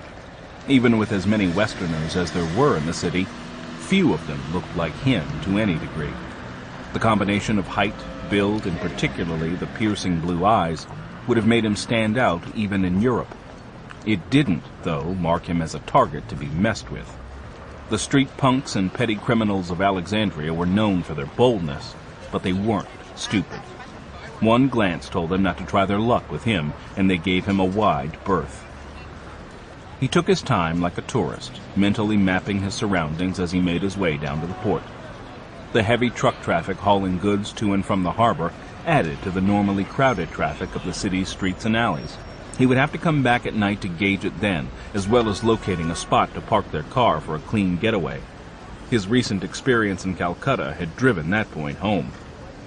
The need for a getaway, though, was still problematical. Aaron Kurtzman had reported that the Horst Lehman was scheduled to remain in port for only a couple of days to rest her crew and take on additional cargo. And in that time, he had to find evidence that it was actually going to be hijacked. At this point in the game, the assumption that the Chinese would target it was just that, an assumption. His gut told him he was right, but he still had to prove it. The harbor was crowded with dozens of ships of all sizes, from the gleaming, floating palaces of cruise ships to sail-powered fishing dhows, and everything in between. Looking as if he had nothing else to do, Bolan started checking them out without drawing undue attention to himself. The guidebook and camera around his neck helped. A half hour later, he spotted the Horst Lehman tied up to a pier at the far eastern end of the harbor. The gleaming paint and unfaded red, yellow, and black tricolor of the German Federal Republic flying from her stern announced her captain's pride in his vessel. The German merchant fleet was small, but it was modern and well-maintained. Kurtzman's report said that the master didn't have a German name, but all that meant was that he was a top-notch mariner. The German shipping companies hired only the very best captains. A smaller, old tramp steamer was tied up on the other side of the pier from the German ship. It wasn't a complete rust bucket with her masts leaning and bilge pumps running full blast just to keep her afloat, but she wasn't a new ship. He couldn't make out the flag on her stern, but he knew it didn't matter what color she was sailing under. If he was on the right trail, the steamer would be controlled by the same Chinese gang that had tried to hijack the Japanese bulk carrier in the South China Sea. Even if he was correct in his identification, the question was still how they were planning to pull this one off. Trying for a high seas heist in the Mediterranean simply wasn't going to cut it. He knew that, and knew they did as well. The people he was up against were bold and fearless, but they weren't reckless. The Chinese never were. As if on call, the answer to that question appeared to him when he saw a conveyor belt rig on wheels being pulled out onto one of the other docks. As he watched, the conveyor belt was swung sideways with one end going into the hold of a small Middle Eastern freighter and the other end into an American-flagged bulk carrier. As soon as the conveyor was rigged, the contents of the smaller ship were soon on their way to the holds of the larger one. With the small freighter moored alongside the Horst Lehmann, all it would take would be to wheel one of those conveyor units in between the two ships and take the tungsten ore from the belly of the Horst Lehmann. Of course, the German ship's crew would have to be dealt with, but he was sure that the Chinese and their local allies were up to taking care of that minor detail. Bolan checked his watch. Now that he had an idea how this heist might take place, he needed to catch a cab to the airport to link up with Katzenellenbogen and Farjani.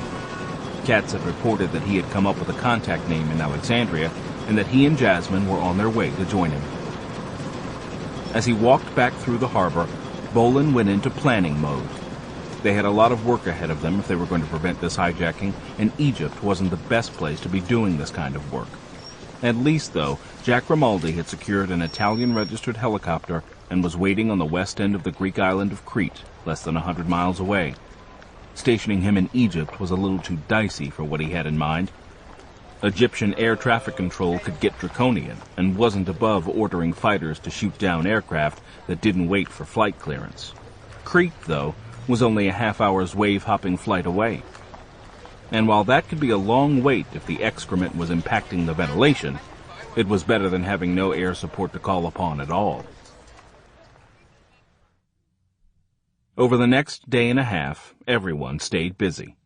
Rather than just stop the ore transfer, Bolan wanted to hold the Egyptians aiding the Chinese accountable as well. He felt the only way they were going to put an end to the business was if everyone involved paid the price. He wanted the word to go out that cooperating with the Chinese was bad for business, even fatal.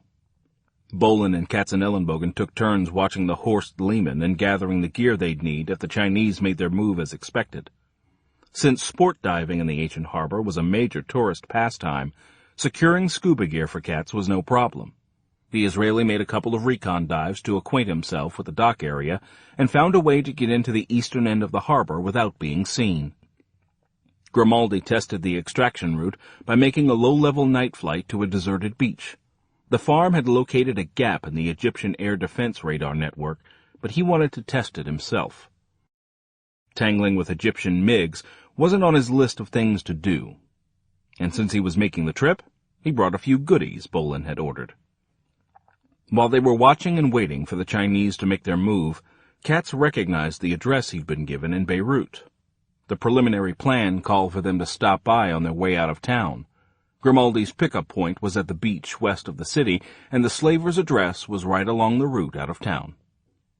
The target building looked as if it had been a hotel back in the 20s and 30s. During British rule back then, Egypt had attracted Europeans seeking a better climate for health reasons, or who craved a walk on the wild side. Alexandria, in particular, had been the premier destination for the English expatriate literary and artistic crowd. A host of cultural luminaries had come to the city, hoping to be inspired by the alien surroundings. Some had, but most hadn't. The turmoil of Egypt's post-war Islamic revolution effectively ended that kind of tourism. and Alexandria lost its expatriate European community. They were replaced, though, by a modern tourism primarily practiced by Americans. Since Americans didn't like to stay in older accommodations, old hotels had been turned into local housing or put to other uses. This one had bars on the windows. With this being a rough part of town, Katz wasn't surprised to see two men in security positions in front of the entrance to the building. Katz had found a tea shop at the end of the block and spent a couple of hours reading Arabic newspapers, smoking a water pipe, and watching the building. When he had seen what he had come for, he had paid his bill and wandered on. Shamon said that he had some 20 or 30 women in there, so I'm thinking that they're all up on the top floor. That way no one's going to hear them, and they're not going to try to jump out the window. Which puts their guards on the lower floors where we can take them out quickly. On the way out, like we talked about, though. We don't want to risk getting hung up in there before we do the harbor job. Bolan glanced at the map. That still works for me. Katz nodded toward the wall separating their room from Jasmine's. What do we do about her? We'll leave her in the car with a comm link. If we get stuck, she can drive to the airport and get the first flight out to the States. I'll have the bear arrange to have a ticket waiting for her. And someone to meet her and bring her in. Captain Ian Williams, master of the MS Horst Lehman, didn't particularly like Alexandria. Most of the Arabic ports he called at were pest holes as far as he was concerned, and he rarely allowed his crew liberty in them. Alexandria was different, though. Every time he made the Suez Passage from the south and had to dock in Egypt, he gave his men a couple of days in the city to wash the sand out of their guts. They loved the place, but he never went ashore here. The days were long past when he had been young enough to stomach goat meat or women who smelled of it. Even the air blowing from off the shore was enough to keep him in his cabin with the air conditioning on full blast. Fortunately, he would be sailing on the evening's tide and could soon blow the stink off. Until then, he was working his way through the paperwork that came with being the ship's master. With the owners being bloody Germans, they were very fond of bloody paperwork. He was signing a manifest update when he heard a police whistle blow outside. Going to his portal, he saw a half-dozen uniformed Egyptians clambering up his gangplank. He'd had his final clearance inspection and didn't know what in the hell was going on, but he intended to find out. Shrugging into his tailored uniform jacket and grabbing his cap, he stormed out onto the deck, his face red with rage. What's the meaning of this, officer? The police officer looked him up and down. You are Captain Ian Williams, master of this vessel? I am, sir. What's this about? You are under arrest. Under whose authority? My authority. And who are you? I am Alexandria Port Police Lieutenant Muammar Namadi, officer in charge of the anti-terrorist unit. What in the hell are you talking about, man? Some of your crewmen were found with explosives in their possession, and we have information indicating that they intended to deliver them to radical groups. That's absurd. I'm a merchantman's captain, not a bloody terrorist. A captain is responsible for the conduct of his crew. I have no need to remind you of that, Captain. And you have terrorists in your crew. That means you are a terrorist as well. If you have any proof of this, I demand to see it. That is for the courts to determine, Captain. You are to come with us. Oh, for God's sakes, at least allow me to contact my ship's owners. I have a shipping schedule to meet. I have to tell them what has happened so they can fly in a replacement crew. We will be calling them ourselves to tell them that the Horst Lehman has been impounded, pending the trial of her crew. We have severe punishment for those who promote terrorism in our country, Captain. And that includes impounding their property. Christ on a crutch! I don't own this ship, and we're not bloody terrorists! I can vouch for every man on board. They've sailed with me for months. Sergeant, take him away. You can't take me away from my ship! It's against international maritime law! We have laws in Egypt too, and you are suspected of violating them. Rather than be beaten into submission, Williams gathered his dignity, squared his cap, and allowed himself to be taken away. After posting 2 of his men at the gangplank, Lieutenant Namadi returned to his office in the Port Administration Building. Waiting for him was a tall Chinese man in a western-cut tropical suit. It's done. But I can only keep them in custody for 2 days at the most before someone will come looking for them. That will be more than enough time. We will start offloading the cargo as soon as it gets dark tonight. As soon as I am paid, Colonel Dong? Of course. The shipment can be found in bonded warehouse 32, labeled as Garden Implements. And it is newly made? Oh, yes. State Factory 65 supplies the People's Liberation Army itself. There will be no misfires in this ammunition. Excellent. Katz and Farjani were playing chess in the hotel room. She was a worthy opponent, and the challenge was a good way to pass the time. Katz hadn't yet filled her in on the part she was to play when and if the action went down. He had, however, arranged for her transportation back to the United States, if it came to that. One change was that Brognola had set it up for her to go to the American embassy and let them handle transporting her. Katz. Yeah, Bolan. Bolan was pulling his watch from a position on the rock breakwater beyond the docks. It started. The German crew was just taken off by the port police. You were right, and that means it's going down tonight. They won't be able to hold the crew very long, and doing the transfer during the day is a little too obvious, even for them. That's what I'm thinking. I'm coming back and we'll get ready. Right, see you soon. It's tonight, Jasmine. She didn't know whether to be happy about that or not. This was a strange business her two protectors were in. Bullets were flying or absolutely nothing was going on. She didn't know how they could be so patient. Now, my dear, we've made arrangements for you if things go wrong tonight.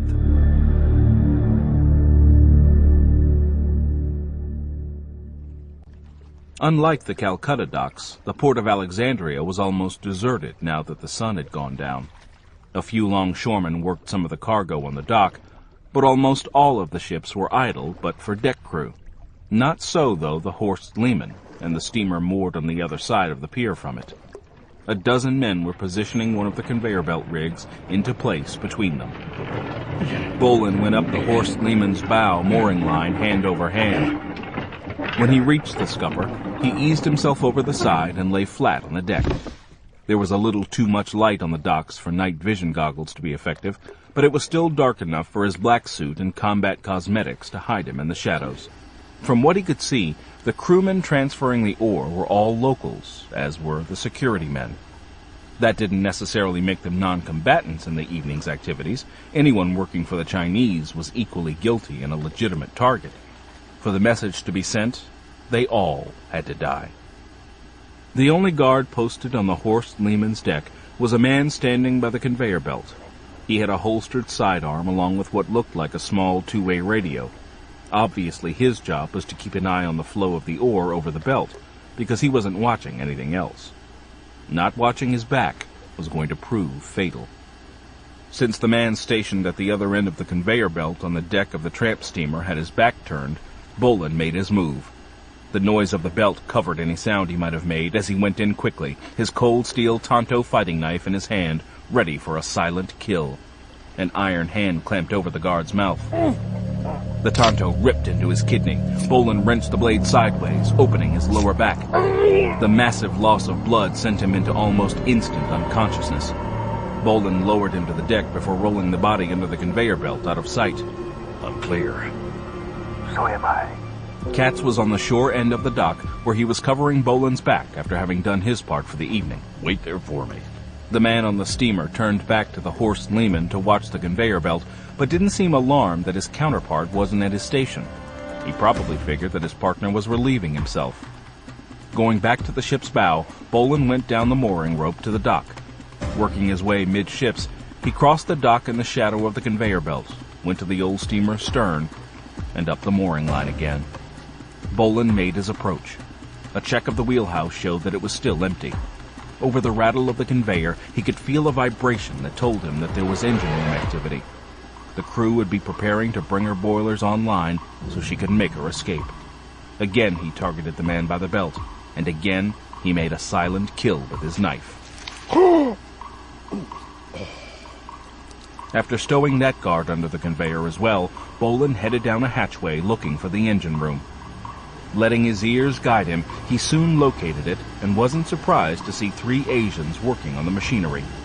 Keeping to the shadows, he switched his 93R to burst mode and waited until the 3 were in his target field at the same time. The engine room was now clear. A quick trip past the machinery confirmed that the Chinese had been alone. Bolan headed for the cargo holds to finish the job. For the message to be sent, the bodies had to be found so there would be no question as to what had happened. The cargo hold amidships was being filled first, and Bolan decided to start there. Since they'd been working with ships so much lately, he had a pretty good idea now how to find it. The 4 men working the end of the conveyor belt were locals. Even so, Bolan gave them no quarter. Bolan quickly put them down, and the incoming tungsten ore started to cover them. Checking the other 2 cargo holds showed that he had swept the ship clean. Coming your way. You're clear.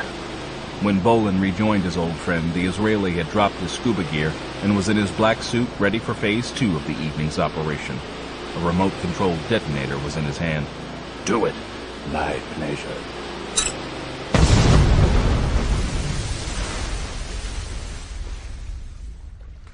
The flash of the limpet mines lit up the harbor as the side of the steamer blew out. Katz had placed his explosive toys so the damage they caused couldn't be missed. They wanted the Egyptian authorities to have to investigate this incident. The 2 men slipped into the shadows between the warehouses to return to where they had left their ride. It had been a good night's work so far, but the night wasn't over yet. The tea shop on the block across from the old hotel was closed and the street deserted, so Katz had parked their rental around the corner. Leaving Jasmine Farjani behind, they quickly went into action against their next target. The 2 security men in front of the hotel didn't seem engrossed in their work. Both were smoking, their weapons slung under their coats. They barely looked up when Katz walked up wearing the clothes of an Egyptian working man, his mini Uzi tucked out of sight. What do you want? Is this the place? What place? I was told that this was the mother of all whorehouses, and I have come to see this marvel for myself. Where did you hear that? On the street, where else? Everyone knows that you have women in here. Many young, beautiful women. The 2 guards exchanged glances as if they were trying to decide if they should awaken their boss. That lapse was all Bolan needed to make his move. The shots pierced both guards' skulls. Bolan joined Katz. Always impressed with your shooting, Striker. Don't make me blush. After checking to make sure that the street was still empty, Bolan nodded toward the door. Katz found it locked. Salam. Bolan put a silenced 9mm slug between the doorman's eyes. Pushing his way past the body blocking the door, he found that all was still quiet inside. He and Katz took the time to drag in the 2 bodies from the steps to join the gatekeeper.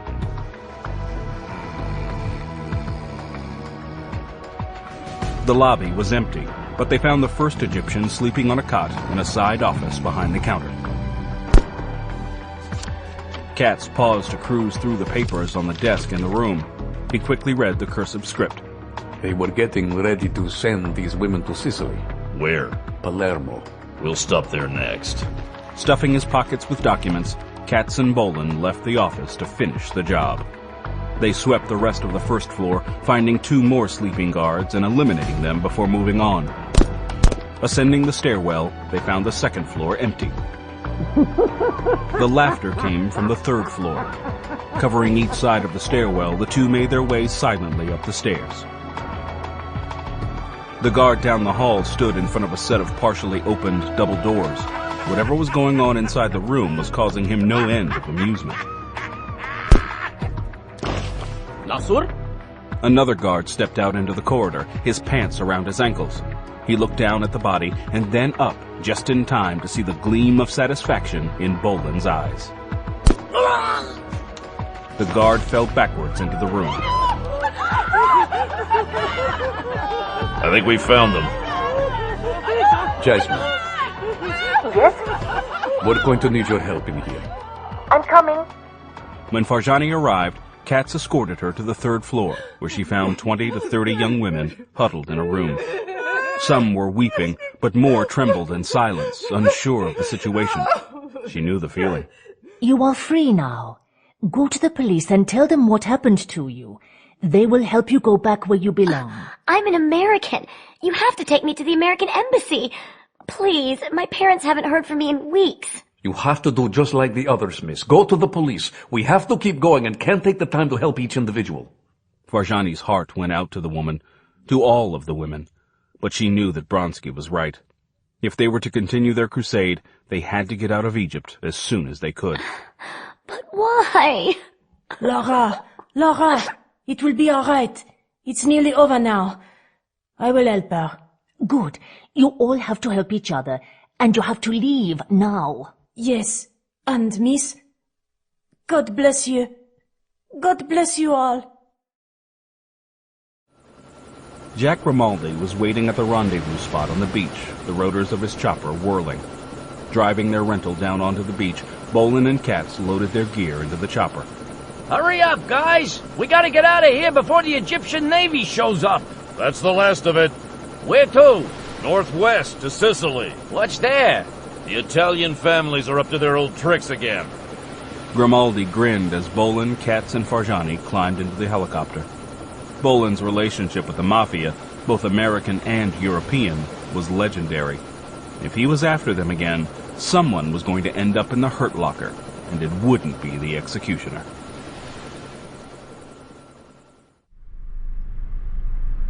Colonel Gao Dong stepped out of his car in front of the old hotel in West Alexandria. Several of his operatives were there and a dozen of Muhammad Fuad's Islamic Brotherhood thugs. He still didn't understand what had caused Fuad to call him, but even a jumbled report of a raid on the hotel was enough for him to investigate. Fuad saw him and hurried over, mopping sweat from his fat face. It was Al-Askari, I tell you. He came in the night, killed most of my guards, and vanished. Show me. All right, Colonel. The Egyptian took him inside the hotel lobby. The bloody drag marks from the two bodies right inside the door told him what had happened. Farther on, other bodies had been stacked against the wall, also revealing signs that they had been dragged there. Dong was almost beginning to believe in the Egyptian's favorite boogeyman. It was obvious that someone had come in the night, killed these men, and vanished. In itself, this was no great feat. Any halfway well-trained commando unit could have done the same. And that included his Dragon Egg teams. The only thing that impressed him was the apparent precision with which the operation had been carried out. From what he was seeing, this Al-Askari had apparently gotten into the hotel unseen and killed the guards one by one without an alarm being raised. There was no sign of a real battle having taken place here at all. The women? They are gone, and only 2 of my men survived. You have survivors? Yes, there are 2 men who lived through the battle and... And they were so well hidden that they didn't see anything, yes? They told me they fought, but there was no stopping Al-Askari. He came in like a whirlwind with a gun in each hand and killed everyone in sight. The bullets flew like rain and no one could stand against him. The Egyptian was apparently blind, as well as fat and stupid. The only bullet holes Dong saw anywhere were in the bodies of his Brotherhood thugs. A firefight of any intensity would have left holes in more than a handful of bodies, but he hadn't seen one single bullet hole out of place. To his credit, Dong didn't draw his pistol and put a bullet in the Egyptian's head. It wasn't as much a matter of exercising restraint, though, as it was that this wasn't the time or the place to do so. As soon as he had put an end to this American commando, though, he would return to Alexandria specifically to kill Muhammad Fuad. Until then, he would keep what was left of his miserable life. The real loss, of course, was the women Fuad's men had supposedly been guarding. These hadn't been common whores, but talented, well-educated women from a dozen nations. Several of them had been prepared to be placed in the European offices of companies he was interested in looting. Others had been slated to become mistresses for prominent businessmen and politicians who lived double lives. Hopefully, most of them would be rounded up before they could find a place to hide. But this was a serious setback for Dong's operation. These women were scheduled to be sent to Sicily last week, right? Yes, the usual connection. Why weren't they sent, then? I had a call from Fawzi Shamoun in Beirut. He said that he had a buyer coming in who would pay a premium if he could have first pick of the women I had available. Who was this buyer? He's connected with the Russians, but I don't remember his name. I have it written down in my office. Shamoun said that he had just come from India, Calcutta, I think. Dong kept his face straight. This blundering fool had set him up to be raided by the American commando again. When he did get around to coming back and killing him, it was going to be a slow death. It was more than apparent now that he was in a fight to the death, and he couldn't say that right now he was winning. It was a feeling he didn't like. Dong was turning to go when one of his men approached him, waving a cell phone. Comrade Colonel! What is it, Chow? Trouble on the dock, comrade! Our ship has been sunk! What do you mean, sunk? A mine blew a hole in its side, comrade, and it sank in the harbor. What about the ore? Most of it is still on the German ship, sir. Where it would remain, Dong realized. Even with the bribes he had paid and the assistance of the Brotherhood, the Egyptian government would be forced to investigate now. Since a European vessel had been involved, they would have no choice but to look into the incident or risk losing revenue-producing shipping traffic. And when they got involved, he and his men would have to be gone from Egypt. Dong also knew that he needed to be gone from here quickly if he wished to continue to breathe air. He had failed for the last time, and the lords of Beijing would send the Tiger Squad after him. Before he died at their hands, though, he intended to find the man or men who had done this to him and kill them first. And to do that, he had to take the time to fully analyze what had brought him to this place. This mysterious American commando had entered his affairs when he had stumbled onto the Farjani woman, being disciplined in California. From there he had gone on to raid the Singapore Queen, possibly to free the other slaves in her hold. Somehow he had made a connection to Wei's operation, and had shut that down, too. From there he had appeared in Calcutta with the woman and sent her to Mohanty's office in an obvious attempt to trap him into betraying himself. Had not Bhargava tipped the Dragon Egg team to Farjani's presence, the Yankee would have kidnapped Mohanty. The theme that kept running through this entire sequence of events appeared to be slavery, not the technology thefts made possible by it. Even though the soldier had just struck at the ore transfer here and made it impossible, he had still taken the time to wipe out the slavers in Alexandria. It all kept coming back to the slaves. He couldn't understand the man's obsession with female slaves, but then who could understand the mind of a Yankee? They rarely did what a rational man would do, but that didn't mean that their motives and future actions couldn't be discerned. If he was going to live long enough to carry out his own irrational quest, though, he had to leave here and go into hiding immediately. And what better place to go than to his contacts in Sicily? If he was correct about what the Yankee was doing, the man would follow the slave trade that would lead him directly to the Italian Mafia and the French Union Corse. Fortunately, both organizations owed Dong heavily, so he would call in the debt. It was good to have people indebted to him at a time like this. He knew that his fall from grace with Beijing had tainted the men of his Dragon Egg teams as well, and they would also have to flee before the Tiger Squad arrived.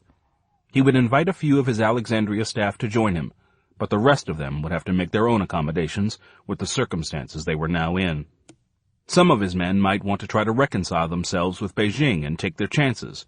The more experienced operatives would know better and opt for disappearing into the West.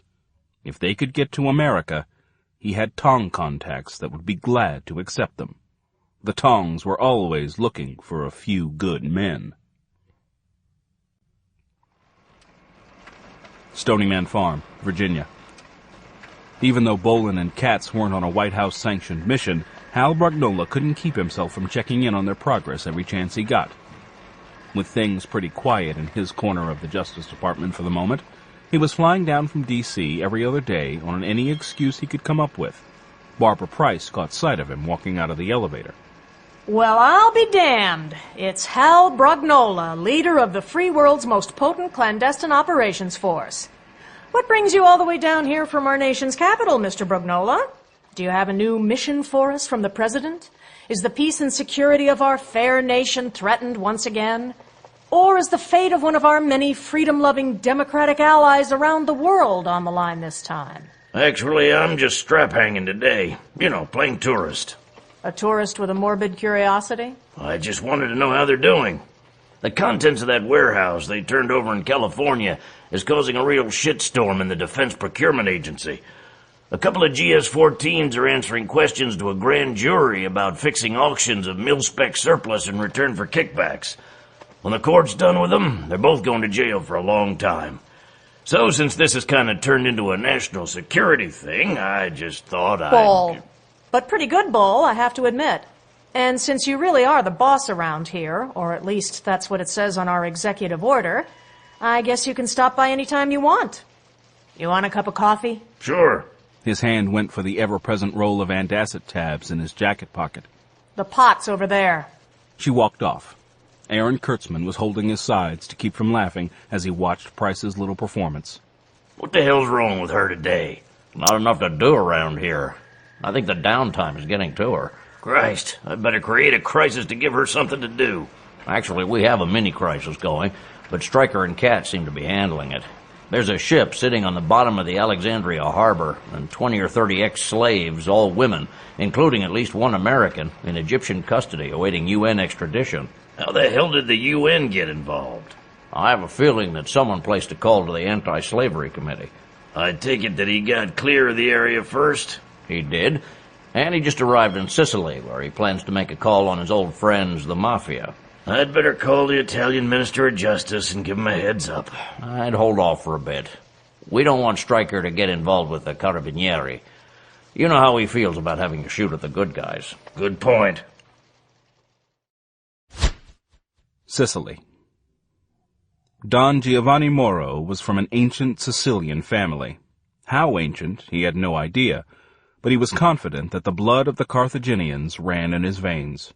He was sure, though, that the Moros had been one of the founding families of what the world now knew as the Mafia. And unlike some of the other founding families, the Moros were still on their traditional lands doing business as of old. For Sicily, that made them almost royalty. The families of Sicily hadn't all abandoned the island to relocate to the United States in the 20s and 30s. Some of the island's crime lords hadn't wanted to leave their ancient lands to carve out new empires in the New World. Those who had remained in Sicily just continued doing what they had done for centuries.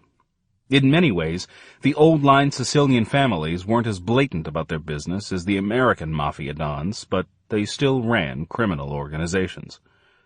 Many of the Mafia operations on the island were the old standbys of Sicily: smuggling, drugs, and control of commodities. Gambling wasn't the big deal for them that it was for the American families because the Europeans didn't have laws prohibiting it. Prostitution wasn't a big money-maker for them either, for the same reason. Criminal gangs have always profited greatly from anti-sin laws. People always wanted to engage in some kind of activity that other people didn't approve of. The list was long, and the list of laws attempting to prohibit them was even longer. To make laws against those kinds of things, though, simply enriched criminal organizations that were more than ready to support those sinful activities. With the EU now deeply involved in evening out European trade barriers, though, even the old standbys weren't bringing the Mafia families the income they needed to support their lifestyle. With tariffs and barriers falling in the name of European free trade, smuggling tax-free cigarettes, for instance, was hardly worth the effort anymore. Even the drug trade had been largely usurped by the new Eastern European gangs. To reduce the gap in their profit and loss statements, the old families had gotten back into one of their oldest pastimes: slavery. Centuries ago, the Sicilian families had been the middlemen for the white slave trade. The slaves, mostly young women and strong men, had been rounded up by Arabs and sold to the Sicilians, who then moved them on to Europe. When the European nations outlawed open slavery in the 1800s, the Sicilians kept their hand in the trade by stocking European bordellos with Middle Eastern women and supplying European women to the Turks and Arabs. Even that cozy arrangement came to an end after World War I and the fall of the Ottoman Empire, and the families gave it up. The socio-economic realities of the 21st century, however, had given new life to the slave trade, and the Sicilian families once more saw a chance to make a profit from it. In this newest incarnation, though, the trade had changed somewhat. Along with the traditional hookers from the Third World, who were lured by the boatload with the promises of well-paying jobs in Europe, the families had joined with the Red Chinese in their technology-related spy program. While this might have been one of the world's most extreme examples of culture diversity, the Chinese were easy to work with. Their word was good, they paid well, and they paid on time. Don Giovanni Moro had done well for the family from his dealings with Colonel Gao Dong. Very well, in fact. And that was why the phone call he had just received from Muhammad Fuad was so troubling. This disaster in Alexandria couldn't have come at a worse time. He'd taken earnest money payments on most of the consignment he'd been expecting from Alexandria. The girls' transport had already been delayed because of some stupid Egyptian, and now they were all gone. Not only would he have to give back the money he'd been paid up front, but it was also a black mark against his family. The word of a Moro had been good for centuries. I don't believe a single word of what the Egyptian bastard said, Alfredo. But the Chinaman has never lied to me yet. He is on the way here to discuss this with us. But the one thing he said in his message bothers me. Moro's nephew, Alfredo, his second-in-command and heir apparent, looked earnestly at him from the comfort of the Don's guest chair. What is that, uncle? The Don leaned across his desk. He said that the man the Arabs called Al-Askari was behind the heat. As a boy, Alfredo had been raised on legends of shadow warriors who had struck at the family's business. This Al-Askari the Arabs talked about was just their version of these stories. Nonetheless, a prudent man was a cautious man when it came to threats. The Don jerked his thumb toward the sounds of a party going on in another part of the house. Speaking of Arabs, how much longer is that party going to go on? You know what they are like, uncle. They like to relax. Only when they are with infidels like us. They get drunk like that in their own countries and they be shot. When you think about it, what do they have against alcohol? Wine is one of God's greatest blessings. That's why it is part of the sacraments. Now that Don Giovanni was an old man, he talked about God often, but Alfredo let him ramble on without commenting. It wouldn't be long before he was the head of the family, and he would also expect such respect. While he was listening, though, he was planning what needed to be done in case the family's security was actually being threatened. The Mediterranean sky was lightening when Jack Grimaldi finally arrived back at the drop-off point with their new rental, a Chevy Blazer. Sorry I'm late, guys. I got hung up at the airfield. What happened? Damn, cats, you wouldn't believe it. Those bastards in customs weren't buying my story. They didn't like my American accent and figured that I was running drugs from Crete. They searched the bird twice from top to bottom, dogs and all, before they turned me loose. Yeah, don't try any crap with the Carabinieri. They'll turn you inside out if they think you're packing something. It's too close to daylight to do anything now. We're gonna have to hold up for the day. Maybe that's best. We need the time to make a decent recon and see what we're really up against here. Bolan's inclination was always to take the war to the enemy on swift wings, the swifter the better, to keep the bastards off balance. They'd been running and gunning for several days now, but so far the gods of war had been riding flank security for them. The gods were fickle bastards, though, and maybe they'd been pushing their luck. Even though they knew exactly whom they were going up against this time and where they were located, it wouldn't hurt to take the time to do a good recon and thorough mission prep. There's a little hotel on the outskirts of town. Maybe we could crash there and get some decent sleep. Please. Sure. Why not? Later that afternoon, Bolan and Grimaldi took the Blazer for a close-in recon of the evening's target. The pilot had suggested using their chopper for a flyover, but Bolan nixed that idea. If we go in close enough to do any good, we'll spook these guys. I don't think there are all that many choppers around here except for police aircraft, and we don't want them to think that the Carabinieri are after them again. Okay, I was just trying not to have to climb that damn hill in the sun. This place is hotter than Egypt. Tell you what, Jack, you drive me in and I'll do all the footwork. Deal. Following the map, the pair used the Blazer's V8 and four-wheel drive to make it up what looked like a goat path running up to a ridgeline.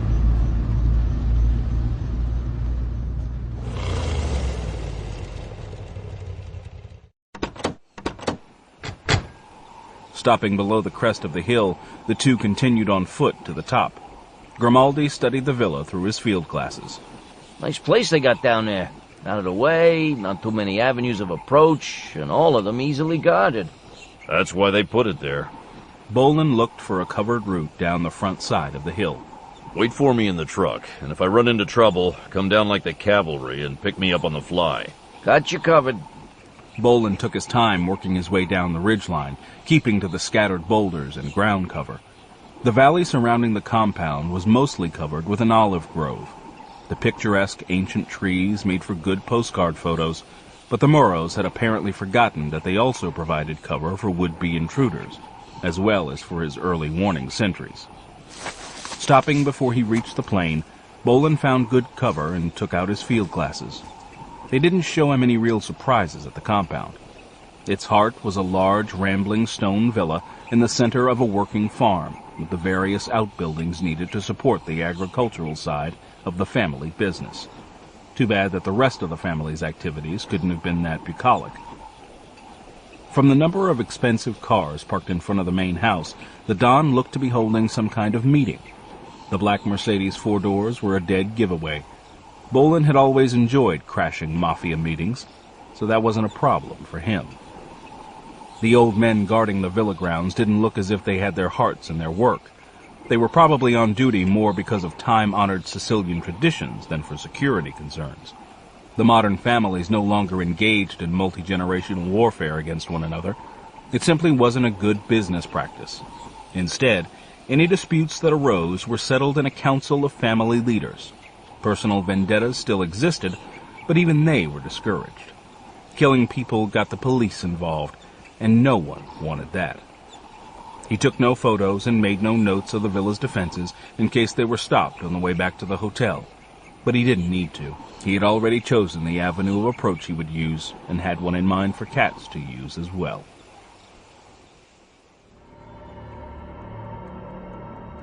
While Bolan and Grimaldi were making their recon, Katz and Ellenbogen sent Jasmine Farjani to take care of a few minor mission prep chores. With her Italian, she was able to make purchases in town without arousing suspicion. She naturally aroused interest, but only because of her stunning looks, not because she looked out of place. While the woman was gone, Katz contacted the farm to see what they had been able to come up with on the Moro family operations. Within seconds, the portable fax started spitting out hard copy. Kurtzman and his team had been busy, and he saw several Justice Department letterhead items as well. It was nice to have that kind of backup. He started reading immediately.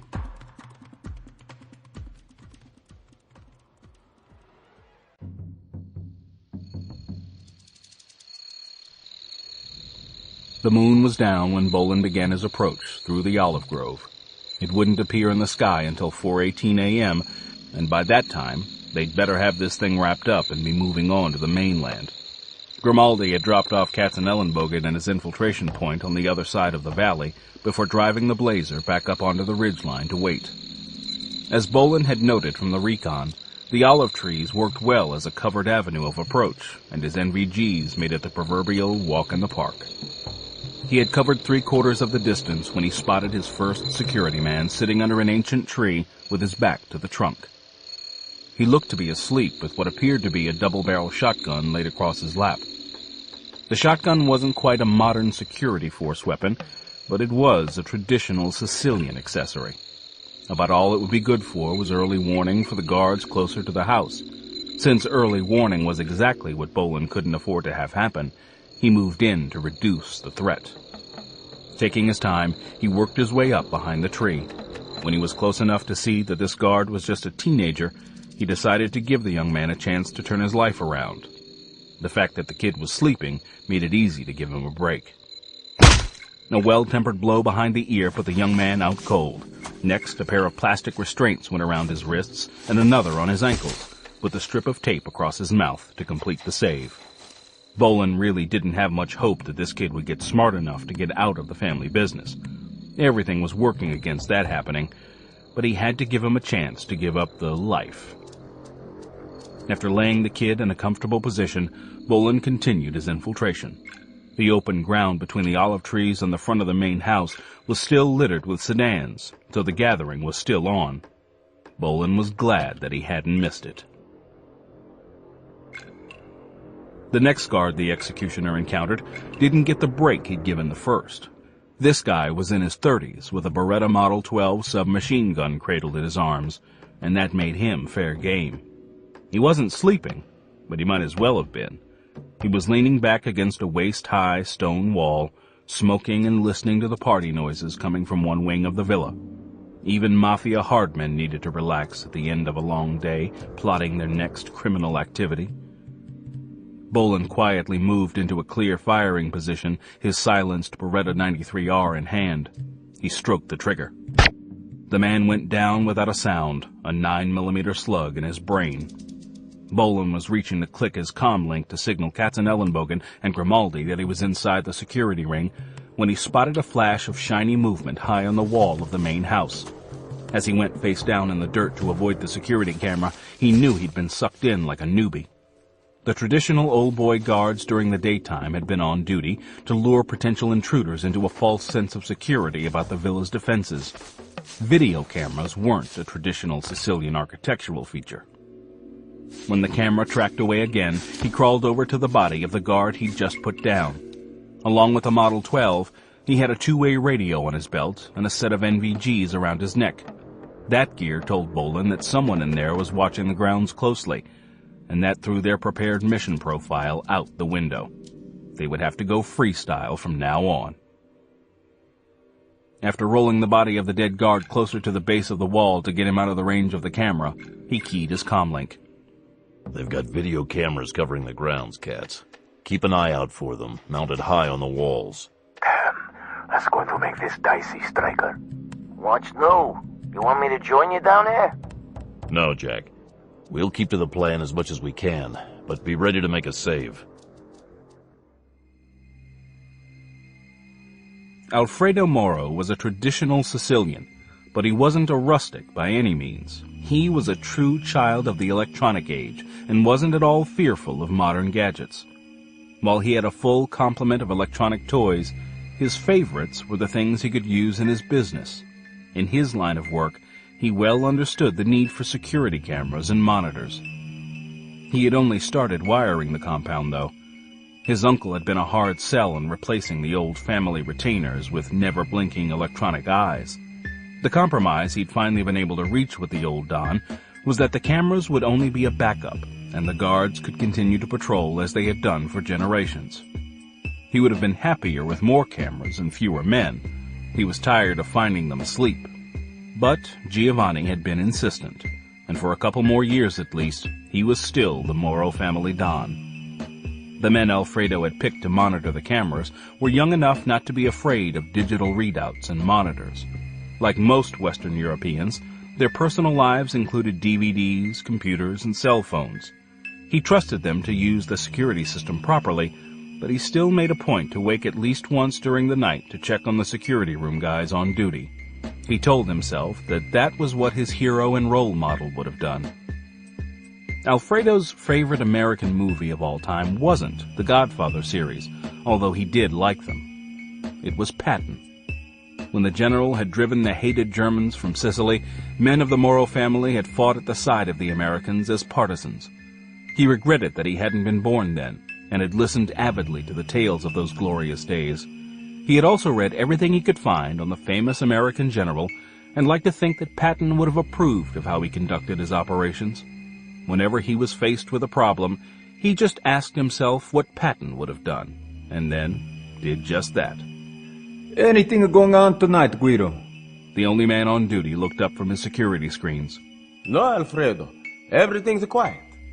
The younger Moro studied the bank of monitors on the wall. The video coverage of the grounds wasn't as good as he would have liked, and he was waiting for a shipment of infrared sensors he had ordered to come in to fill the gaps. But with the gear he had added to the eyes of the family retainers, he was confident that he could spot any enemy before they got too close. Make sure to wake me if you see anything. The Chinese are coming in tomorrow for the meeting. Will do. Moro left the command post and headed for the guest wing of the villa. The Arabs were still awake, and it was good business to stop in and have a quick drink with them. It would be only a quick one, though. He didn't want to have to deal with that damn Chinese with a hangover. Giovanni liked Dong, but he wasn't overly fond of the sneaky bastard. You could never tell what he was thinking.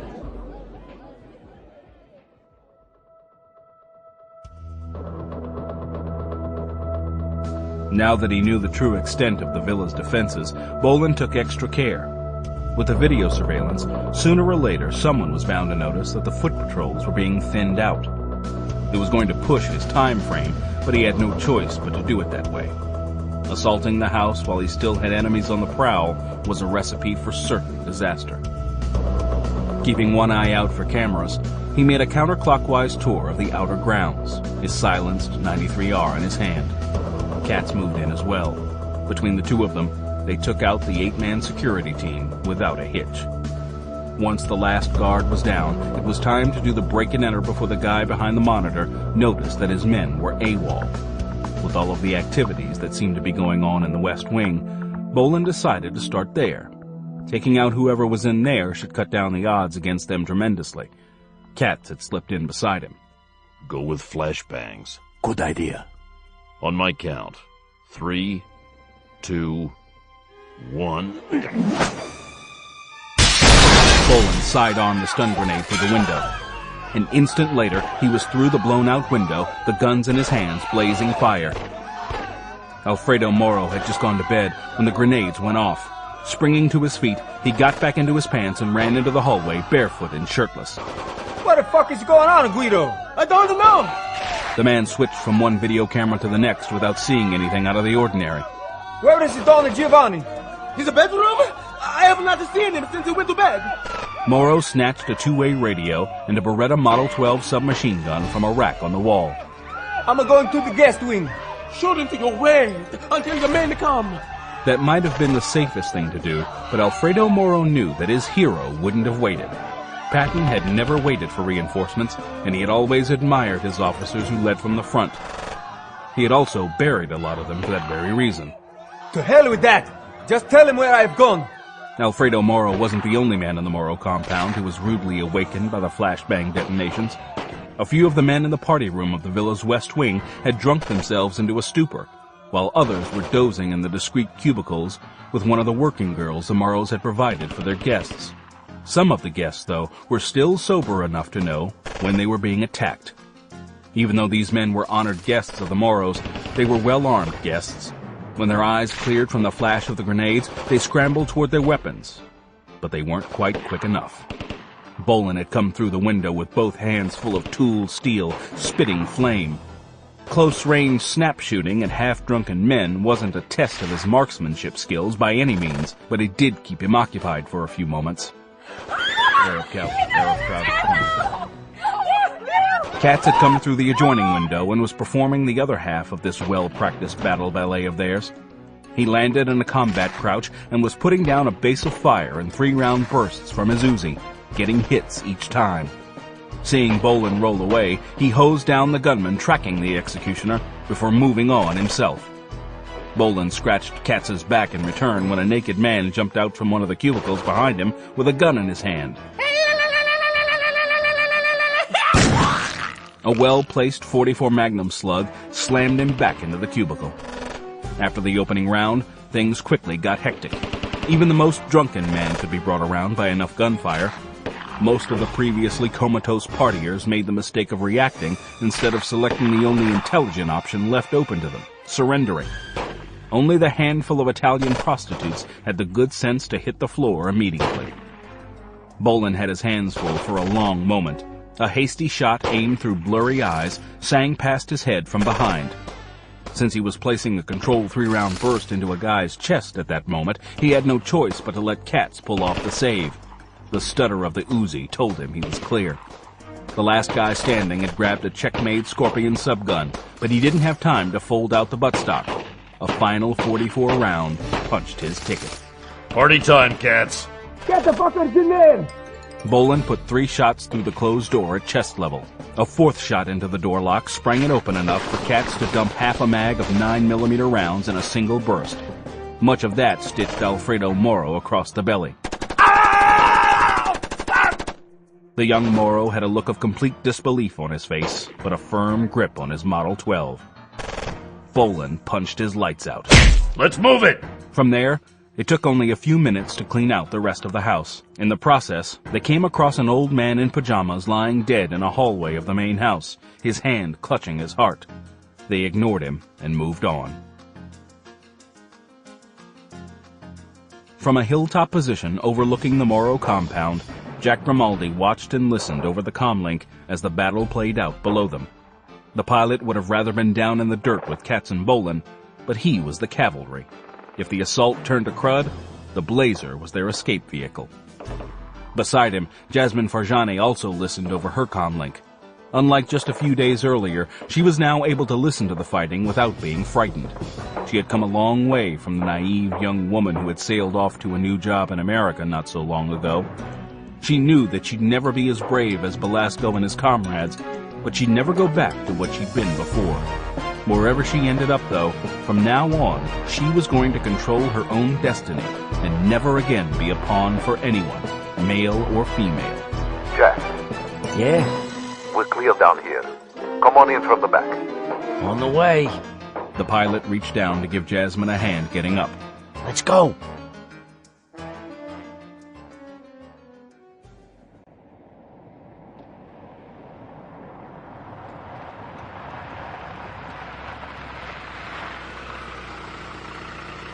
Katz vectored Grimaldi down to the rear of the villa and met him when he pulled up. The pilot saw that he had almost run over a corpse. Clean sweep? Looks that way. Unfortunately, I don't think there is anyone left to talk to. Bummer. Katz nodded toward Farjani in the cab of the Blazer. I think we'd better leave her in the truck while we do the sweep. It's pretty messy in there. Jasmine stepped out, a look of cold determination etched across her beautiful face. I can take it. Are you sure, Jasmine? I'm sure, Mr. Blonsky. Okay, Ms. Farjani. The west wing of the villa was an abattoir. Almost 20 bodies lay scattered in the party room alone. A half-dozen women huddled in a corner. None of them appeared to be hurt, but they were blood-spattered and scared out of their minds. Jasmine, tell them we're not going to hurt them. As soon as we're done here, we'll let them go. Caution them to forget us, though. Tell them that if they talk about us to anyone in any way, we will return. Farjani knew that the men wouldn't hurt these women, but she made the threat anyway. Non li donneggiaremo, potenta andare. Dimentichili, noi o rivinerà. Se non daremo una parola cerca, siete di accordo, signora? Sì, sì, sì, sì, ma certo, sì, sì. The prostitutes all vowed on the Holy Mother that they would say nothing, and left quickly. Bolan and Katz didn't have to check passports in the party room to know that most of the casualties weren't Sicilians. Katz spotted a couple of men who were obviously Turks or Greeks, but most of them appeared to be Arabs. They did, though, take their IDs to run them past the farm. In their search, they found an Arab who, from the looks of it, had taken a blow to the head. He was still out, but appeared to be otherwise unhurt. Before he could regain consciousness, Katz bound the man's hands behind his back with a plastic riot restraint. Another one secured his ankles. The captive was then sat in a chair, and Katz slapped him awake. The man's eyes fluttered open, and he looked around in shock. Who are you? Who are you? I am Musa Gonzalez. What do you want with me? We are looking for a group of kidnapped women. This was all about women? Yes, it was. But they're just women, and they're not even women of our people. We sold them to the Italians, and they moved them on. Where did they go? The Arab shrugged as best he could with his hands tied behind his back. I do not know. They are not any of my business now. Farjani had been following the conversation and turned to Bolan. Sir, may I borrow your blade? Bolan glanced at Katz. You heard the woman. She wants your knife. Bolan drew his tanto, handed it to her hilt first, and was surprised to see her take it properly. Thank you. Most women held a knife with the blade extending down from the bottom of their hand, but she had grasped it, blade up. Leaning down over the Arab, she slid the blade under his belt and sliced through it as if it were paper. What are you doing, you crazy witch? Oh, you'll see. Another swipe went through the belt band of his trousers into the upper leg, cutting the cloth without touching his skin. What are you doing? Someone stop her! I heard some pigs outside of here, didn't I? Yeah, there's a large pen of them by the barn. Big female pigs. Good. Because I am going to feed this scrawny pig's withered manhood to his pig sisters.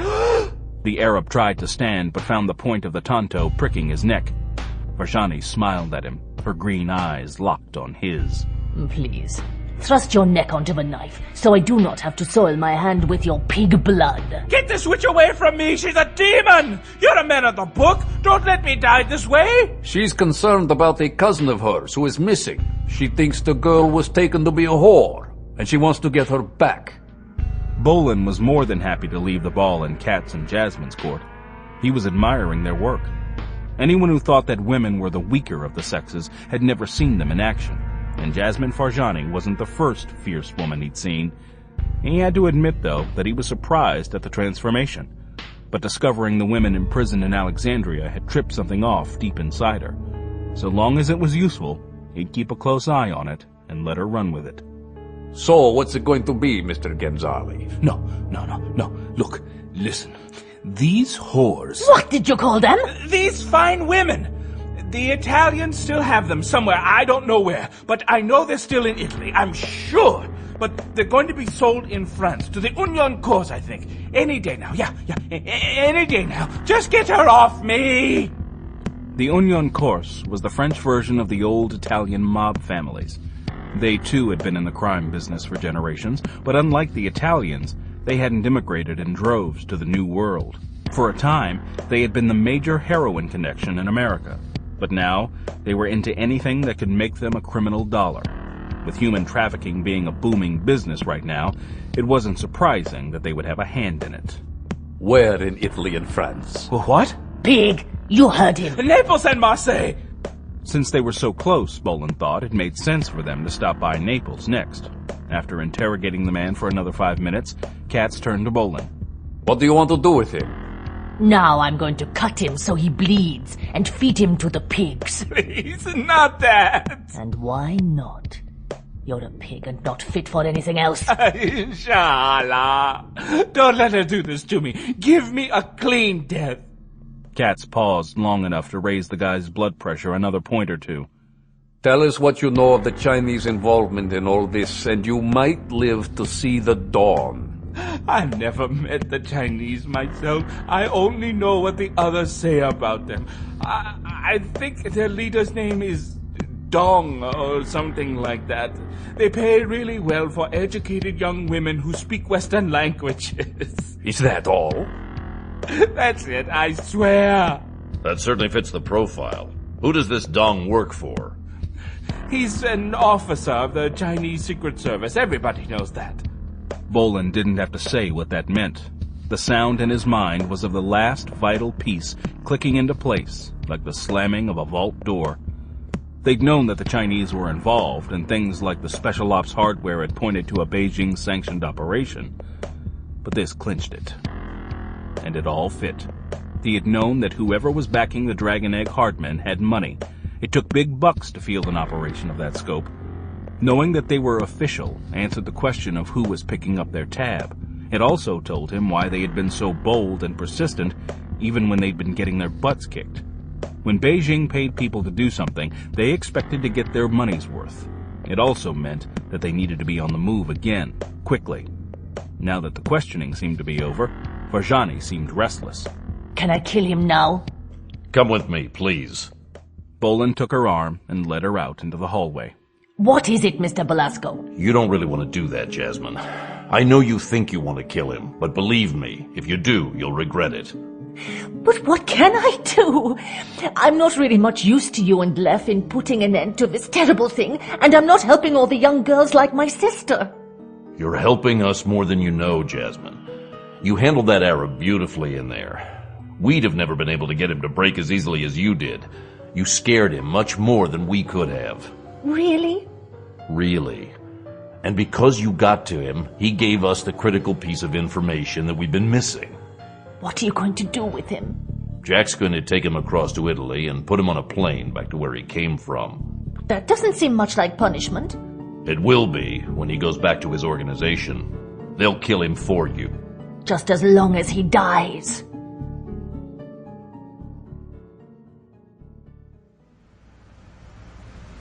They loaded their gear and their captive onto the chopper, which Grimaldi then took to the Italian mainland. Bolan, Katz, and Farjani drove the Blazer to Messina and took the early morning ferry to the mainland. God, I hate it here. What? Salerno's beautiful. If you say so. Can we check into a hotel now? I'm utterly exhausted. Good idea. Not only did they need the rest, but Bolan wanted to contact the farm. So far, they'd pretty much been running freeform, shooting at whatever popped up and moving on to the next target. Now that they had a firm handle on who was pulling the strings, he wanted to pause and regroup.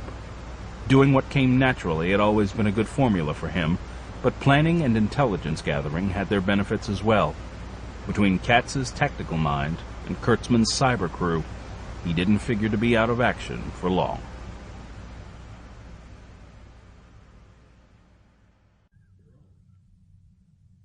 Palermo, Sicily.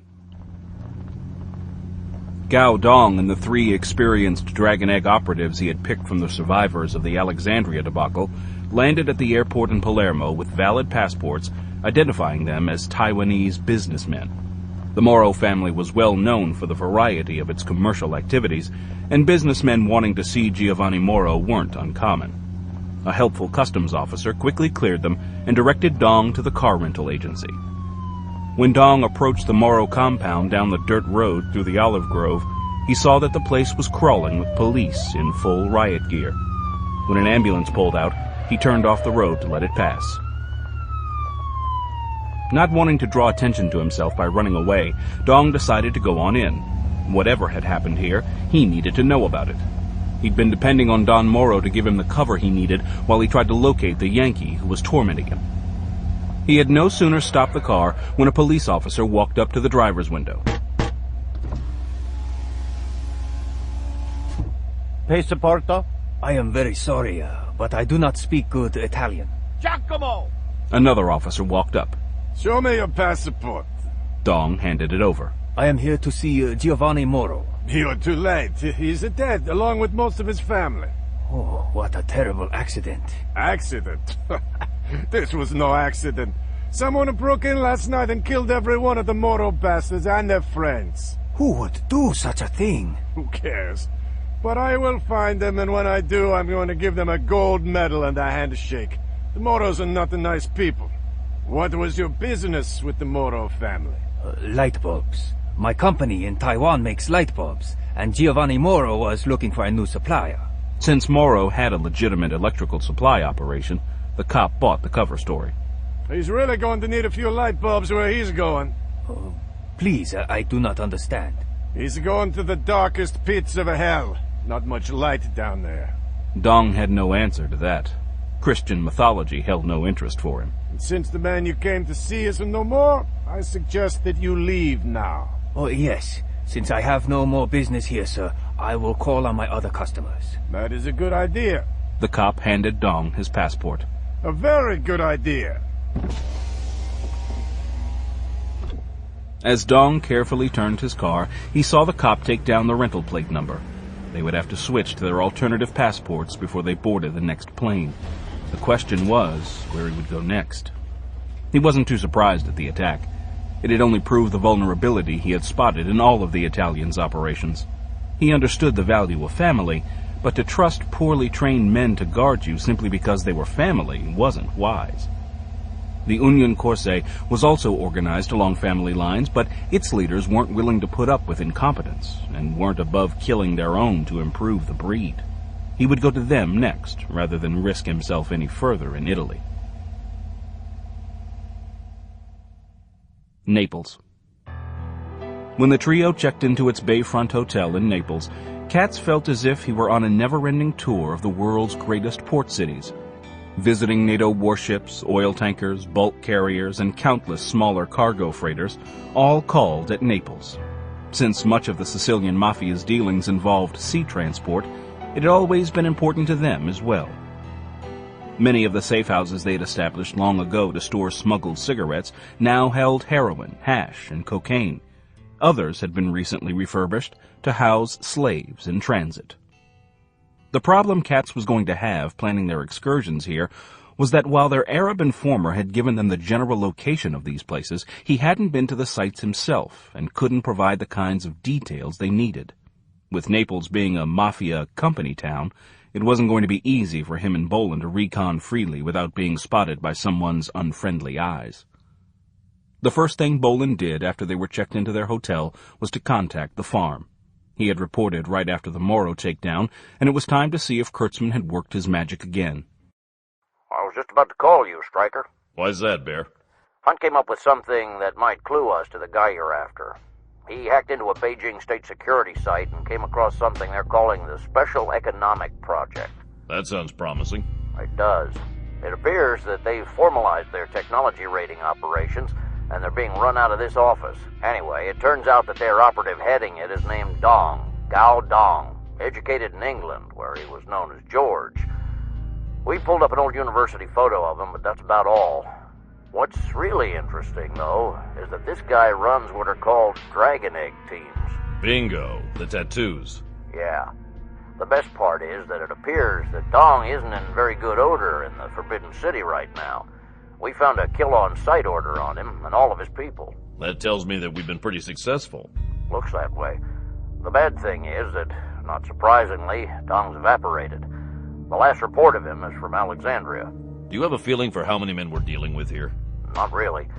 But with a price on his head, he can't have all that many friends. That kind of thing's contagious, you know. If that's the case, he's going to need to find a place to hide, and I think he's likely to try to disappear here in Europe. Since he appears to have contacts in the Euro mobs, I'm sure they'd welcome him. That's likely. What do you need from us to sort this out? First off, I need everything you have on Naples' resident bad boys, particularly anyone who's allied with the late Moro family. You might ask Hal to hit up his buddies in the Carabinieri on that one as well. And if this Naples thing falls into place, we'll be moving on to Marseille next, so that means we'll need anything you have on the Union course. You've just given a new definition to the term data dump, and the Union's going to be a little more difficult. The gendarmes have been hitting them pretty hard lately, so they've been laying pretty low. In fact, if I remember correctly, they just popped a bunch of them for running a slave operation as well. That would fit in with what we got from the Moro raid informant. Yeah, here it is. The headline reads, Union Course Warehouse raided. Over 20 illegal immigrants found. What's the date on that? Last week. Send me hard copy on that one for sure. Will do. You might want to tell Katz to stock up on printer paper, as we'll have a lot of stuff coming to you. Just keep it coming. And now that Hunt's deep in Beijing cyber knickers, I'll keep him rooting around and see what else he can come up with on this Dong guy. Good. We're gonna have to take care of him for this to be over. Bolan and Katz spent the afternoon going over the background Aaron Kurtzman sent on the Sicilian and Italian mob families. Hal Brugnola had even included some classified Justice Department intelligence reports that hadn't yet been entered into the farm's databanks. By nightfall, they were locked and loaded to take their act on the road to rattle the cages of a local organization known as the Tamboli family. This was a mainland branch of the Moros whose job was to serve as their middlemen and run the cargo shipment operations. No matter what the Moro cargo, heroin, weapons, or women, the Tamboli family was involved with its movement. With the Moro compound out of business, the old Don, his successor, and the family leaders all dead, the Tambolis stood to inherit one of the largest mafia operations on the continent. Bolan's mission, as he saw it, was to make sure that they didn't. To do that, though, was going to take a bold plan. Fortunately, Katz had a patent on that kind of operation. It shouldn't take him long to put something together that would bring down the House of Tamboli. Kurtzman's data showed that, like the American mafia families, the Tambolis had legitimate front operations. In their case, a couple of tourist hotels and nice restaurants gave them all the front they needed to cover their other operations. Along with the tips to the more upscale establishment of the Tamboli Empire, Katz had been given the address of a strip club reputed to be a family hangout. With those addresses to work with, Katz and Bolan sat down with a map. How do you want to do this, Stryker? Let's start off with a bang. I don't want to spend too much time with this. The Moro job will have these guys a bit jumpy anyway, so we're not going to be able to sneak up on them. I think if we slam them hard, like we did in Alexandria, the Chinese will pull out rather than get caught up in it. I don't think that Dong's going to want to go to the wall here in Naples. You're thinking that he'll move on to his Union contacts, then? That's what I'm hoping. So far, we've chased him from L.A. to Sicily, and he hasn't been able to stop us yet. By this time, he'll have found out about the Moro takedown and won't be comfortable about trusting the Tambolis. But the Corsicans are a different bunch. They're hardcore and eat Italian mafia punks for lunch. That's what I hope he's thinking. And if he isn't? Bolan shrugged. I'll worry about that after we thin out these scumbags. When Bolan, Katzenellenbogen, and Farjani hit the streets of Naples that evening, they were locked and loaded. They had no expectations that they would be able to put the Tamboli family out of business in one night, as they had done to the Moros, but they would hurt them, and hopefully free some girls. If nothing else, it would cause enough damage that the Italian authorities would have to become interested in what was going on. Katz was staying with the bordello manager cover story he'd used in Beirut. There was a risk in using it again if Shamoun had mentioned his name to the traffickers in Alexandria and they had passed it on, but the risk was small, and they didn't have the time to work up another angle. By striking fast, they'd be out of town before anyone had the time to do much background on them. Bolan wasn't bothering with a cover, because once they'd cornered the opposition, he was simply going to kill them. He could smell the enemy in Naples, and the stench told him to be more than alert. He was in one of the home cities of his oldest enemies, and he wasn't unknown to them. Not that they would recognize him on sight, but the legends of the executioner were as well known to them as they were to their stateside cousins. But while they might not recognize him, he knew exactly whom he was going after. Stop number 1 on the target list was the nicest of the 3 restaurants the Tamboli family operated, an upscale place habituated by the local Italian elite.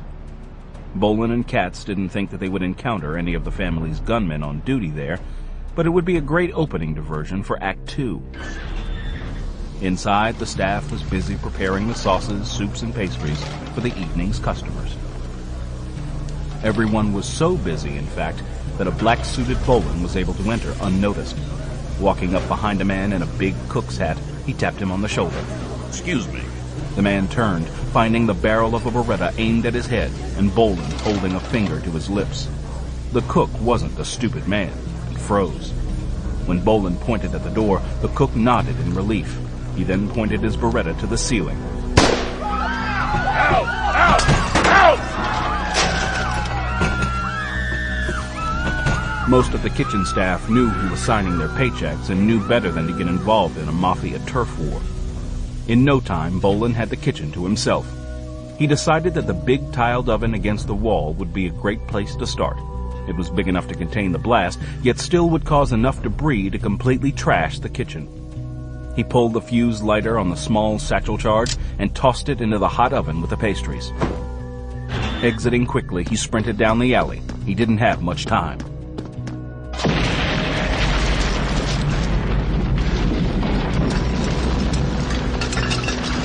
Katz was 2 blocks away behind the wheel of their rental car when the restaurant blew up. He turned to Farjani. "You're up next." She smiled as she punched in the number of the news desk at the local TV station on her cell phone. Hello. I am the spokesperson for the Decency Brigade of Naples. I have an important announcement to make. Are you taping this call? Yes, I am. Go ahead. She read from the paper she and Katz had prepared. There has just been an explosion at La Traviata restaurant. Everyone knows that establishment is owned by criminals of the Tamboli Mafia family, but they ignore it and do nothing about it. We of the Decency Brigade are tired of taking our families, our innocent children, into places that are owned by gangsters and pretending that they are not. What kind of message is that sending to our children? To save our families from this pollution, we are dedicated to ridding our city of these criminals. If the police and the courts cannot do it, we most assuredly will. Long live decency! How did I do, Mr. Bronsky? Great, Miss Farjani. You got a great career ahead of you in broadcast news. You're sure to be picked up to be the next Connie Chung. Who's she? Coming up on your 6. Welcome aboard. Let's move.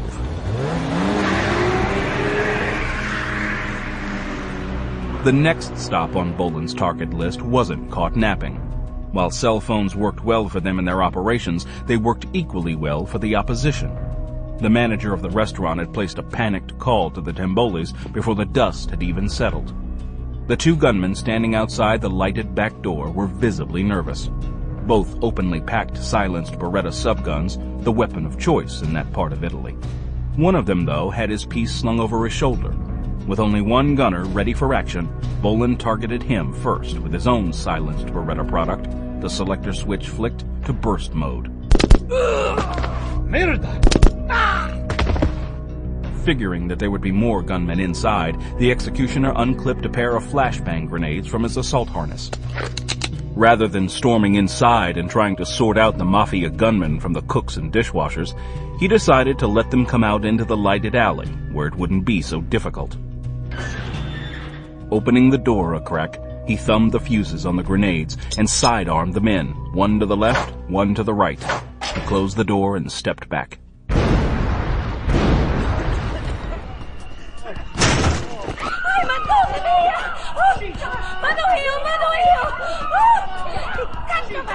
Men and women in cook whites splattered with tomato sauce charged out blind. One of the bombs had ended up in a simmering sauce pot. Bolan gave the cooks a pass. He wasn't after guys working for a paycheck. They might want to carefully consider who was signing those paychecks next time they went for a job interview, though. Working for scumbags carried on-the-job risks that usually weren't covered by workers' compensation. He was beginning to think that the two gunmen out back had been the extent of the security when three more thugs stormed out, their unsilenced subguns blazing. Their blind fire sent the fleeing kitchen staff face first on the cobblestones.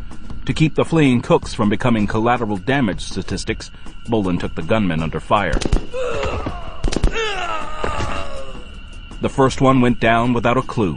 The other two were so wired on adrenaline that they didn't seek cover, but spun and emptied their magazines in Bolan's direction. This time he sought the cobblestones as the fire flashed over him, but prone or standing didn't make any difference to him. The gunmen joined their late comrades. Getting to his feet, Bolan exited the alley. Phase 1 was complete, and the night was still young. Now it was time for Katz and Jasmine to go into their routine while he stood guard on their backs.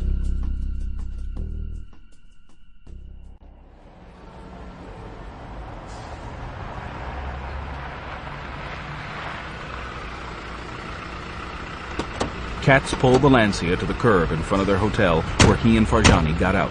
Bolan quickly slid into the driver's seat. See you later. Bolan shot him a thumbs up as he drove away. Shall we go, my dear? My pleasure, Mr. Bronsky. Katz took the woman's arm to escort her to a waiting limousine.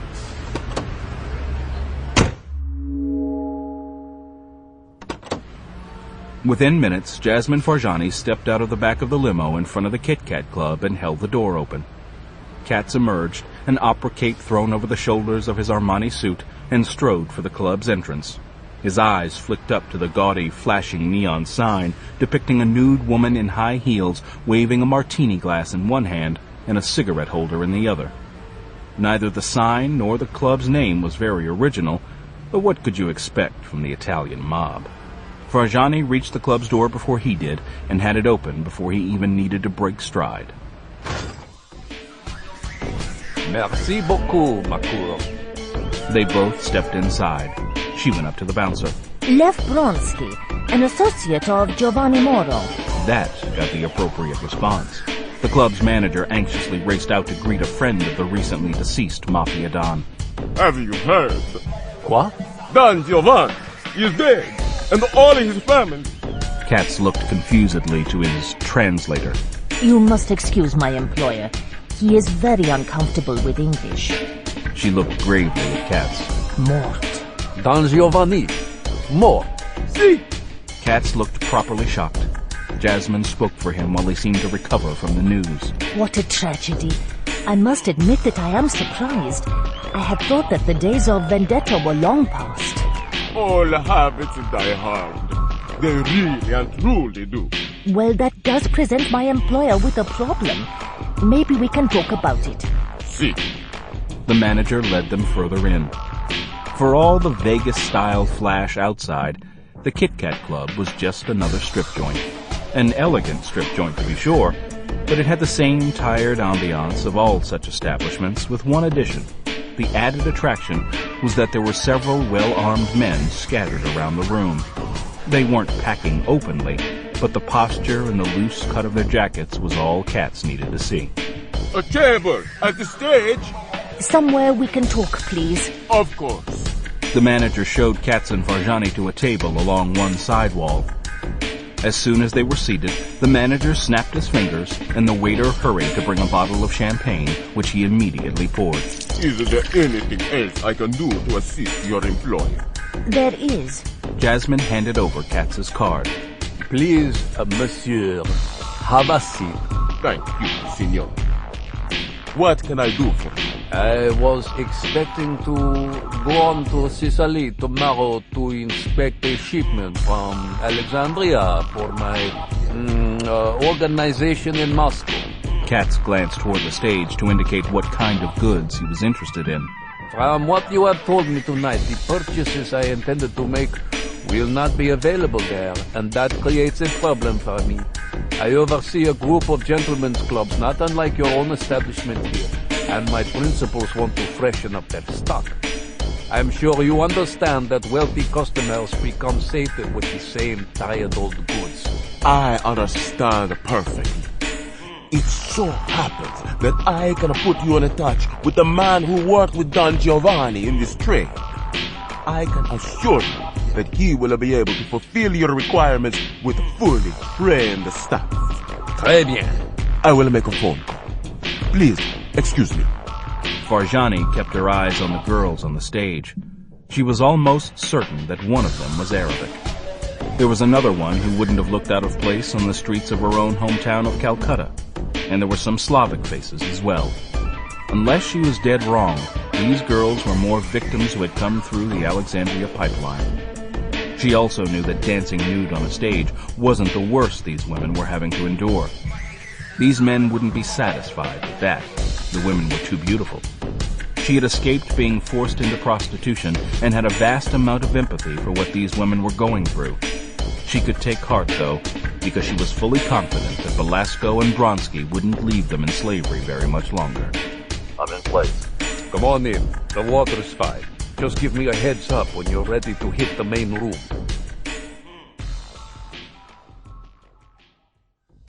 Bolan knew that going in through the back door of the club wasn't going to be easy. Gangster hangouts were never left unguarded, and this one was no exception. 2 men stood guard with the subguns he had come to expect. These 2, though, looked to be alert, and the setup didn't lend itself to the long-ranged, silenced headshot. For this excursion, he had changed back into civilian clothing, shirt and pants with a sailor's long coat that could hide a multitude of things and let him get in closer. Affecting a drunken stagger, he approached the 2 gunmen. The unlit cigarette in the corner of his mouth gave him a reason to talk to them. Oh, when the saints go marching in. Oh, when... The gunmen were accustomed to seeing drunken sailors wandering the back alleys of Naples. The town was the favorite port of call in the Mediterranean, and sailors were famous for getting a load on when they reached dry land. Light? Bolan pantomimed, flicking a lighter as he walked up. You got a light? Ubriaco. One of the gunmen pulled out a plastic disposable lighter from his pocket. Thanks. You want a cigarette? Okay, Marlboro. Yeah, Marlboro. Bolan stumbled up to him, his hand digging in his coat pocket. When it came out, though, he wasn't holding a Marlboro, but his Tonto knife. The chisel-pointed blade slammed into the side of the man's neck, severing his windpipe, carotid, and jugular. Since Bolan was bigger than the Italian, the other gunman didn't see the attack. When he glanced over, all he saw was the drunk turned toward him now, and his hand in motion. He died before he could bring his subgun into action. Bolan quickly took out the security light and rolled the bodies out of the way. He then tried the rear door of the club. As he had hoped, it wasn't locked. He shrugged out of the sailor's coat and readied his weapons. I've got the back door. Bring it on. The Italian walking past the back door when Bolan opened it barely looked up. The manager had sent him to bring out Marianna, the Russian with the big breasts, and the little Ethiopian woman, Eden, who danced with her. salt and pepper, as they were called, for his special guest. Plus, no one came in by the back door unless he had a good reason to do so. He did look up, however, when the man blocked his path. He automatically raised the riding crop in his hand. But he didn't strike. Facing the sound suppressor on the muzzle of Bolan's 93R froze him in place. The finger on Bolan's lips told him not to cry out for help, because it would come too late. Bolan slammed the pistol against the side of the man's head, and he crumpled to the carpet. A strip of tape over his mouth and 2 plastic restraints secured him. Deciding to explore the back rooms first, Bolan continued on the way the Italian had been headed. A door fitted with a locking bar stood at the end of the club's hallway, but the lock was unsecured. Figuring this to be the place he was looking for, Bolan went in. It was a double-sized combination dressing room and sparse lounge for almost 24 women. They appeared to be from almost every major ethnic group on the planet, and the only thing they shared was their advanced state of undress. Most of them wore only a G-string. No one looked up as he entered. Excuse me, ladies. Does anyone here speak English? Everyone in the room turned fear-filled eyes to face him, and the gun in his hand. But there was no panic. A Slavic-looking blonde looked up at him. I do, and so does Eden. Shut up, Mariana. What? Okay, look. There's gonna be some shooting in the club in a little while. Please tell the other girls to get dressed and take cover on the floor in here. When the shooting's over, run out the back door and get out on the street. When the police come, they will help you. The guards? Dead. No one will stop you. The girls who are dancing on the stage now. Will you help them too? One of them is my sister, Apsi. I'll see that they stay safe too. How about the girls who aren't here tonight? We have friends being held by these bastards. Where are they? The Tamboli family has a big villa on the hill at Via Legioni. There's a modern building inside the walls that they use for... what is the word? A dormitory. That's the word. We'll go there after we're done here. Please don't forget them. They rape us and make us do things, so we will have to be whores for them. I won't leave them there. Cats, I'm inside. Sit rep.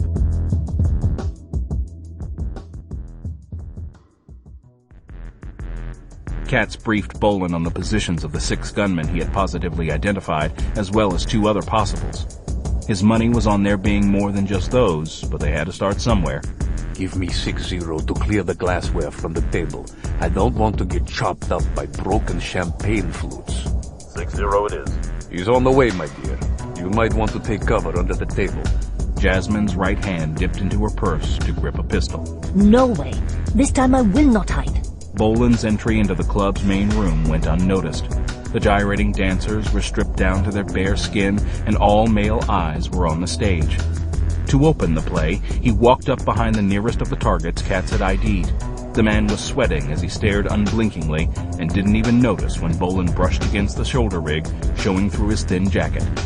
He was packing, so Bolan put the muzzle of his unsilenced Beretta into his beefy side. Since this was a contact shot, the blast gases that would have let everyone know that he was in play was soaked up by the man's body cavity, effectively silencing the weapon. Crude and messy, but effective. Holding the guy by the collar, Bolan eased his body back against the wall, quickly fixed the sound suppressor to his 93R, and brought out his 44. Time to go to work. He targeted the 2 gunmen farthest away. One got a 9mm slug, and the other went down to the authoritative roar of the Desert Eagle.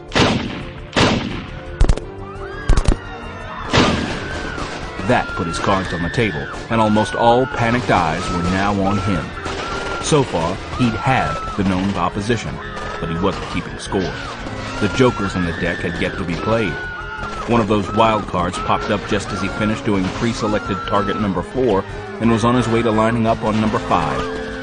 Katz trumped that joker with an Uzi burst, followed by another when the man behind the bar reached down and came back up with something shiny in his hand. It might have been a martini mixer or an ice cream scoop, but this was no time to get loosey-goosey with target selection. With a few drinks under their belts and the security guy's attention split between 2 shooters, it impeded their target selection process. With indecision being the mother of disaster, Bolan went on the move to further disrupt the process.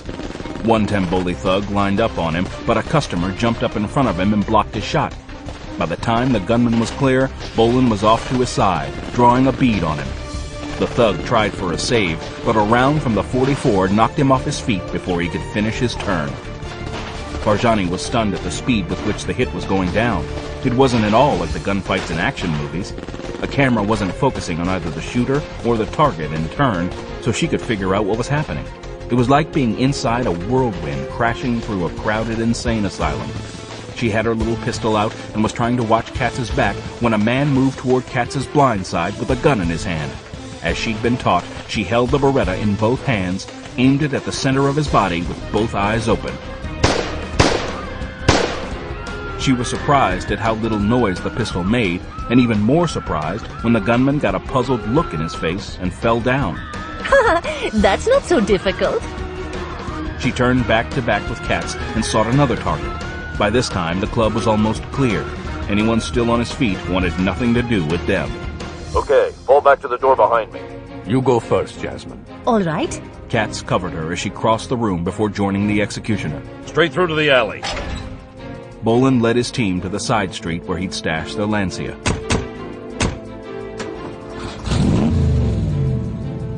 Katz looked out the rear window. Ah, they're playing our song again.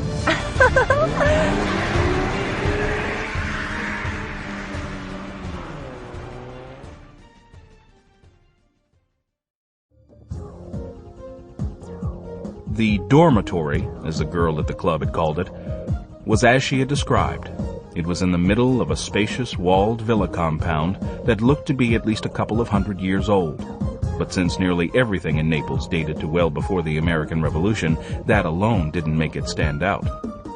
The commanding position it occupied on the small hill did. The original owners had obviously not wanted to be bothered by the notorious antics of the Naples street mobs. The same went for the current occupants, and they didn't want anyone looking too closely at them either. According to their informant, not only was this place the stopover holding area for the women, but it was also where they were trained for their new jobs. That this training was conducted by the Tamboli family thugs and their invited guests was a valuable perk that went with being associated with the Tambolis. Buying loyalty with sexual favors was an old story. From the sounds reaching the street from the walled villa, a party was going on inside. Apparently the word of their attacks on the restaurant and the Kit Kat Club hadn't reached here yet. Or, even better, it had and was being ignored. Bolan liked dealing with people who felt secure behind walls. They didn't think in terms of walls as creating holding pens as much as they provided protection. This compound was better equipped, security systems-wise, than the Moro's bucolic country estate had been. That, though, was to be expected. This was modern Italy, not a rural backwater like Sicily. The cameras and sensors appeared, however, to be hardwired, and that wasn't state-of-the-art. A careful recon of the villa's perimeter revealed that, as Bolan had hoped, the security system looked to be wired into a separate circuit.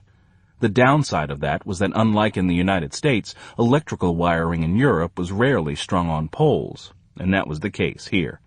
Instead, the power wires came out of their subterranean conduits on the outside of the wall, and closer inspection showed that one of the wires looked to be newer than the others.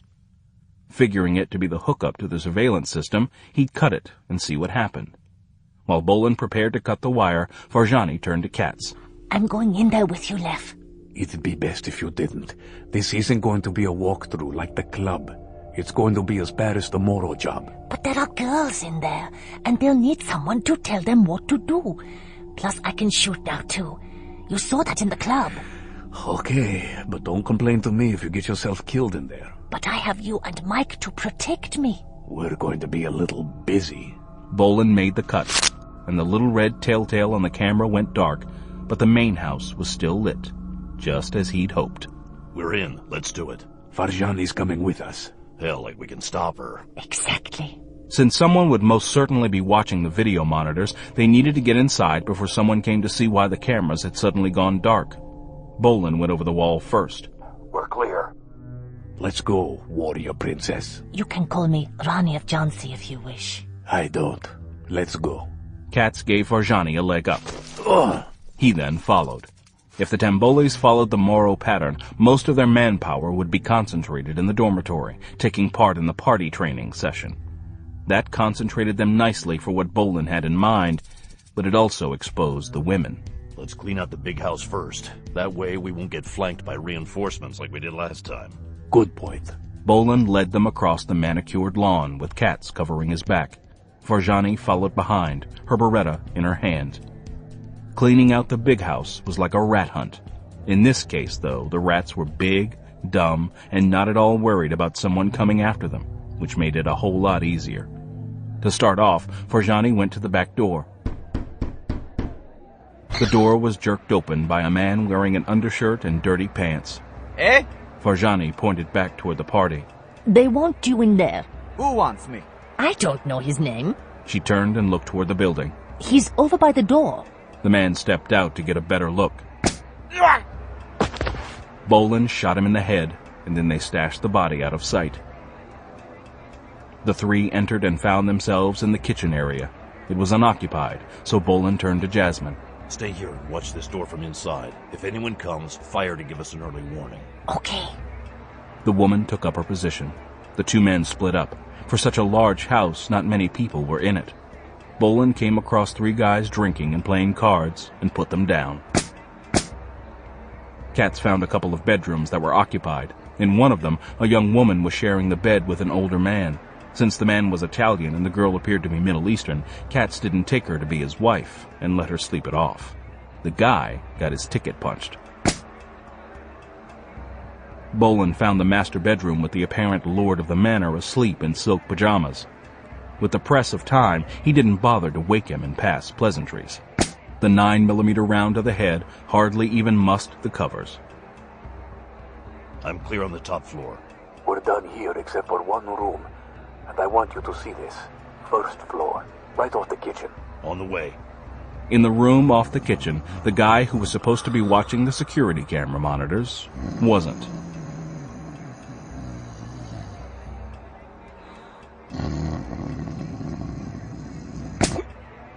Having the cameras in the party room still hot was a bonus. It gave them a chance to study the layout inside before they hit it. Unlike at the Moro party, the ratio of women to men looked to be about 3-to-1, 8 thugs and about 24 women. That made their job much easier in one sense, but with so many non-combatants, they'd really have to get firm IDs before pulling the trigger. How do you want to do it? Bolan studied the monitors. We'll both go in the front door. It looks like the only quick entrance. And the only exit. Let's do it.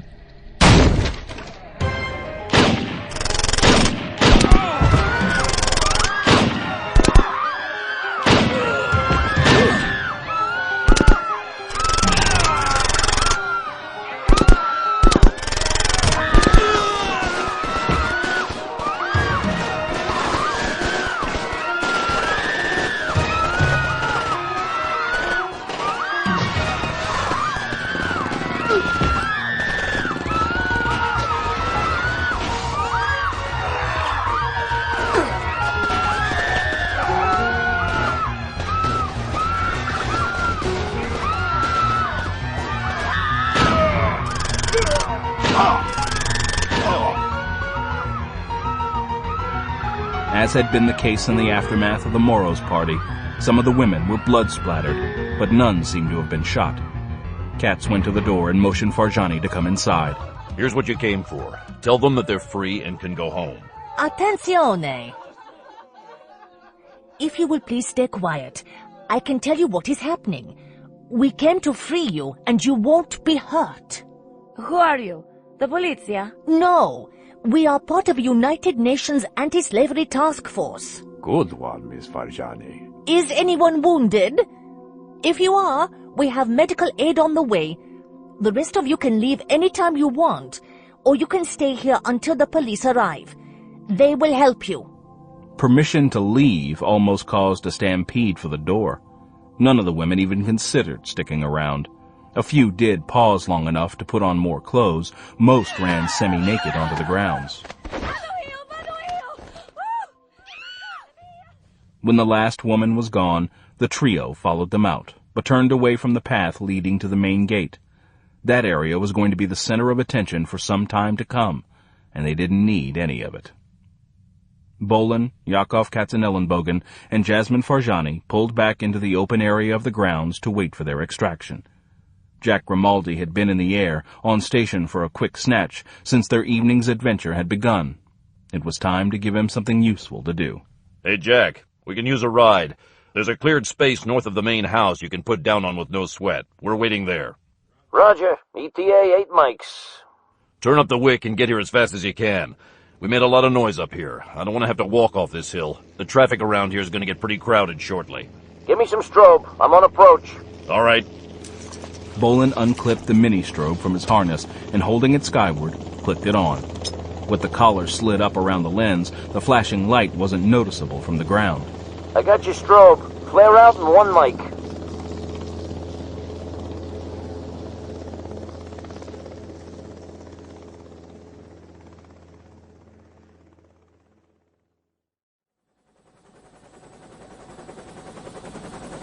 The pickup went quickly, and Grimaldi switched on his running lights as soon as he lifted off and had a little altitude over the city.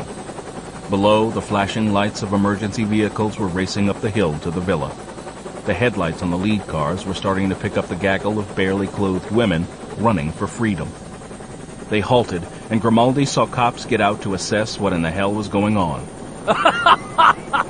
That'll slow them down for a while. I hope they brought their translation team with them. Grimaldi kept his chopper low as he flew north over the city.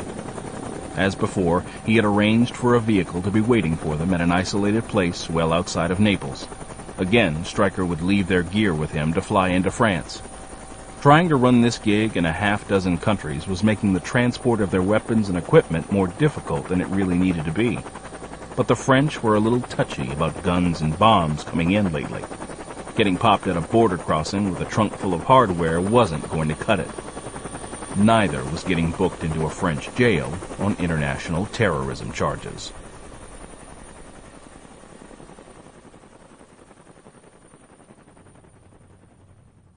Stonyman Farm, Virginia. When Barbara Price did her walk through the annex early that morning, she found Aaron Kurtzman dozing in his chair at his workstation. From the amount of trash littered around him, he'd probably pulled another all-nighter again.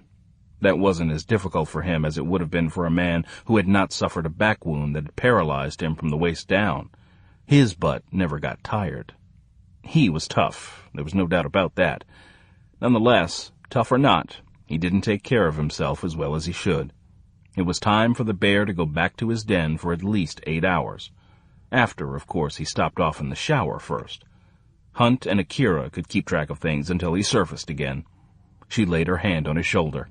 Aaron? What? Oh, man, am I beat. Bolan and Katz took Naples apart last night, and I've been sweeping up after them. What happened? Kurtzman gave her a quick rundown on the Naples escapade. And they got away clean again. What's the local reaction? The same as before in Sicily. A nasty gang war breaking out. Nothing yet about the girls they released. But I got the UN involved, so they won't just disappear again. Apparently, some of the women they freed in Alexandria vanished off the streets before they could make it safely to their embassies. But considering the Islamic Brotherhood's involvement in human trafficking, that's not too surprising. Alexandria is a Brotherhood town. Where are they going next? They're going on to Marseille. Should be there tomorrow, local morning time. They're still chasing the Chinese connection. Do you have any more on that Dong guy? According to the Carabinieri, your Taiwanese businessman visited the Moro compound the morning the police were carting the bodies out. The cops got the tag number off the car, but it was a rental. Running the name on the rental form didn't turn up diddly. She took the handles of Kurtzman's wheelchair to pull it away from his workstation. If that's all that's going on, you're going to bed for a while. Barbara, for once, I'm not going to argue with you. She wheeled his chair toward the elevator to the tram. Kurtzman was asleep again before she reached it.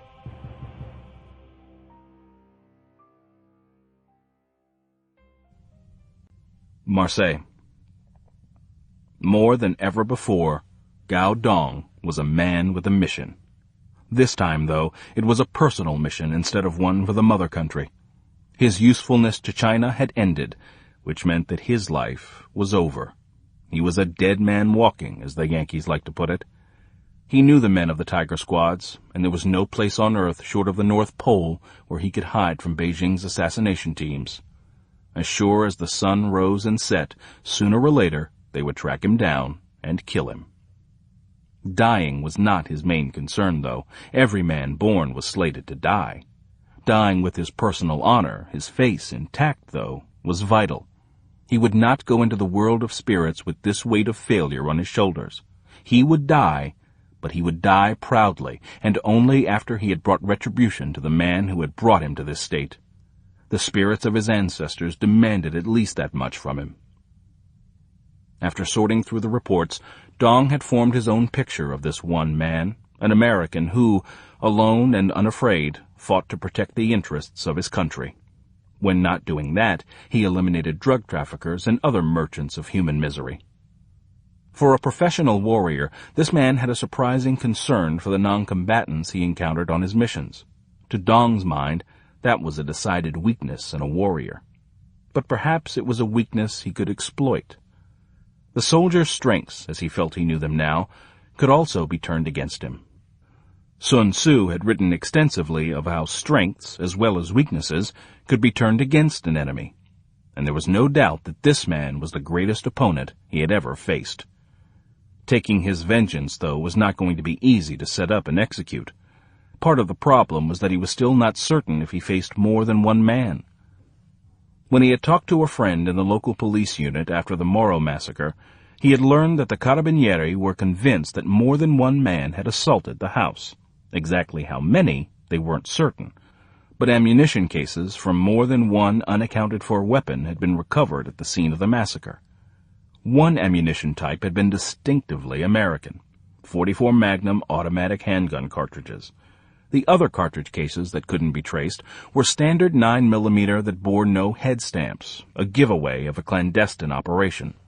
The American military was famous for having their strike forces use such unmarked ammunition.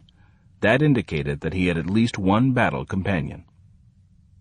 Dong also felt that the Farjani woman was probably still involved.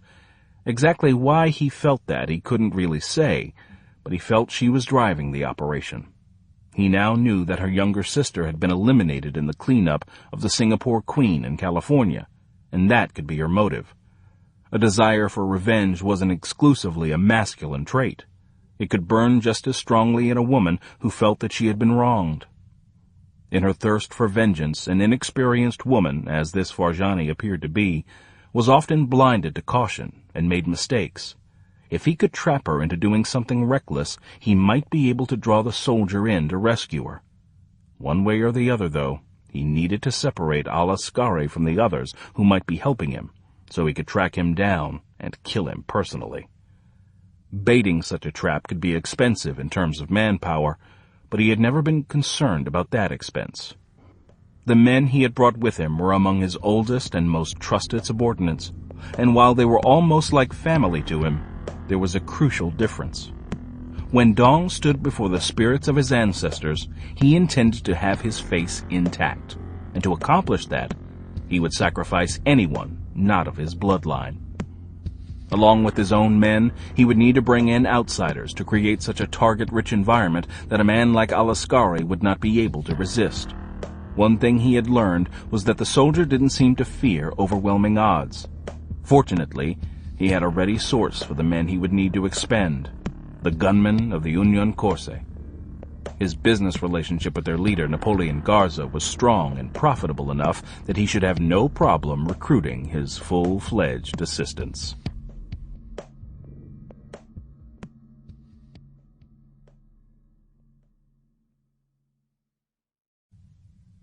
Stonyman Farm, Virginia.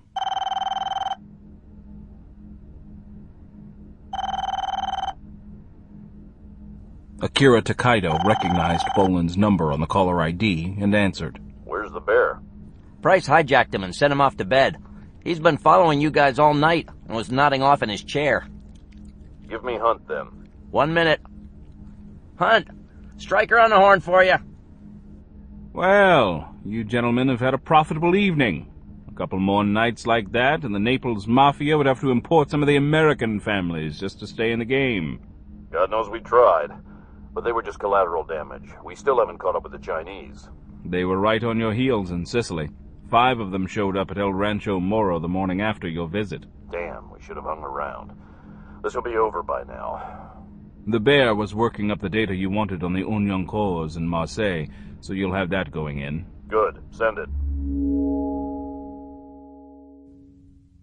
Marseille. Even by the standards of 21st century Euro mobsters, the Union Corps were brutal thugs. Originally, they had been no more than pirates based out of the rocky coves of Corsica.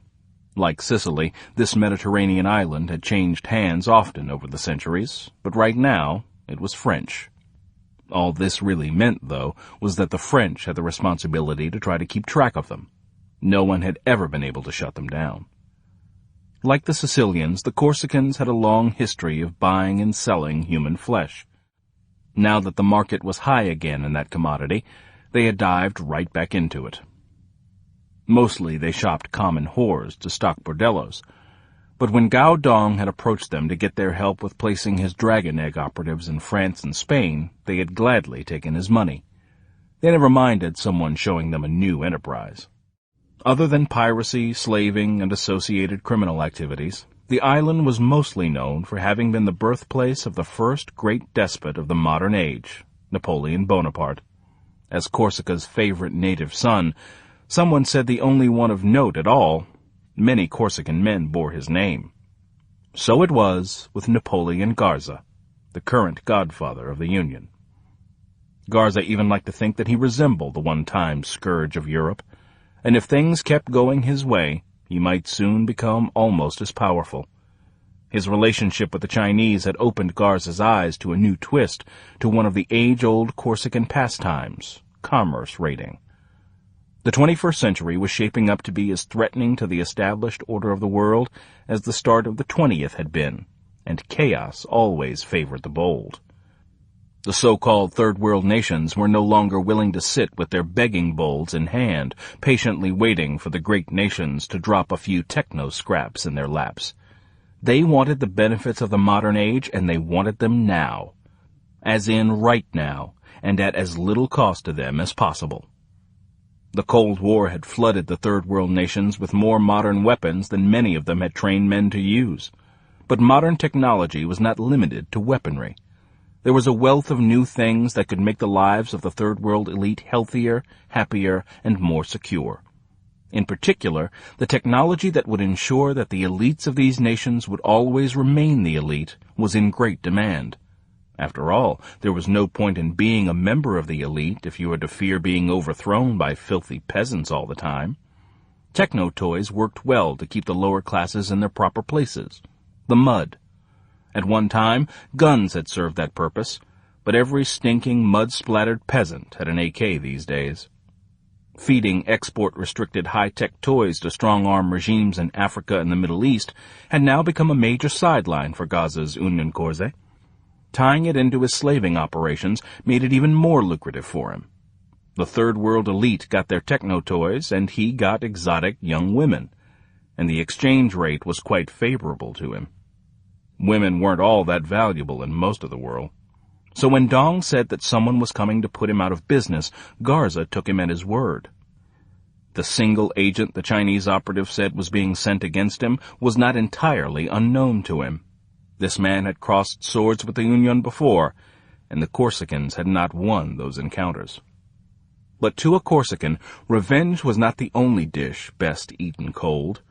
A war was also something that a good leader needed to pick the right time for. And this was the time Garza would go to the wall to protect his turf. If this shadow warrior wanted to declare war on the Union, he would find a battle waiting for him and his comrades. Let them come and see that Napoleon Garza was more than able to protect what he had worked so long to put together. Garza had already started marshalling his forces. Yes? Colonel Gao Dong, sir. Garza rose and walked from behind his desk as Dong entered. Colonel Dong, I'm so glad you made it. We have a lot to discuss. Garza nodded at the two guards who had positioned themselves on each side of the office. As you can see, I have already taken steps to counter the American you spoke of. So I have seen, and that is good. Have you heard the news from Naples this morning? News? No. This Yankee almost wiped out the Tamboli family last night. He raided several of their business establishments and then hit their main compound. Dozens are dead, and even worse, all of the women they were training were released and have been taken into custody by authorities.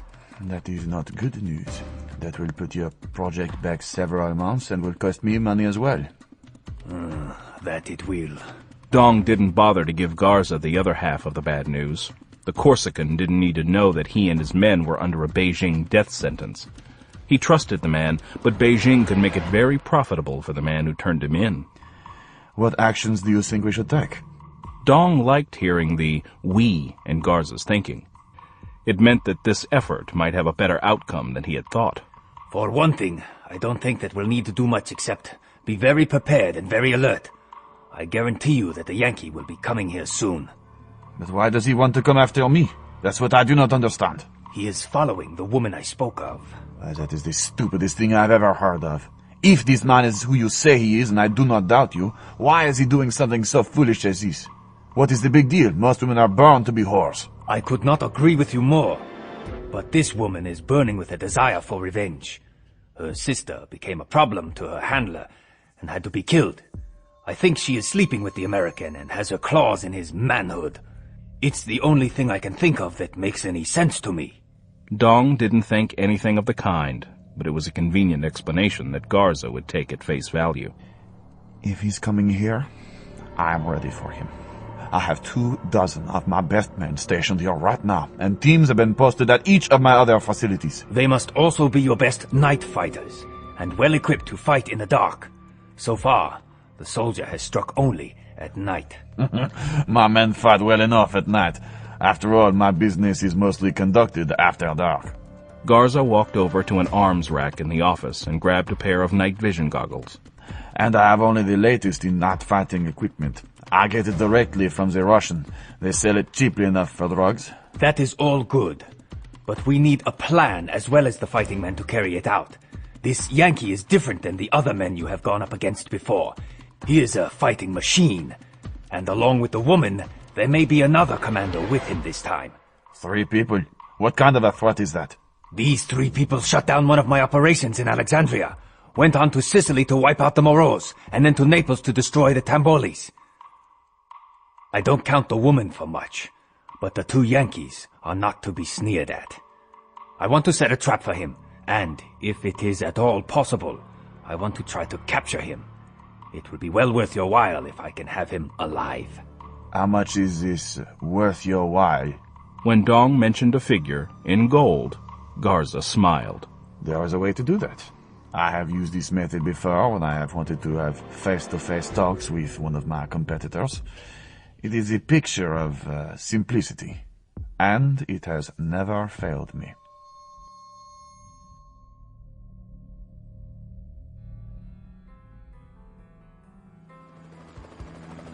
Bolan, Katzenellenbogen, and Farjani drove up into a hilly region inside the French border to meet up with Jack Grimaldi and make the arms and equipment transfer.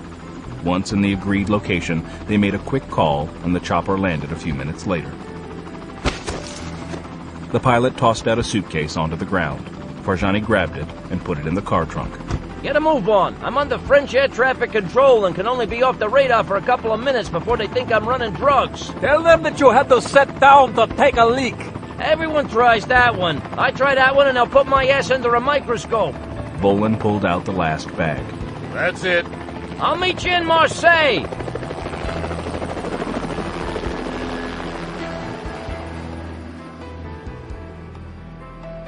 The trio headed back down to the main highway along the coast to Toulon, the next major city in the region. Katz unfolded a road map. I think we should stop in Toulon. It's about 30 miles from Marseille. We need a little time to do our map recon and check in with the farm before we get too committed. It shouldn't take more than a couple of hours. Sounds good to me.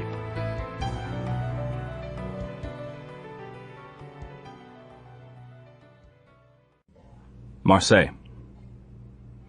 Aaron Kurtzman's computer room crew had to have been working overtime because the data dump they sent to Toulon was extensive. Both Interpol and French sources on the Union Corps had been scrutinized and the important material compiled. CIA and NRO files had been gone over, and for what it was worth, the Organized Crime Division of Bragnola's Justice Department had also made a contribution. In their Marseille hotel room, Bolan and Katz each took half of the stack and started reading through it. Like many European mobsters, Napoleon Garza was also a prosperous, legitimate businessman. He owned shipping agencies, dockside warehouses, repair yards, and other businesses that supported the shipping industry. He was also into land transportation and light manufacturing. It was quite an empire for a man who was basically a drug dealer, pimp, and slave trader. Bolan read through the list of Garza's holdings. We got a lot of ground to cover here, but Dong's going to be there somewhere. Why don't Jasmine and I get into our tourist outfits? Hang a camera or two around our necks, rent a car, go for a drive, take in the scenes, hit the high spots, and maybe get some picturesque shots. You're liking that ruse a little too much, huh?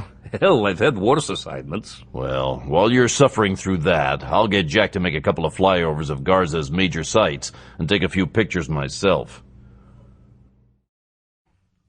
One thing Gao Dong had going for him in Marseille that he'd not had in Alexandria was the raw manpower that Garza would be able to bring to bear on the operation. The Union Corps ruled this town, and the entirety of that power was even now being brought to bear. Dong had a photo of the Varjani woman, and copies were being sent to everyone who did business in any way with the Union, or who owed Garza in any way. Everyone from cab drivers to flower stand girls, hotel clerks, pimps, and even a few cops were on the lookout for that woman in the company of an American. The reward that was being offered for information on the pair was large enough that the calls had started coming into Garza's operations center almost immediately. When the tag number of the car they had rented came in, Dong knew he had them. Leave it to an American to want to drive instead of using public transport. He quickly had Garza provide the rental's make, color, and plate number to his informants and up the reward for the first sighting of the car. Katz and Farjani were making the rounds of Marseille with a guidebook in hand like any tourists.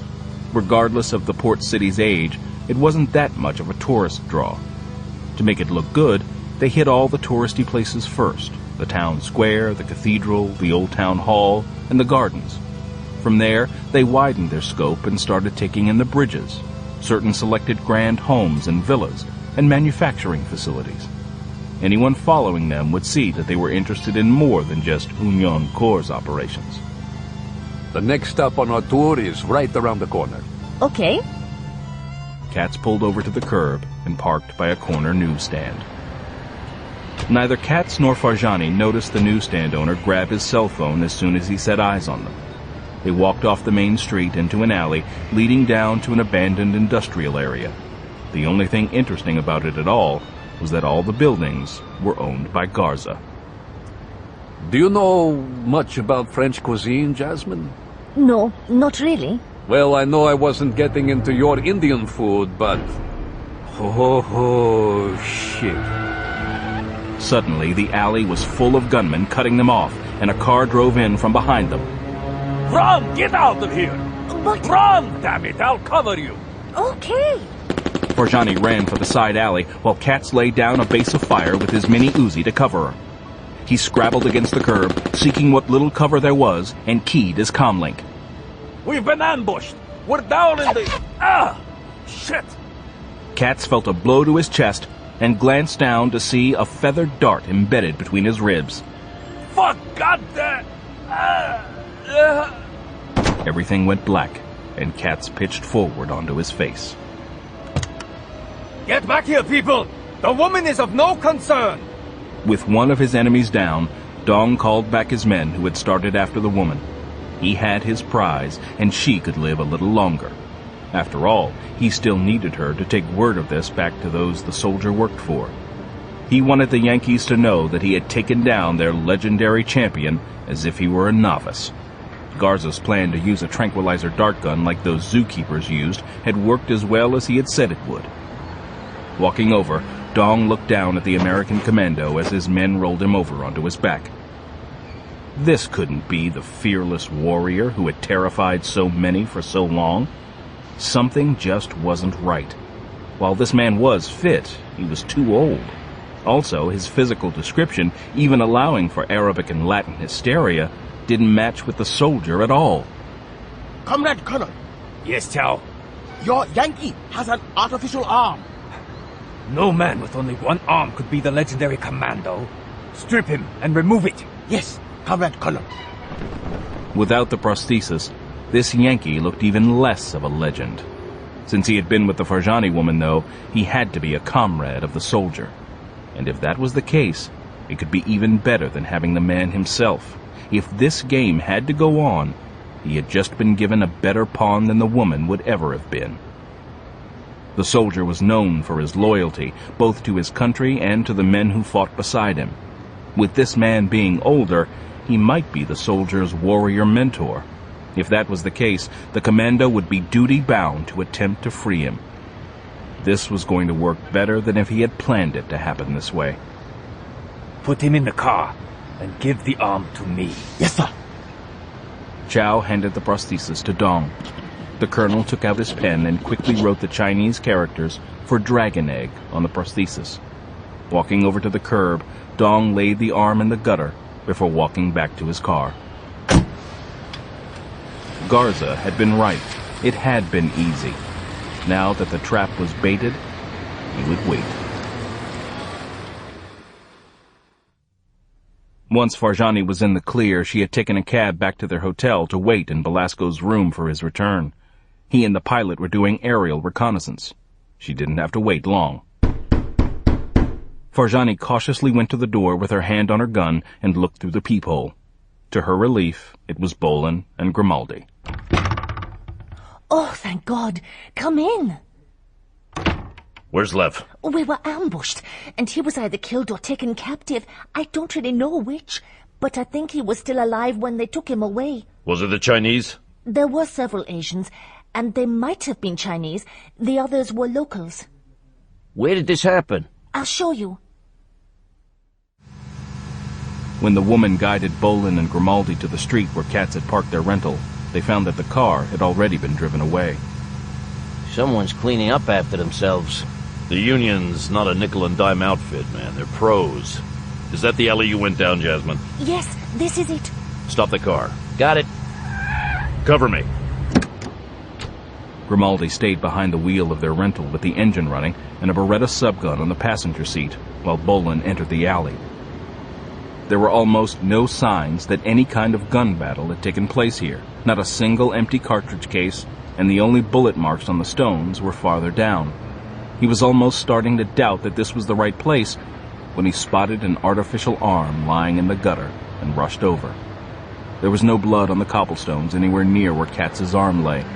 Reaching down, he picked up the prosthesis and immediately saw the 2 inked Chinese characters. Fuckers. Though he couldn't read them, he knew that they were a message from Gao Dong. They were also a challenge to him, and that challenge would be met. Bolan walked back to the car, a fierce light in his eyes. The newsstand man on the corner carefully noted the car that drove down the alley and decided to call it into the Garza number because the woman in the photo was a passenger. They had paid him well for the first report, and he expected to be paid again. He wanted to send his wife on a long vacation to visit her sister so he could visit the truck-driving neighbor's wife while he was on the road. Stonyman Farm, Virginia. Barbara Price was in her small office in the old farmhouse, working her way through her daily pile of routine paperwork. The glories of running the world's most successful clandestine operations organization didn't come without the mundane accoutrements of reality. Price. I need a secure patch through to Hal, and I want you to listen in on this too. Conference call, Stryker? More or less. Feel free to break in if you have something to add. I'm on it. Price dialed Hal Brugnola's secure line number in the Justice Department. Bolan sounded calm, but there was a tone to his voice that told her that she really didn't want to hear what he was going to say. But the government paid her the big bucks to take the shit with the Shinola, and she knew which one was coming down the pike this time. Yeah? Hal, Stryker's on the line. Where are you, Stryker? Marseille. I have to report that Katz is either dead or captured. Damn. What happened? Bolan quickly ran through the lead-up to the recon and the ambush that had been sprung on Katz and Farjani. You and Jack get the hell out of there right now, and I'll get the French on it immediately. No. Brognola and Price both knew what it meant when the man of few words went into single-syllable responses. His mind was made up, and that was that. Counting the grains of sand on a beach was easier than changing Bolan's mind when he decided to do something. Okay. Brognola knew enough to back off. The terms of the agreement between him and Bolan required that he not push when he wasn't working directly for the farm. What do you want to do? You want me to launch Phoenix? It's okay to alert them, but don't send them in yet. Damn it, man, don't you need some help? Not yet. What I need now is information. The game has changed. What are you talking about? Dong's making this personal. What do you mean? He had a chance to take out Jasmine as well, but he didn't. He also left Katz's prosthesis behind as proof that he has him. Sick bastard. Yeah, no kidding. He's daring me to try to get him back. And I will. What do you think, Barbara? I'll be damned if I know, Hal. I really don't. I don't either. And if there's anyone in the world who should know what's going on in that man's mind, I should. I'm coming down. Are you going to give the man a heads up? As a courtesy, Brognola sometimes privately briefed the president on the side missions Bolan had undertaken. It kept him from being asked embarrassing questions in the national security briefings. Not right yet. There's time for that later, if I have to. Neither one of them voiced the circumstance that would make that announcement necessary. They weren't willing to go there just yet. I'll let Buck know that you're coming in. I'll be down as soon as I can get to Andrews. I'll call your chopper if I hear anything. Do that. As soon as Brognola hung up, she dialed Buck Green, the farm's chief black suit. Marseille. Bolan had been alone when he'd called the farm, having sent Jack Grimaldi to Jasmine Farjani's room to keep her company. When he hung up, he had phoned them and asked the pilot to join him in his room. What are we getting from the farm? Nothing. When we do this, we're doing it alone, just like the good old days. I don't want anyone else to be exposed if we go down. Grimaldi didn't believe what he was hearing. They'd only been able to do the takedowns against overwhelming odds in Italy and Egypt because they'd had the element of surprise. Here, the enemy knew that they were coming. But Sarge, I don't want to get anyone else involved. This is personal now, and it's going to go down too hard. Remember, we're in France, and the last thing we want to do is anything that would reveal the Stony Man teams on an unauthorized mission. The French would cause us far too much trouble. We've had to play it real tight before in Western Europe, and we're just going to have to do it that way again. Okay. The pilot and Bolan went back a long way, and if this was going to be the place where it all came to an end, that was fine with him. Life had been good to him since he and Bolan had first crossed paths, and he owed the big guy more than one life anyway. Plus, Katz had always been good to him, and if there was even the slightest chance that he was still alive, it would be well worth the risk to try to get him back. He sat back, his mind clear. Okay, how do you want to work this? First off, I'm going to need a diversion, something spectacular to draw as many of them off as we can. That's your main mission. If I can get through while you're drawing their attention, and if he's still alive somewhere, hell, even if he isn't, I want to get the body out. After I find him, I want you to make the pickup, Stabo style. A hot snatch. How about you? I'll stay on the ground to cover your extraction. Having more than a few hot LZ extractions on his pilot's resume, Grimaldi knew that the critical point of one of those was always keeping the bastards off base while he built up enough airspeed to get the hell out. If Bolan was going to handle those tours this time, his chance of living through it was zilch, zip, nada. He'd hoped he'd never have to look back over his shoulder on liftoff and see a lone man on the ground giving his life so that another might have a chance. That sucks, Sarge. You're right, it does. Now let's start putting this thing together. And one of the first things I have to do is get Jasmine back to the States where she belongs. I should have done that a long time ago. She's not gonna like that. Katz was doing his fatherly thing with her. Some father. Taking his daughter to firefights instead of the park. But I know what you mean. Nonetheless, I don't want her in the line of fire this time. Someone has to survive this thing. You got a point there. Bolan reached for a pad and a pen. And while I'm doing that, I need you to pick up a few things for us in town. Jasmine Farjani was still stunned at the loss of the man she knew as Lev Bronsky. Throughout this entire episode, he had done the most to protect her. She had been scared out of her wits on several occasions, but he'd always made the most frightening things seem like some kind of lark and made her feel safe. She felt that she owed the man for his kindness, if nothing else, but didn't know what was going to happen next. She was sure that Belasco and Grimaldi would do something. She just didn't know what it would be. Jasmine hurried to open the door and found the man she knew as Mike Belasco standing there. We need to talk. Please come in. Have you learned anything about Lev? No. Can I get you something from the minibar? No, thank you. She had been working with this man for quite some time now, but she had no clue as to what he was thinking. It would have something to do, she was certain, with Lev's loss and getting him back. What are we going to do next? I want you to get your things packed up as soon as you can. Where are we going? You're going back to the States, alone. But I don't understand. I've been with you and Lev all the way from California, and you even said that I was valuable to your operation. Why do I have to go away now? The situation's changed. It's far too dangerous for you to be here now. Dong knows that we're after him, and the advantage has gone to him now. But what about Lev? Or whatever his name is. What? Look, I don't know who you two are, but I definitely know that you're not Belasco and Bronsky. But... It doesn't matter. It really doesn't. I just want to help. Look, Jasmine, we're working on getting him back right as we speak. Jack and I have worked up a plan. He didn't want to burden her with the knowledge that he and Katz were probably not going to come out of this one in good shape, even if they managed to stay alive. So far, she had toughened up enough to handle enemy casualties, but he didn't want to have to involve her in his or Katz's death.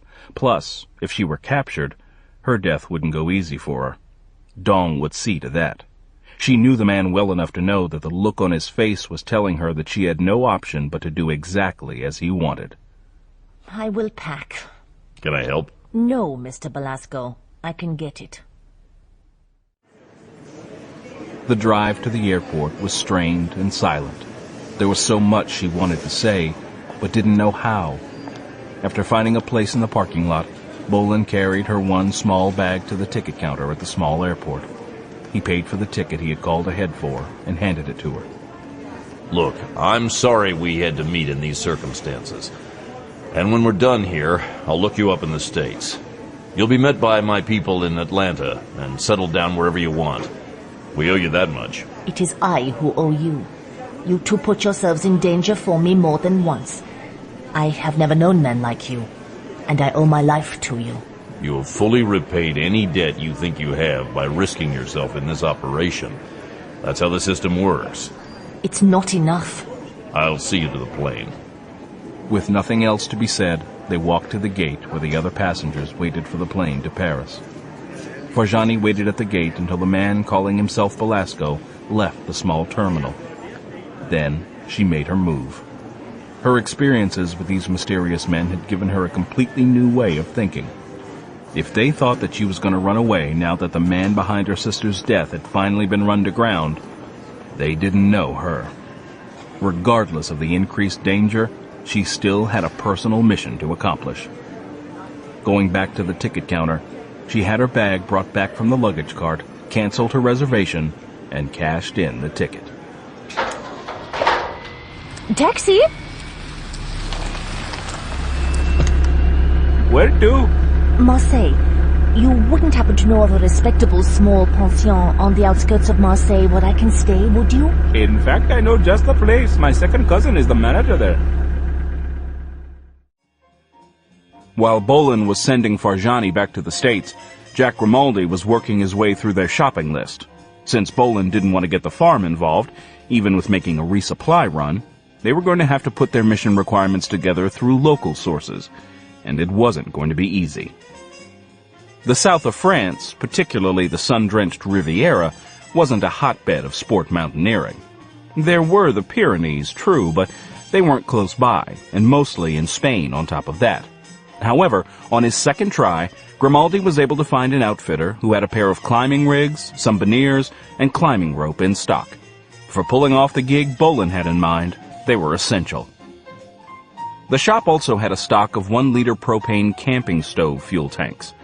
Pound for pound, they would make better bombs than C4, and he added a dozen of them to his pile. The ignition systems were going to have to be jury-rigged, so he picked up a dozen roadside scratch flares to go with them. From there, he went looking for a longer list of items that were non-essential but nice to have. It was also nice to have a charge card on a major European bank with no credit limit. It was too bad that he wasn't in the States. He could have a field day with that piece of plastic. Europe, though, just didn't have many outlets for the things they needed most. Hand grenades and ammunition weren't going to be easily found anywhere in the EU. After checking into the pension, Jasmine Farjani had also gone shopping to pick out a couple of outfits for her mission. One was in basic black, combat black. A trendy boutique catering to the rave crowd had provided a set of black military fatigues complete with cargo pockets on the pants and a matching pistol belt. A pair of black running shoes and a camouflage headscarf completed the very chic outfit. When she walked out of the second boutique she stopped in, she had what could only be called a working girl's uniform in her bag, hot pants and a skimpy halter top. She had passed on the 6-inch heels, though, and opted for something she could run in, low-platform-heeled boots. Stopping in the ladies' room of a subway station, she changed into her hooker outfit and took a train to the dock area. Since Marseille was another major port, the sailors' hangouts would be centered in that area, as would the petty criminals who made their living preying on them. Such men ought to be able to tell her how to get the last few things she needed. It took a while and several gropes before she had the address of a man who might be able to help her buy a gun.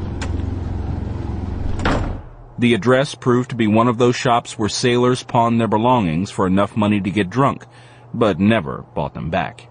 She didn't see any weapons on display, but since they were illegal to own in France without a police permit, she hadn't expected to.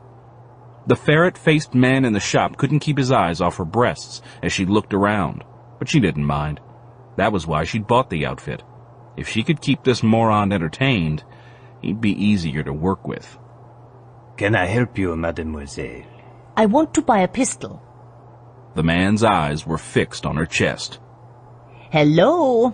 Up here. Oh, well, yes, pardon my asking, but why does a good-looking girl like you need a gun?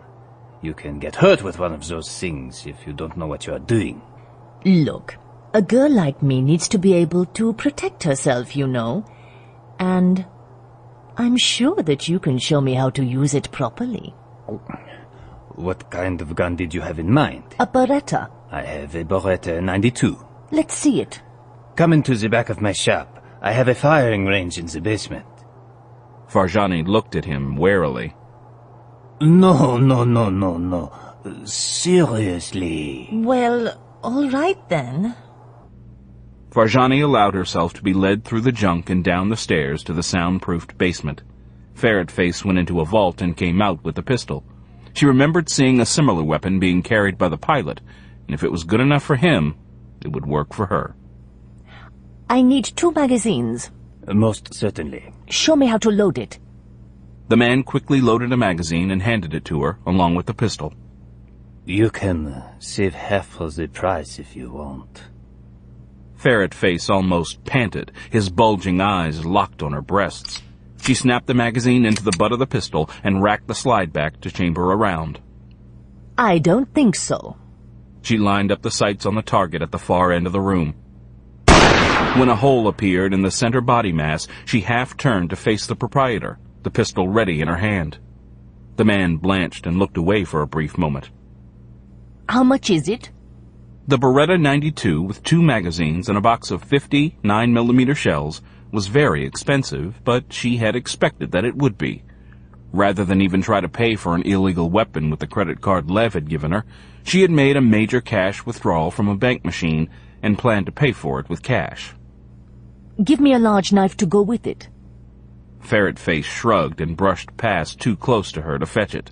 She didn't even ask him about a holster. He'd want to show her how to wear it. The pockets on the black military jacket were big enough to carry the gun and extra ammunition. Thank you. Here you go. She gave him the cash, and he pocketed it. If there is ever anything else you need... I'll remember you. You can be sure of that. As soon as she left the shop, she went into the women's restroom of the closest subway station and changed out of her hooker uniform into her black outfit. After loading both magazines, she transferred the pistol and extra magazine to her right jacket pocket and put the loose ammunition to the left. The only thing that made her plan even plausible wasn't the pistol she had managed to acquire. It was the comm link she had in her purse. When Belasco had taken her pistol back, he'd apparently forgotten that she'd been given one of the team's small radios with the built-in battery charger. With it in her ear, she'd be able to eavesdrop on everything Belasco and Grimaldi said. Plugging the small earpiece into her ear, she surveyed herself in the mirror. She looked for all the world like just one more rock and roll girl out looking for fun as she listened to her radio.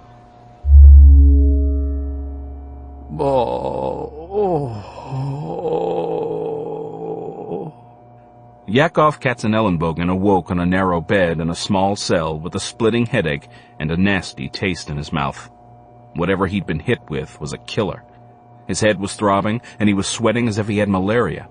He reached up to brush the matted hair off his face and realized that his prosthetic arm was gone, along with his clothing. That rotten son of a bitch! Most people saw a one-armed man as being disabled. As long as he had his prosthesis, Katz had proven time and again that he was as good as any two-armed man and better than most. With just the stub of the arm, though, he was at a bit of a disadvantage. Looking around his cell showed him that he was going to be there for a while, at least until his captors let him out. Even with both arms, this didn't look like a place he could get out of easily. He had forgotten to put a small shaped charge in his pocket. Since he wasn't going anywhere, he decided to lie back down and get as much rest as he could. Something told him he'd be needing his strength before too long. Katz dozed off and awakened to the clang of his cell door opening. When he saw that the men who had come for him were Chinese, he knew what had gone down. He and Stryker had been sucked into a trap. His escorts led him out to an interrogation room, tied him in a chair, and took up positions against the wall by the door. A few seconds later, a tall Chinese walked in. I am Gao Dong, Colonel of the Security Forces of the People's Republic of China. Good for you. Your papers say that you are Lev Bronsky, but that is the name of a Russian Jew. Why are you working with the Americans? They pay well. Your partner, the one they call the soldier. What do you think he's going to do now that I have captured you? Katz was torn between telling this asshole nothing or letting him know that Stryker was going to track him to the ends of the earth and tear his head off. You think too much, Mr. Bronsky. You don't know whether to tell me the truth or what you think will put me off guard so as to aid your rescuer. Let me tell you what I think your brave comrade is going to do. From everything I have been able to learn about him, and I have been able to learn much, he is a man who feels his missions deeply. He has an almost godlike sense of responsibility, and feels that he must act to right wrongs as he sees them. Katz was surprised at Dong's insights into a man that few knew well. Either his sources were more than top-notch, or he was a hell of a lot smarter than he had sounded so far. If the latter was true, Katz was in big trouble. You know, Mr. Bronsky, when I was a child in Hong Kong, I used to enjoy going to the movie houses on Sunday to watch American movies. My favorites were the classic westerns where the lone hero rides into a hostile town to take his vengeance for a wrong done. In every film, somehow, some way, the hero fights against overwhelming odds to ultimately win. I'm sure you know the plot. It's the archetypal American fairy tale, and I know it well. You can't imagine how much those movies meant to a son of a man working as a menial for the British authorities who occupied that part of the motherland. Only later did I learn that my father was actually one of those lone heroes, fighting to free the workers from the evils of capitalism. He didn't live long enough to see his dreams brought to life, but I followed in his path, and I did.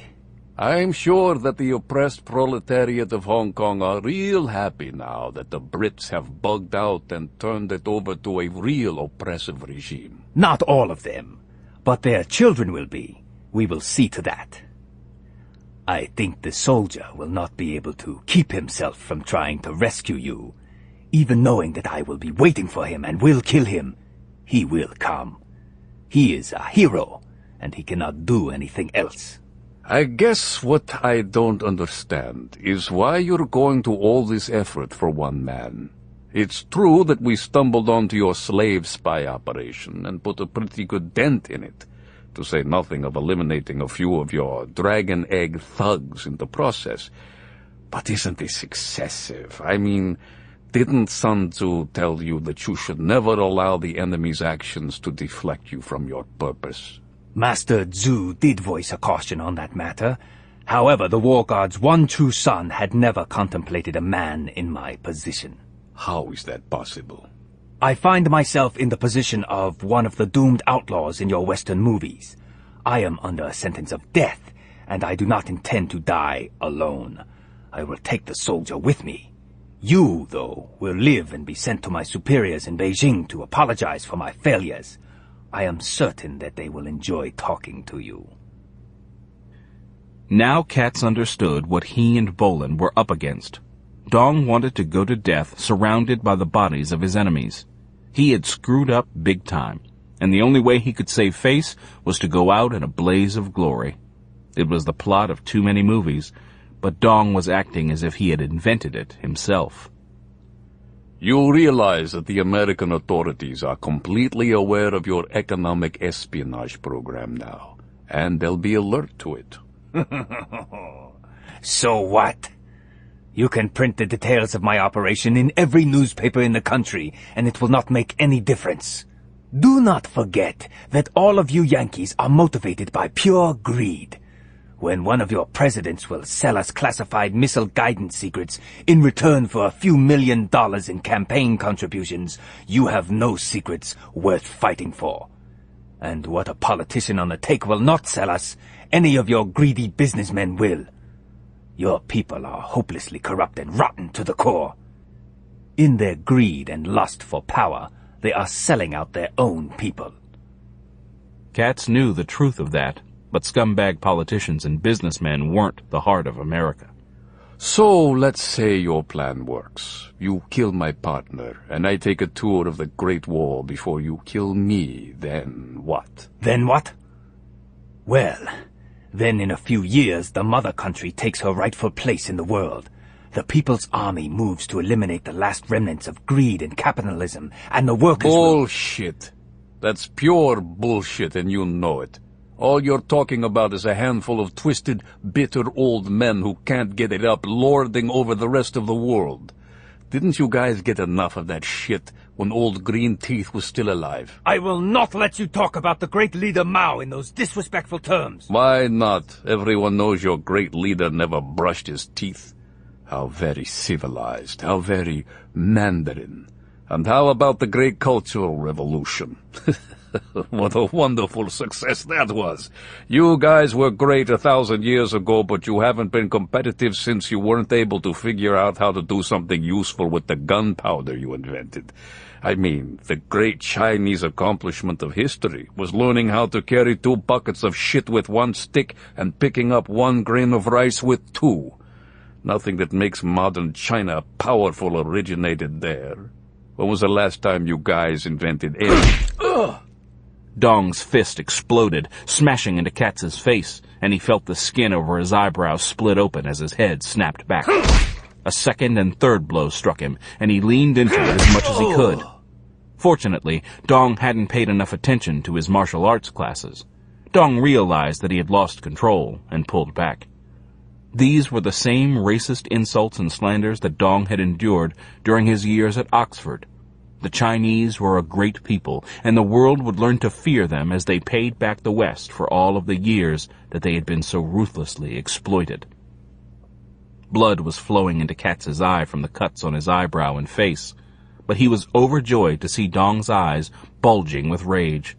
This was one guy who wasn't too tightly wrapped, and he was glad to see it. He'd feared that Dong was going to be one of those cold, calculating bastards who were so hard to get to. By growing up in Hong Kong, He had to have missed a few classes in proper Chinese thinking. You are going to take a long time dying. No big deal. Everyone dies sooner or later. We will see about that. Put this man back in his cell. Yes, sir. Katz was untied and dragged back to his cell. Katz got the blood stopped. He would have given anything for a couple of aspirin to fight his headache. He knew that he'd come real close to being beaten to death back there, but he'd found Dong's buttons. He might have pushed them a little hard, but he'd won that round. Hopefully he'd get another chance to tweak the bastard again. The more he could get Dong fired up, the easier it'd be for Stryker to make his play. And thinking of that, he decided to try to get some clothing. He'd never liked fighting in his boxers. Going over to the cell door, he started kicking it. Hey, I'm freezing my ass off in here. How about giving me some clothes? Hey!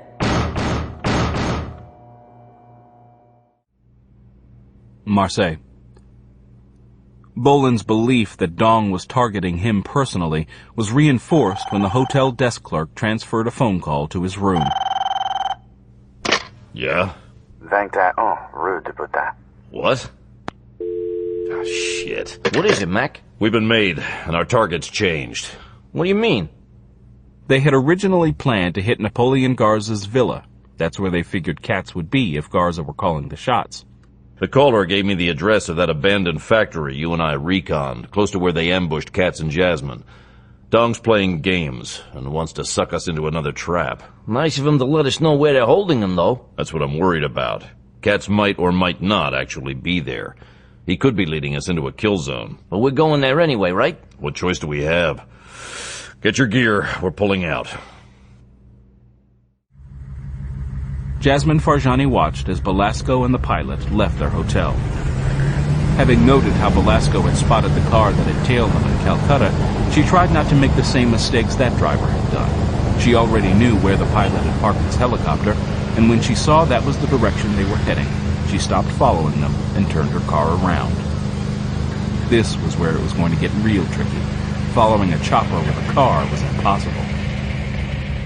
So rather than even try, she quickly drove to the ridgeline northeast of the city to see if she could spot the chopper when it took off and determine where it was going.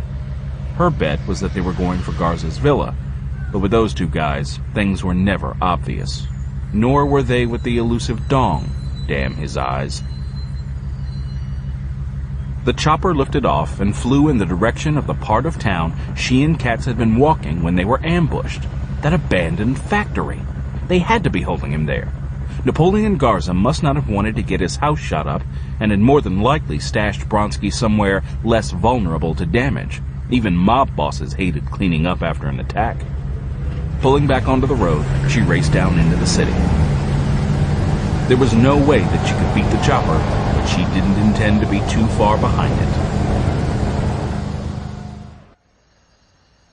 What Farjani couldn't see from her vantage point was that Grimaldi had flown off alone. Bolan had waited a couple of minutes before getting back in their car and driving to the target area. Parking 2 blocks away from the factory, he got out and started his infiltration. This part of town wasn't well illuminated. Who wanted to waste electricity on derelict buildings? So he led with his NVGs. With Dong having a military background, there was a chance that he had posted sentries outside the factory walls, so he was careful as he went in. The new generation night vision goggles he wore gave him a clear, if glowing green, view into even the deepest shadows as he scanned along the route of his approach. Not running into any spotters along the way, Bolan crossed the street and moved up to the masonry wall that enclosed the block around the factory complex. It was nice of the French to make a custom of building tall walls around industrial sites. Not only did it give him cover on the way in, but also in this case, it would serve to keep in the people he was coming for, where he could conveniently find them. Using the detachable periscope feature of his NVGs, he held the small lens high enough that it was above the top of the wall and scanned both sides, as well as the area right on the other side of the bricks. Nothing. Not wanting to wait until someone stumbled by and spotted him, he scrambled over the wall and crouched in the shadows to survey his front. His left front appeared to be clear, but there was a guard coming up on his right. Lesson 1 on securing an interior perimeter came when the gunman reached Bolan's hiding place. There was nothing for the guard to see, so he didn't even pause. 2 steps later, and Bolan was on the guard's back, one hand over his mouth, jerking his head to the side. The other hand plunged his Tonto fighting knife into the hollow of his neck. The gunman struggled as he swiftly bled out, but had no strength. Pulling the body back behind a row of empty oil drums, Bolan keyed his comlink. I'm inside and in the clear. Roger that. I'm inbound, ready to rock and roll. Bring it on. Grimaldi was flying with a dozen propane cylinders on board, rigged to become FAE, fuel-air explosive bombs, when they hit the ground. If one of them went off at the wrong time, they wouldn't even find enough of his body to mail home in an envelope. In terms of HE, he was carrying the equivalent of a dozen 750-pound bombs. To make this thing work, he was going to have to toss his bombs out of the chopper while he was in a high hover. Anything under 1,000 feet would catch him in the blast, and even that would be cutting it a bit too close for his tastes. But anything higher would mean that his accuracy, what little there was, would disappear. He had done some downright wild and crazy flying since he signed on with the Stony Man Farm crew, but this was going to be one for his logbook. If his bomb run went as planned, it would give Bolan the cover he needed to get in. If it didn't, at least he'd die at the controls of an aircraft. One way or the other, it was worth trying. Look out, baby, 'cause here I come. Bolan knew that, in the chopper, Grimaldi was taking the cap off the road flare taped to the side of the first propane canister and igniting it. Bolan saw the canister go into a freefall as Grimaldi tossed it out. By the time the canister hit the ground, it should be moving at over 100 miles per hour, enough to split the thin case of the cylinder and release the liquefied gas inside. The propane would flash into a gas and become ignited by the road flare. Nice effect. Heads up, here comes number 2. Banking, Grimaldi came in on another bomb run and saw the winking muzzle flashes aimed into the air. You've got ground fire, Jack. Yeah. Been there, done that, bought the t-shirt and wore that sucker out.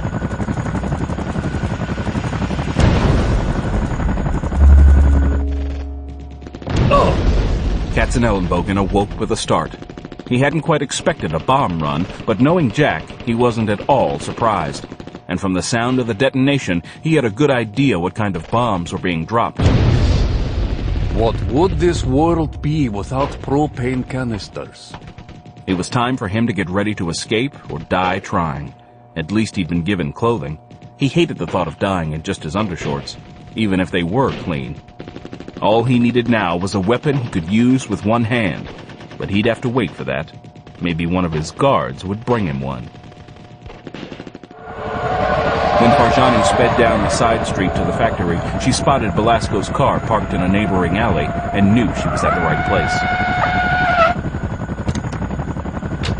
Look out, baby, 'cause here I come. Farjani hurried for the factory. She was across the street from the compound wall when Grimaldi's fireworks started. Farjani had no idea what it was, but she knew that it was her guys at work, and it was time for her to make her own move. Nice effect. Heads up, here comes number 2. Farjani was surprised how calm she was. Her heart was pounding and she was breathing fast, but she was determined to do whatever she could to help her friends. She mentally reviewed the basics of shooting as Bronsky had showed her, but she was under no illusions about her abilities as a gunfighter. Knowing that she was going to need all the breaks she could get, she decided to use her assets as a combat aid. You got ground fire, Jack. Yeah. Been there, done that, bought the t-shirt and wore that sucker out. She had seen how the men in the Kit Kat Club had fixated on the naked breasts of the dancers on the stage, and it gave her an idea. In case it might help her tonight, she'd not worn a blouse or bra under the jacket of her black uniform. She'd also not buttoned the jacket all the way up. It was closed only with one button in the middle. As a last prop, she would take her headscarf off and unpin her hair so it hung free. It wasn't much, but if even one of the enemy paused for an instant because his eyes were telling him that he was seeing a half-naked, long-haired woman, she might be able to kill him first. First, though, she had to get inside. Spotting a small gate in the wall, she saw a man standing immediately inside it on guard. She opened her jacket and hurried toward it. The explosion kept the guard's attention long enough for her to get within easy pistol shot range. Catching her approach from the corner of his eye, the guard turned to face her. Seeing her open jacket and long hair, he paused, his weapon at his side, giving her the extra time she needed. Hello, big boy. Want to play? She quickly brought up the pistol in both hands as Brodsky had taught her. The man went down. Stepping wide around the body, she pushed through the gate and headed for the sounds of the gunfire. Belasco would be in the middle of it. She was acutely aware that she had only 2 magazines of ammunition for the pistol and the remainder of the box of 50 bullets in her side pocket. She wouldn't be able to shoot for very long before she would have to stop and hide while she put more bullets in her magazines. Leva! Beat! Another gunman ran past without seeing. She shot him twice in the back. She had also learned that niceties had no place in a situation like this. Under the cover of Grimaldi's attack, Bolan quickly worked his way toward the main building, but was unmolested. The firing was all directed at the high-flying helicopter. Even experienced troops didn't like to have explosives raining from the sky, and these thugs weren't trained troops. This was giving a new meaning to close air support, though. He had a passive NV marker high on the back of his jacket, so the pilot could hopefully spot him on the ground and not drop a propane canister on him. The 2 gunmen cowering in the doorway of the main building were so occupied with ducking and covering that they had no time left over to look around. Bolan permanently cured them of their inattentiveness. Stepping past the bodies, he paused to scope out the inside of the building. As he had feared, the Desert Eagle's roar had alerted someone. 2 men raced toward him, their assault rifles on full auto. Since they weren't well trained in running and shooting at the same time, they were wasting their ammunition. Again, he went for a 2-handed solution. The second 44 slug hadn't really been needed, but it felt good. Pushing past the fresh victims, he headed for the small enclosure sticking out from one of the building's interior walls. If Katz was anywhere in there, that's where he would be. Shit! Rolling to the side, Bolan spotted a second muzzle flash and sent a long burst toward it. Gotcha, bastard. Going up to the body, he paused long enough to pat it down for keys, but found none. The face, though, was Asian, and likely one of Dong's men. After scanning to make sure that he was now alone, the executioner carefully approached the box-like enclosure. Katz? I thought I heard Flying Jack's calling cards falling out there. His fantasy is to be a bomber pilot. Stand clear while I open this door. I couldn't find a key. Oh, shit. The lock shattered. Katz managed to stagger out. How are you? Can you move out? If I had my fucking arm and the gun, I'd be right as rain. I didn't bring the arm, but we can get you a gun as soon as we get this harness on you. He pulled the mountaineering rig out of his assault pack, and it took no time for the 2 of them to get the nylon web straps in place and cinch down tight. It wasn't quite an issue Stabo harness, but it would work for a single short-distance uncomfortable snatch. Katz soon saw that Bolan wasn't wearing a Stabo rig. Where's yours? Later. Bolan handed him an AK-74 from one of the dead guards. I'm getting you out of here first. But... fuck it. Katz knew that Stryker had his mind made up. Once he got out of this place, though, all bets were off. The 2 of them quickly made their way out of the other side of the building to what had been a truck loading zone. When it looked clear, Bolan stopped and keyed his comlink. We're in the clear, Jack. North side parking lot, and I'm showing the strobe. Bring it on. I got your strobe.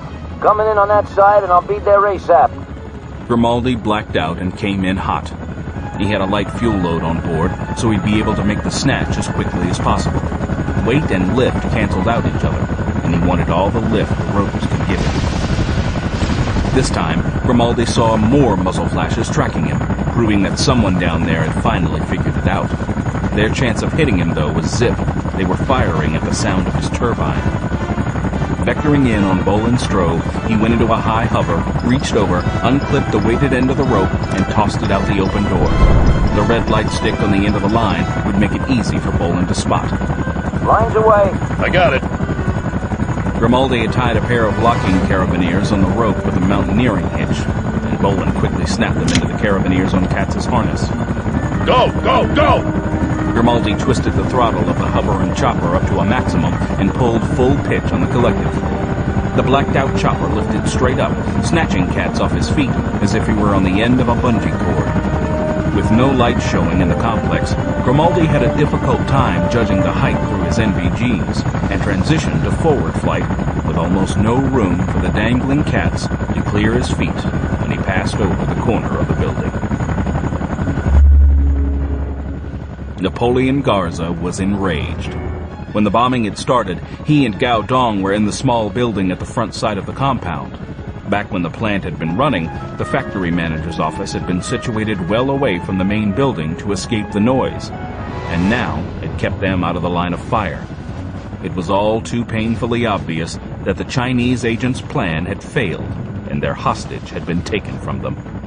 Now what, Dong? I was not the man who picked this place to hold him. Dong's hand hovered by the holster belted around his waist. I warned you that the Yankee was not an amateur. Garza was a merciless thug, but in his own mind, he was an honest man. Dong had warned him, and he hadn't taken full measure of that warning. Garza knew that at least one of the Americans would stay behind to cover the chopper's retreat. That he had no radio reports that his men had even slowed down the attack, much less killed any of the commandos, only increased his fury. He was Napoleon Garza, and no one treated him with such contempt. I'm going out there. I didn't get to where I am without knowing how to fight. Garza grabbed a radio, a subgun with a magazine carrier, and a pair of Russian night vision goggles.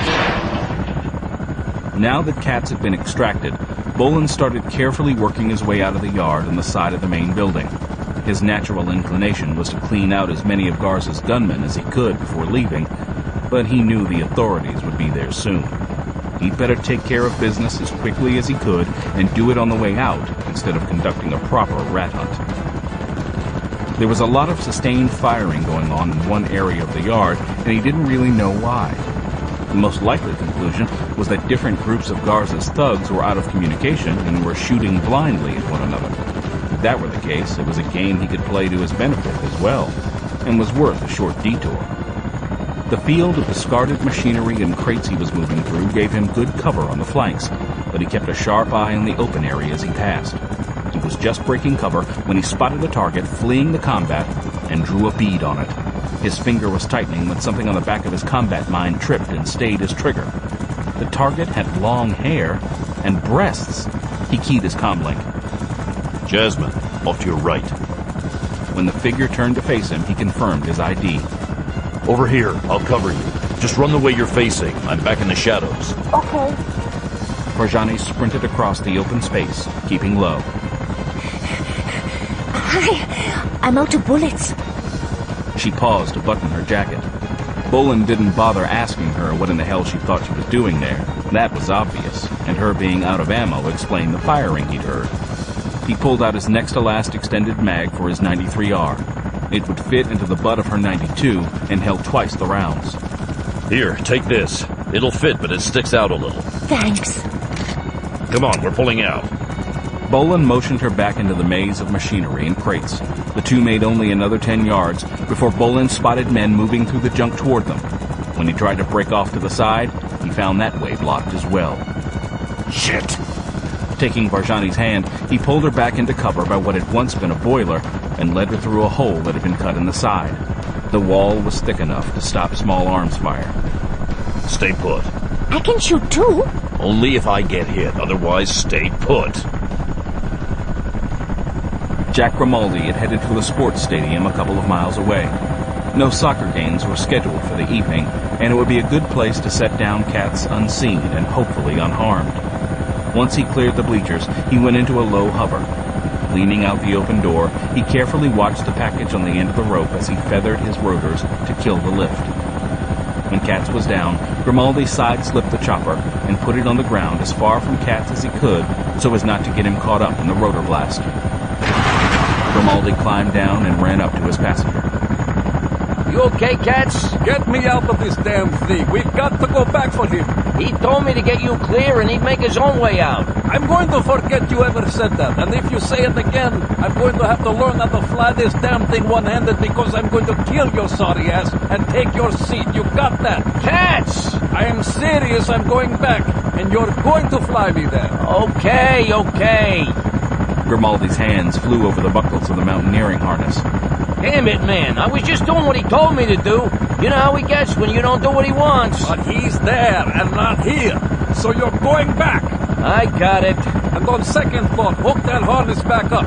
I'll go down on the rope. With one fucking arm? Whatever it takes, I'm going back down there. Grimaldi hurried to prepare Katz for a one-handed rappel. When he was hooked up, Katz snatched the pilot's MP5 subgun. Where are your magazines? I need all the ammo I can carry. I got 2 10-packs. Give me both of them. Yeah, all right. Grimaldi handed them over. I'll ride in the back. Katz slung the magazine carriers around his neck and the MP5 sling over his shoulder. Hook the rope up back there. With the extraction rope on carabiners, it took but a moment to unclip them and take them back to the cabin. Katz stood behind the pilot's seat, looking forward through the canopy. Do a flyover so we can spot him. Grimaldi keyed the comlink. Stryker, we're inbound. Show a light. Left, Jack. We're pinned down, and he can't talk to you right now. What in the hell are you doing down there, Jasmine? I got a gun, and I'm trying to help him. But we're both running out of ammunition. Oh, shit! Hang on, we're coming! Spotting a propane canister Grimaldi hadn't thrown out on his bomb run, Katz grabbed it. When we find them, arm this thing for me and I'll give them a little fire support. With one hand? Oh, Jesus. Your Messiah has nothing to do with this.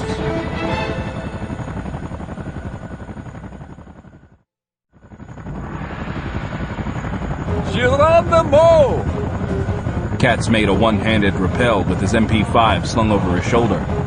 It made him a sitting duck, but he had no other choice. Damn! Katz released the rope. Shit!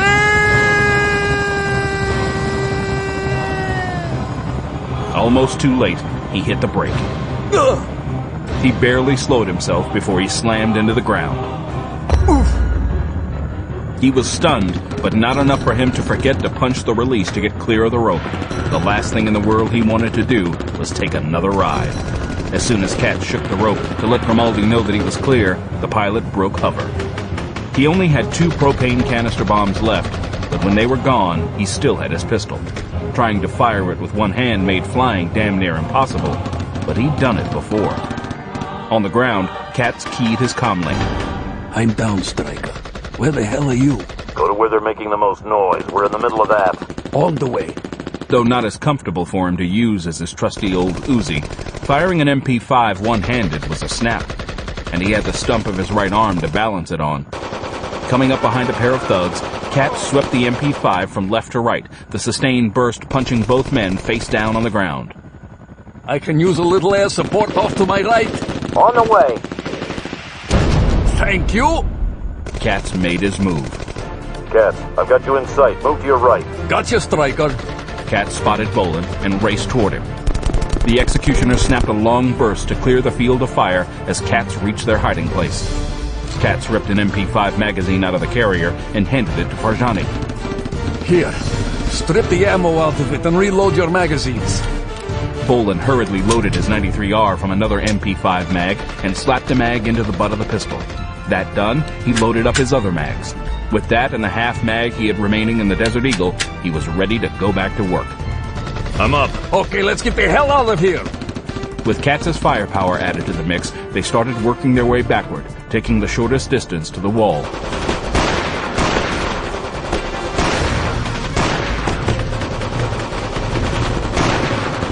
Meanwhile, Napoleon Garza was having a difficult time coordinating his troops. He'd never been in a situation like this before, and his people weren't used to military-style reporting and coordination. Every man was fighting his own battle, and even his sub-leaders didn't know where their own men were. Now! Making his way along the inside of the perimeter wall, Garza tried to get around to where the firing seemed to be coming from. He wanted to get some of his men to join him and form a sweep line. Seeing movement to his side, he called on the radio. Claude! Claude! Where are you? No answer. Melt! Stepping out, Garza fired half a magazine from his subgun on full auto. Bolan saw Garza's muzzle flash and slammed Katz onto the ground. Ugh! What the hell? Farjani was trailing them, and Bolan couldn't get to her in time. She staggered. Katz reached back for her to pull her under cover, while Bolan swung around to face the threat. Garza saw his targets fall and felt that he had scored a hit. He stepped into the open and spotted one of the figures appear from the shadows. Flame appeared in the figure's hand, and a stunning blow struck him.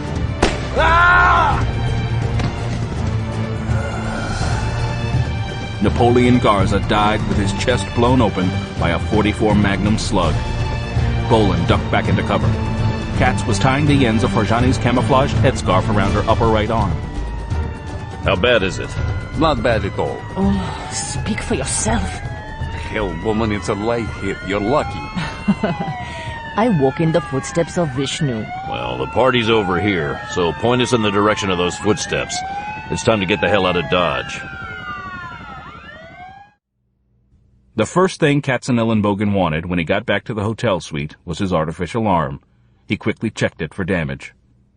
If you'd brought this thing with you, I could have stayed and fought my way out. I didn't know if it had been damaged or what shape you were going to be in. You should have known that if I wasn't dead, I'd be ready to kick some ass.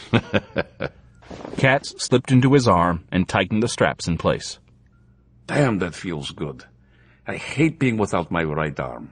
By the way, when are we going to get Dong? I'm tired of dancing around with him. It ought to be a little easier to get him now. If I was counting right, 3 of his 4 sidekicks didn't make it out of the factory. That's nice to know, but where do you think he's going next? According to Aaron, an Asian matching his stats and using a Taiwanese passport took a flight to Berlin. Hooking up with the Russian mafia? It looks that way, and it follows his pattern so far, following the human trafficking network. More thugs. First, though, we have to get Jasmine the hell out of here for good. How are you going to do that? Hand carry her?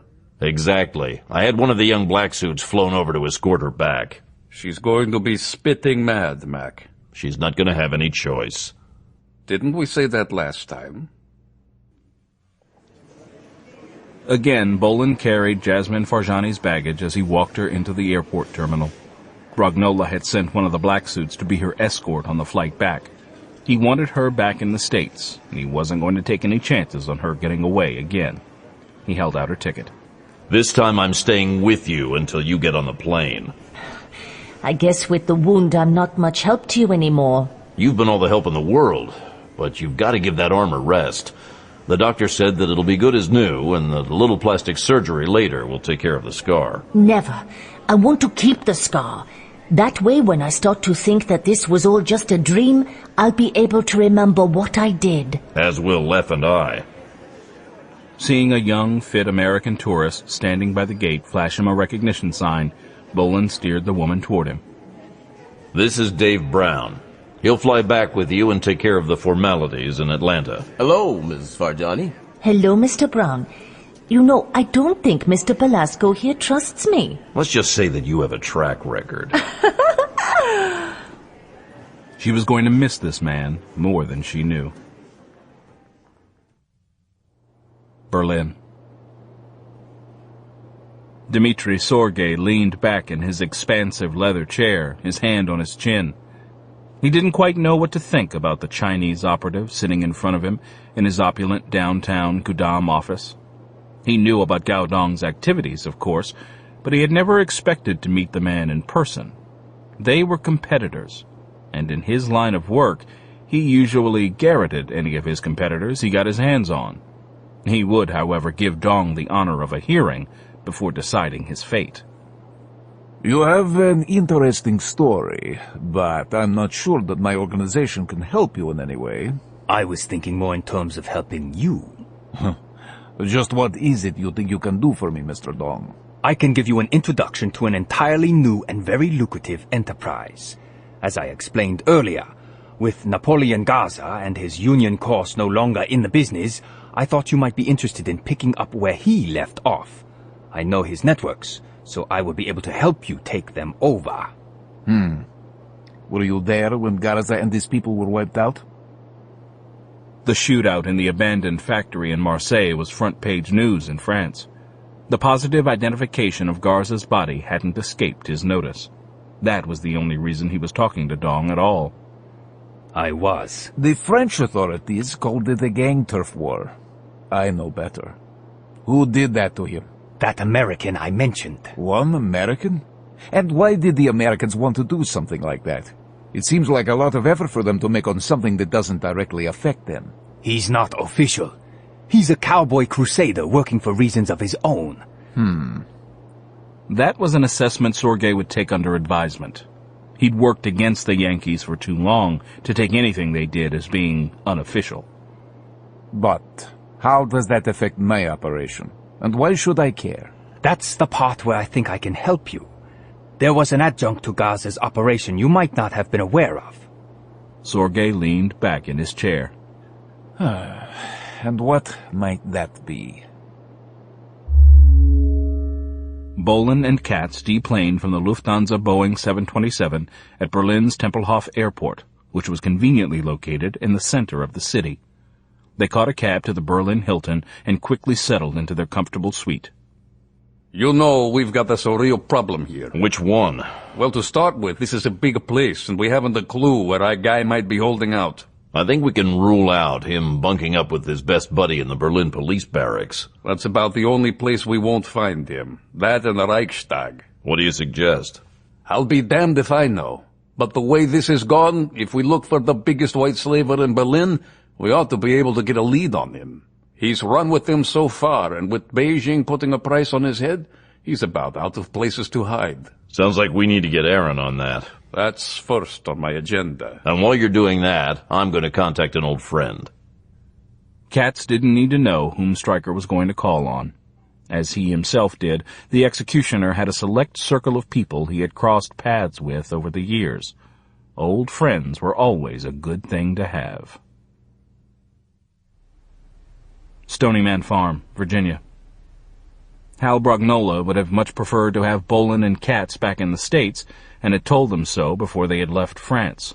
Not unexpectedly, Stryker had blown him off, so he'd gone to Plan B immediately. That was to put Stonyman on the job full-time, presidential approval or not. The sooner that Stryker caught up with Dong, the sooner he'd run out of things to do and come home. Katzenellenbogen's call from Berlin came as no big surprise. Where's Stryker? He's talking to old friends, and he left me to try to get you guys off your ass and doing something useful. What do you need? Whatever it is, you got it.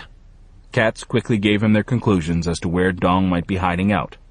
Now, it sounds likely. We'll start running that info right now. And by the way, tell Stryker that Jasmine Farjani arrived here safely and is undergoing a debriefing right now. That's great. That's one hardcore woman, Hal. You might want to think about having someone give her a job. I'm working on that right now. Good. How about patching me through to the bear? I'm online, Katz, and I've already started looking for your guy along just those lines. Right now, the biggest player in the slave trade is a Russian named Dmitry Sorge. He works for one of the big Moscow families. He's ex-KGB, and the Germans are hot after his ass as well, but they can't pin anything on him. He's covered in layers of cutouts and dummy corporations. Sounds like a New Jersey mafia don. Not quite as humble, though. He lives large. Good. I like going up against a man whose ego outpaces his common sense. He has a security force equal to his ego, though. He's got a band of ex-KGB and Stasi toughs swarming around him like flies on a ham sandwich at an Alabama picnic in July under a full moon when the water's high. You've been talking to TJ again. The man does have a turn of phrase. Give me a data dump on this Sorge guy, and I'll start on my Interpol contacts. On the way. Berlin. The western side of the reunited Berlin hadn't changed all that much since the Berlin Wall fell. The greatest need for rebuilding had been in the old communist sector because the west had already been built up nicely. Mozartstrasse, one block off Nollendorfer Platz, was much the same as it had been in the 70s and 80s. Many of the shops, bars, discos, and small restaurants had changed hands, or at least their names, but the apartments in the upper floors of the block-long buildings remained the same. Bolan had no trouble finding stairwell number 119-126 Mozartstrasse. The faded paper tag on the rank of mailboxes in the entryway showed the name he sought. Rather than call ahead, he had decided to call in person, figuring that Dieter Rigman would most likely be in. He quickly made his way to number 24 on the 3rd floor. Well, I haven't seen you in a while, old friend. What a surprise. Come in, please. He led Bolan into a small living room decorated in faded but neat 50s style. What can I get you? Schnapps? Jägermeister? I have a fine Madeira, maybe a port. But of course, you are working. I will make coffee. Coffee's fine. It will take but a moment. Eva has gone these many years now, so I have had to learn how to serve my own guests. Not that I have had all that many since the fall of the wall. Rigman made his way to the small kitchen off of the living room. They've put you out to pasture? More or less, as you say. They say that the war is finally over. The evil empire, as your Reagan called it, is at last dead. Old men like me are no longer needed because our eyes are too finely attuned to seeing evil under every bed. We don't fit into a society where new evils grow unchallenged. It's one of those new evils that I want to talk to you about. Specifically, the Russian Mafia. Rigman came in carrying a tarnished silver tray bearing a coffee service. I rather thought so. It's so good to be able to speak English once again. I was afraid that I had forgotten it. Rigman poured, gave Bolan his cup, and sat back down. Who are you looking for this time? Whoever's the biggest mover of women in Berlin. Human trafficking. Dmitri Sorge. Ex-KGB, late 50s, background at the German desk, but served all over Europe. Known for living the high life and reputed to have been the whoremaster for Lubinka Street. A very nasty piece of work, Command Sorge. What do you want with him? Actually, I'm looking for a Chinese operative who might be hiding out with him. Very interesting. The old spy master leaned forward in his chair. Bolan then launched into a briefing on his activities since he had come across a gang rape in progress in L.A. When he was done, he sat back. You do come up with interesting problems. And how is Katzenellenbogen? He's well, and he's in town with me. And your other friends? No, just he and I this time. That you are still alive, old friend, tells me many things. One of them is that you have not lost your eye, nor your belly. Guts, in English. Oh, yes. You, of course, will want to know where to find Sorge. If you can help me, yes. The old German got up from his chair. Give me a moment, please. Dieter Rigman, once a man whose name chilled the blood of communists and terrorists throughout Europe, shuffled to his office in the rear of his apartment. When he came back, he handed a big envelope stuffed full of paper to Bolan. This should be what you need. Thanks, Herr Rigman. Rigman stiffened and bowed slightly. It is the least I can do for someone who has done so much for my city. I found Dieter Rigman, Katz. Damn, is that old Nazi still alive? He is. And you know he wasn't a Nazi. He was just one of Galen's brightest young studs at the end of the war. I know. Katz glanced at the bulging envelope in his hand. What did you get from his vault? An ex-KGB officer named Dmitri Sorge. Damn, that's the same guy Bear came up with. And Rigman doesn't even have a computer. Who says that good old-fashioned human intelligence has gone out of style? Oh, he asked about you. I told him you were well. Katz didn't even want to go there. Let's compare notes.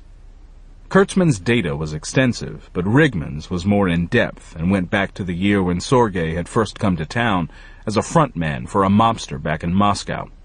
It chronicled his career from bagman to undisputed ruler of a vast criminal enterprise extending from Eastern Europe through the West to the United States. Katz finished reading and looked up. Looks like we need to take a closer look at this guy's home turf. Bolan looked out the window. It's a nice day. Let's do that. The shores of Kremlanka had once been dotted with the minor estate houses of Berlin's old aristocracy. The Nazis had appropriated many of them, as had the Americans in turn after World War II. During the Cold War, many clandestine operations had been launched from one particular manor house, zum Wildenau. It was a 3-story mansion with enough outbuildings to have been a small village in Bavaria. The entire compound was surrounded by a 6-foot stone wall. When the Americans pulled out of Berlin after the fall of the wall, zum Wildenau had remained derelict until Dmitri Sorge picked it up for a song. It was true that he'd had to dump a ton of his ill-gotten gains into restoring and modernizing it, but it had still been a bargain. Now, except for the Reichstag, it was the most secure location in Berlin. Sorge had spared no expense to make it that way. It was also one of the most picturesque of Berlin's old mansions. The grounds had been replanted, and the wild pigs the house was named after again roamed the fields. With the backside of the compound bordering the lake, ducks and geese wandered the lower grounds and had their nests in the rushes. Even a swan or two called the place home. Yakov Katzenellenbogen studied the manor's lower grounds through his field glasses. We forgot to bring an army with us, Stryker. Bolan glanced over as he piloted their small pleasure craft through the wake of one of the larger excursion boats on the popular lake. The only thing I can't see is his air defense system, but I know it's there. I can see the radar dish. You got everything you need for now? Yeah. Let's go back and call the bear. Stony Man Farm, Virginia. I got it, Katz. Sorge had to file plans and blueprints for his restoration project with the city building inspectors, and the work he had done was properly inspected. Further, those plans were inputted into their databanks. What's the bad news? Like you thought, this place has all the earmarks of a fortress. I can't tell what went in after the inspectors left, but you can see where it was intended to go. What's the auxiliary power situation? Not to your liking, I'm afraid. He's got a full power set up in the basement, a bank of Honda diesel generators. What kind of power? Enough to drive a TV broadcasting station, and enough left over for a full satellite comm network and the world's biggest boombox. How about some good news? How about an airborne ranger battalion? That's about what it looks like it's going to take to get in there. Let me look around. I seem to have misplaced my ranger battalion. Some of Sorge's other sites aren't that well hardened, though.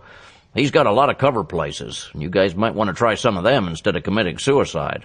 How about a list of his business establishments? I got those as well, Stryker, and some of them look pretty soft. Whorehouses and bars usually aren't too well fortified. Send it all. On the way. Berlin.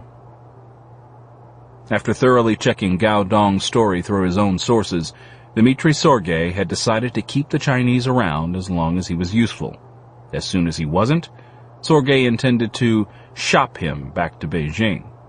Dong, of course, had failed to mention that he had a price on his head, but that was all right with Sorge. If Dong didn't know that he knew, it left him vulnerable. The first rule of staying alive was never to leave anything out when you were turning your coat. To do so made your new master think that you were less than honest. And in Sorge's profession, to be less than honest was a rock-solid death sentence. He had also checked on this mysterious American agent Dong had reported to have caused all of his problems, but he didn't like what he got back on that query. Such a man did exist, or at least he once had, and he had been known to the KGB by a number of names, none of which was good news. Under any name, that man, if he was the one who had dogged Dong's heels, was the absolute last thing he needed to have to stop to deal with right now. Sorge had a number of delicate deals in the works, the culmination of months of negotiations with a number of people from several organizations, and he simply didn't need the distraction. The thought had occurred to him that after getting Garza's operation from Dong, he should shop him to the Americans instead of the Chinese. He wouldn't be paid as well, if he got anything for him at all, but it might take the heat off of him and get him a good boy badge in the CIA's books. Or it might backfire and raise his profile with them, so he would have to consider that choice carefully. Nonetheless, he'd make that decision when the time came, and this wasn't it. It was time, however, to have Dong lay out the details of the operation he had been running with the Corsican, and see how it might fit into his own operational scheme. He had to admit that having Garza 6 feet underground had saved him a lot of trouble in the future. The Corsicans had been on his short list of organizations he wanted gone. Sorge punched the button on his intercom. Send him in. Dong was wearing his usual game face when he walked in and took a seat. Sorge was going to see if he could remove it. The price of my protection is that you reveal each and every last detail, not only about your Corsican operation, but everything else you are doing for China. I have learned that you are a much-wanted man, and very valuable to the right people. You must become more valuable to me if you wish to stay alive. Dong didn't let any expression show on his face. He'd never thought that Beijing would have contacted men like Sorge, but it appeared that they had. This meant the end of everything he had worked for and betraying his family all the way back to the first ancestor. The alternative, though, was to kill himself if Sorge would give him that chance. He had always been willing to die for the mother country, but only in her service. Killing himself to stay out of their hands wasn't the kind of service he had envisioned doing for his ancestors. I will do what you want. Good. Sorge smiled. He'd halfway expected that Dong would balk, maybe even try to kill himself as some of the captured Chinese agents he'd worked on during the old days had done. But not this time, apparently. Sorge leaned back in his chair and let Dong talk about his industrial spying project, the Dragon Egg teams, and the sideline he'd helped Garza set up to market high-tech items to third-world governments. I have to admit that sounds as if it has possibilities. We will have to explore this further. Dong was a little surprised at the relief he felt when the Russian said we, but he didn't allow a trace of it to show on his face. Damn all Western long-noses who didn't credit his people with the ability to feel human emotions. The Han felt them, but were usually too disciplined to allow them to be paraded in public as if they were barbarians. Let me get you settled in while I have some of my people look over your proposal. And tonight, I will show you Berlin. I know that you're well experienced with the West, but Berlin is not like any other city in the world. I think you will enjoy it.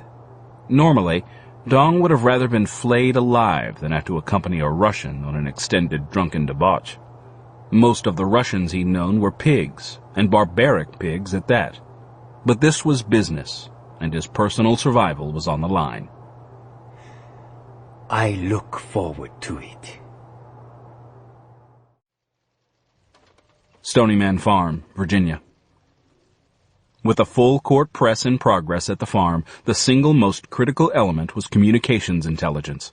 Brognola was fully aware that Bolan was more than capable of tracking down Dong by himself, but it would take time, and he wanted the man back home as soon as possible. He and Katz had been exposed for a long time now, and every day that passed only increased the risks they were taking. The man would be more than unhappy if Stryker got put out of action, even temporarily. He knew, though, that Bolan had the bit in his teeth and wasn't going to back down until Dong was dead.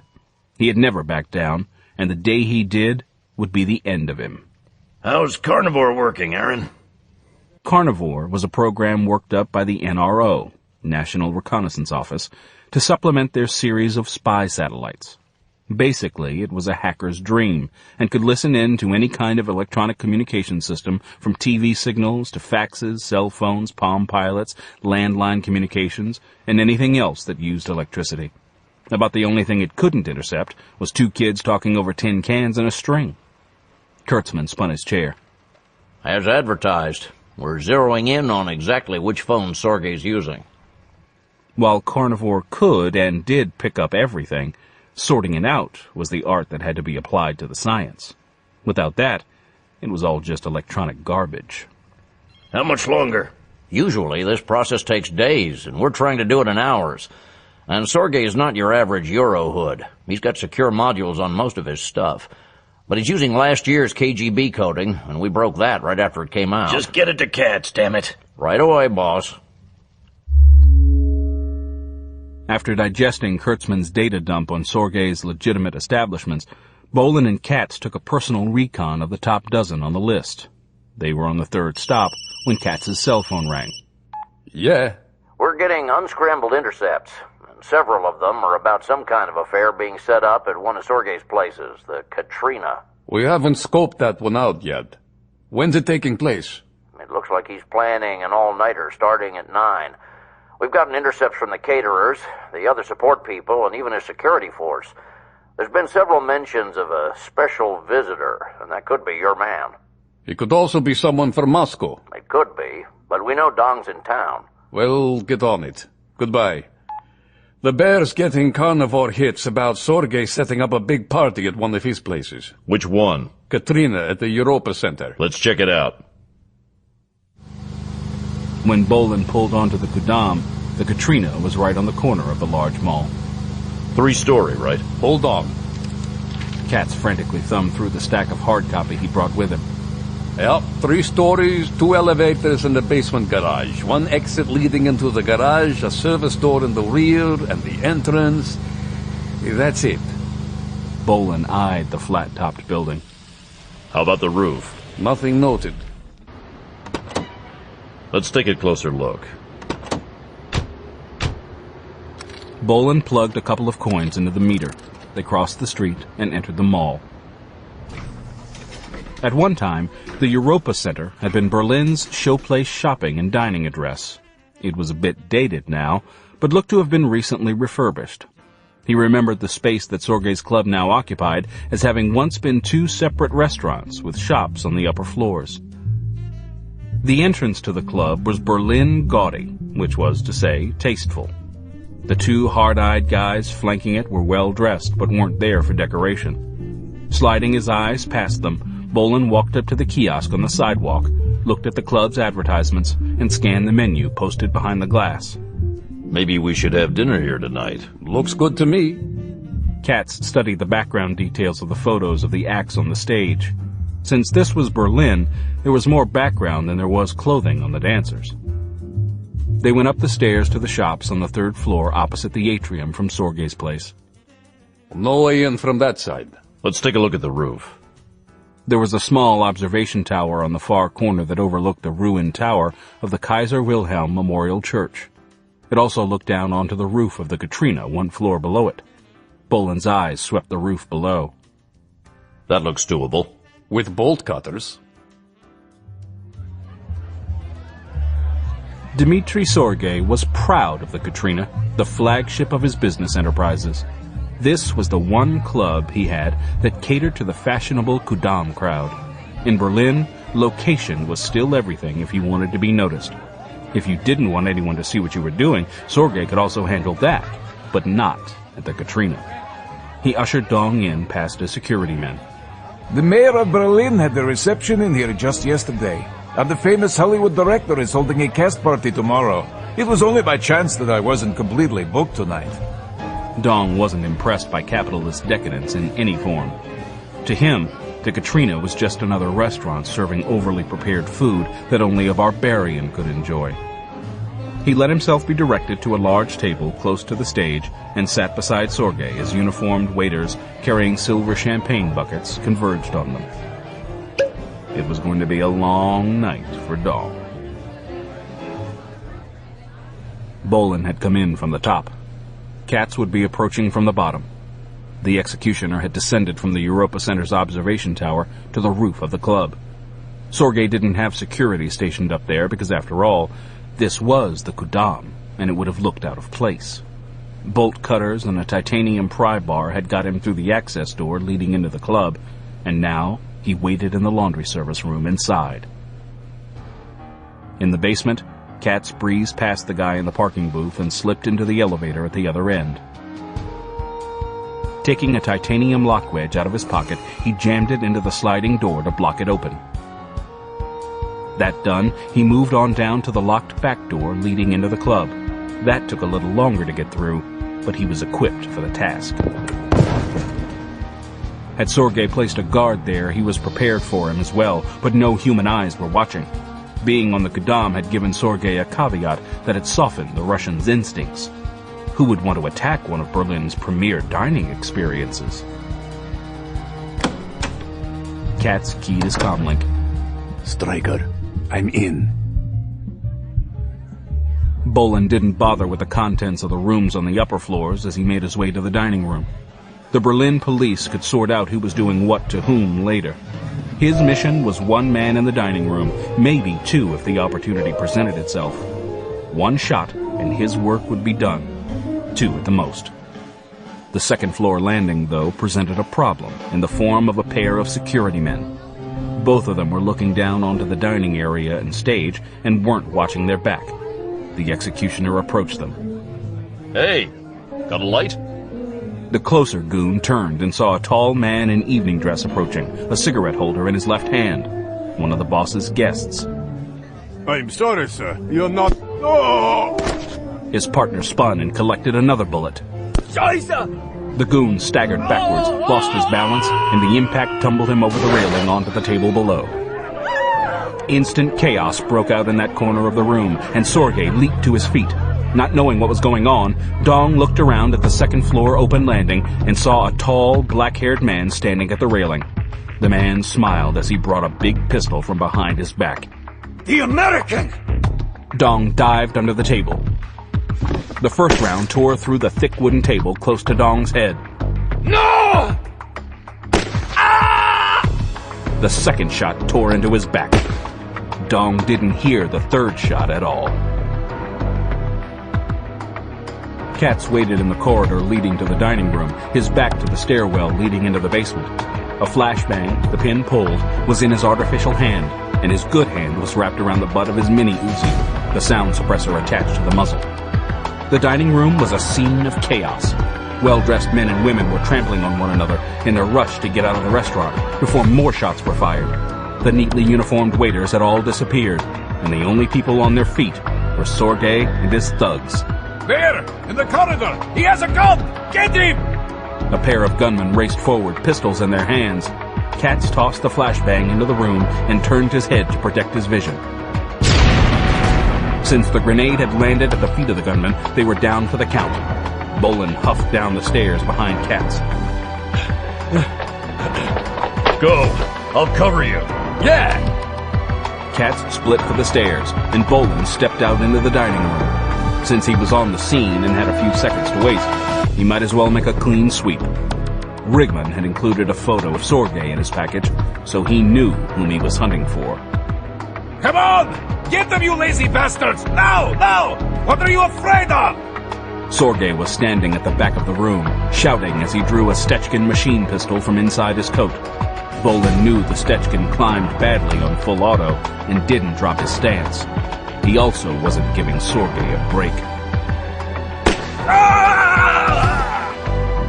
The Russian flew backward from the impact right over his heart. The Stechkin stuttered in Sorge's death grip, the 9mm round spraying the ceiling. Bolan backed out and followed Katz down the stairs to the garage. Katz and Bolan walked past Kaiser Wilhelm Church as a cluster of police cars and vans screeched to a halt in front of the corner of the Europa Center. Black-clad emergency alert police stormed out of the vans, MP5s in hand, and raced into the club. You still want to get dinner? Nah, I'm not hungry anymore. Ready to go home? Bolan glanced over his shoulder. Yeah, I'm done here.